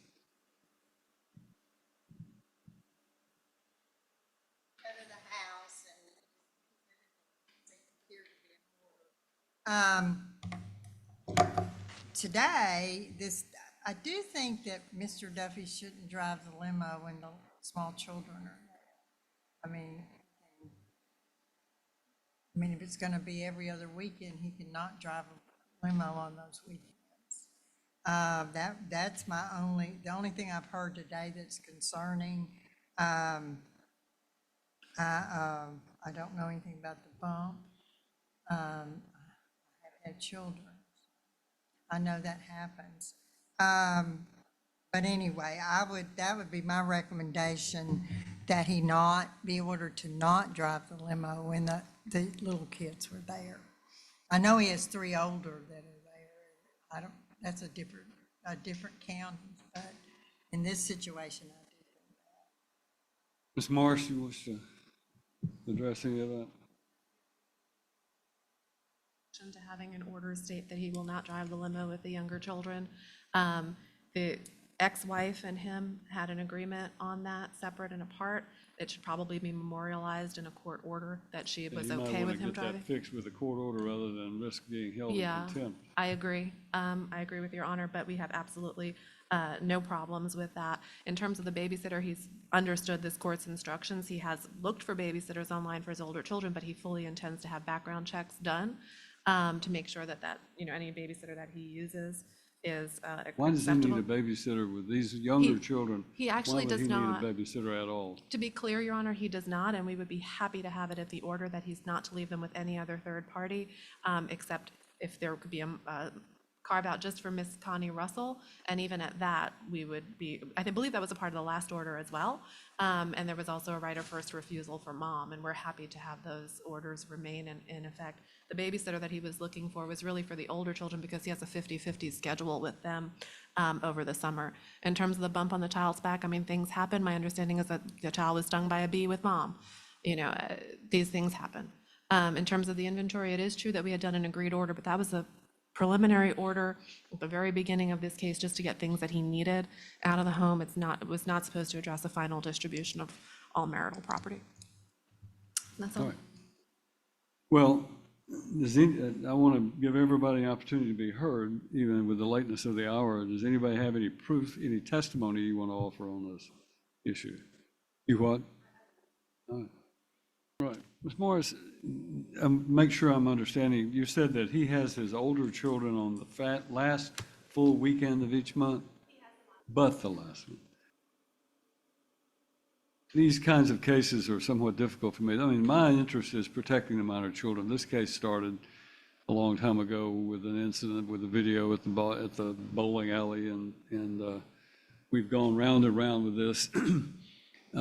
Let me deal with the easiest part first. Yes, Mr. Duffy will be allowed to enter into the marital residence for the purpose of making an inventory. It is not for harassment. It is not for any purpose other than walking through. My suggestion would be you take a video camera or a photographic camera, and you just simply walk through and make photographs, and then don't have to talk to anybody, don't have to do anything. Mrs. Duffy has the right to be present. Both parties have the right to have a representative with them as a witness to make sure of that. I don't think there's any need for a civil standby, but if one of the other parties wants to have a civil standby with the law enforcement, then that's up to that person to obtain that before the visitation. Counsel for the parties will arrange the walkthrough.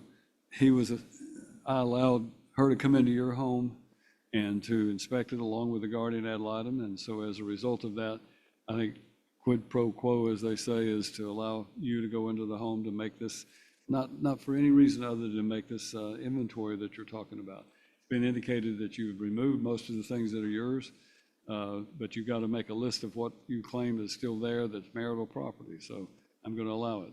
But if it's abused, I'll deal with that. If you do something that you shouldn't be doing, then I will deal with that as well. As far as the visitation schedule, turn your microphone on there on the table. Your voice is a little soft. I'm sorry about that. May we also have the right to send a certified appraiser to the home? If was the home bought during the marriage? Yes. Is that correct? Yeah, I mean, that's something that normally would be done, so I don't assume it wouldn't be done on the same day, but No, I would have to be based on I the think appraiser's schedule. I can. the court will authorize there to be an appraisal of the marital residence, and the parties can agree on an appraiser. I think Mr. Chris Chatham is a local realtor appraisal that does most of the appraisals here, at least. I don't care who you use. You can get anybody that does certified appraisals. All right, as far as the visitation, one of the things that we do is to, in a situation where there's some concern, Mr. Duffy, then that's why we have the supervised visitation. You've done everything that I can see that I've asked you to do, and as a result of that, I'm going to allow you to have overnight visitation, and it'll be from Saturday after work until Sunday at 6 o'clock, and that'll be on alternate weekends. Now, you take care of your children. You're the one who's responsible for them. You get them, you keep them with you. Don't use a babysitter, period, and that'll solve this problem about who you get. If you have to run to the store, then this lady that supervises your visitation can do that. But ideally, you've got everything set up. You just got, from Saturday to Sunday. So I would assume you can plan ahead. Did you say you work at Costco? Plan ahead, get what you need from Costco to have those children taken care of, and then you don't have to leave the house with them, except you and they leave to go and do something fun or whatever. I'm not concerned about the residents. I think that obviously if you've got a chainsaw, put that up out of the reach of any minor children. When grandchildren come to my house, my wife and I, we go through and try to childproof it, even though they're not that young, but we try to childproof it and make sure everything that could potentially cause a problem is out of reach. So you need to do the same thing, make sure that your equipment and tools is out of reach. I don't know that there's anything else that needs to be addressed in that other than this is all done in a temporary basis. If there is a problem, if there's some issue exists, then I can reduce this or take it away just as easily as I've given it to you. So I don't want to do that. I want to move this towards a final resolution with a normal type of situation between you and your children. I want you and your kids to have a good relationship. But that depends on you and how we do from here. So again, let's not have any corporal punishment. I think I may have already put that in the order, but I want to make sure that's reiterated. I'm not telling you how to parent, but you can time out them or do something else. And if you run into a problem, you ought to be able to pick up the phone and call your wife and say, hey, they're not behaving. I've tried this. It's not working. What do you suggest I do next? So that y'all can talk about it. All right, anything else besides what I've just ordered?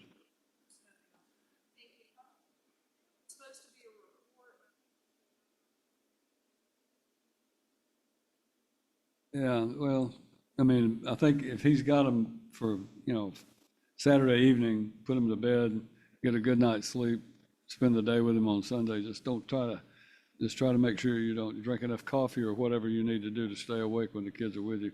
But yes, if there was an order for a sleep study or a report from St. Thomas, then let's get that done as well. So.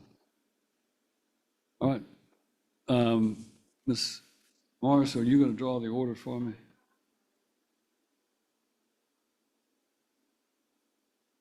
There wasn't, I don't remember, I remember the issue and I remember suggesting it as a recommendation. I don't remember it being a specific order, but clearly in the discovery process, she has the right to see whatever the medical report was that he may have gotten, so.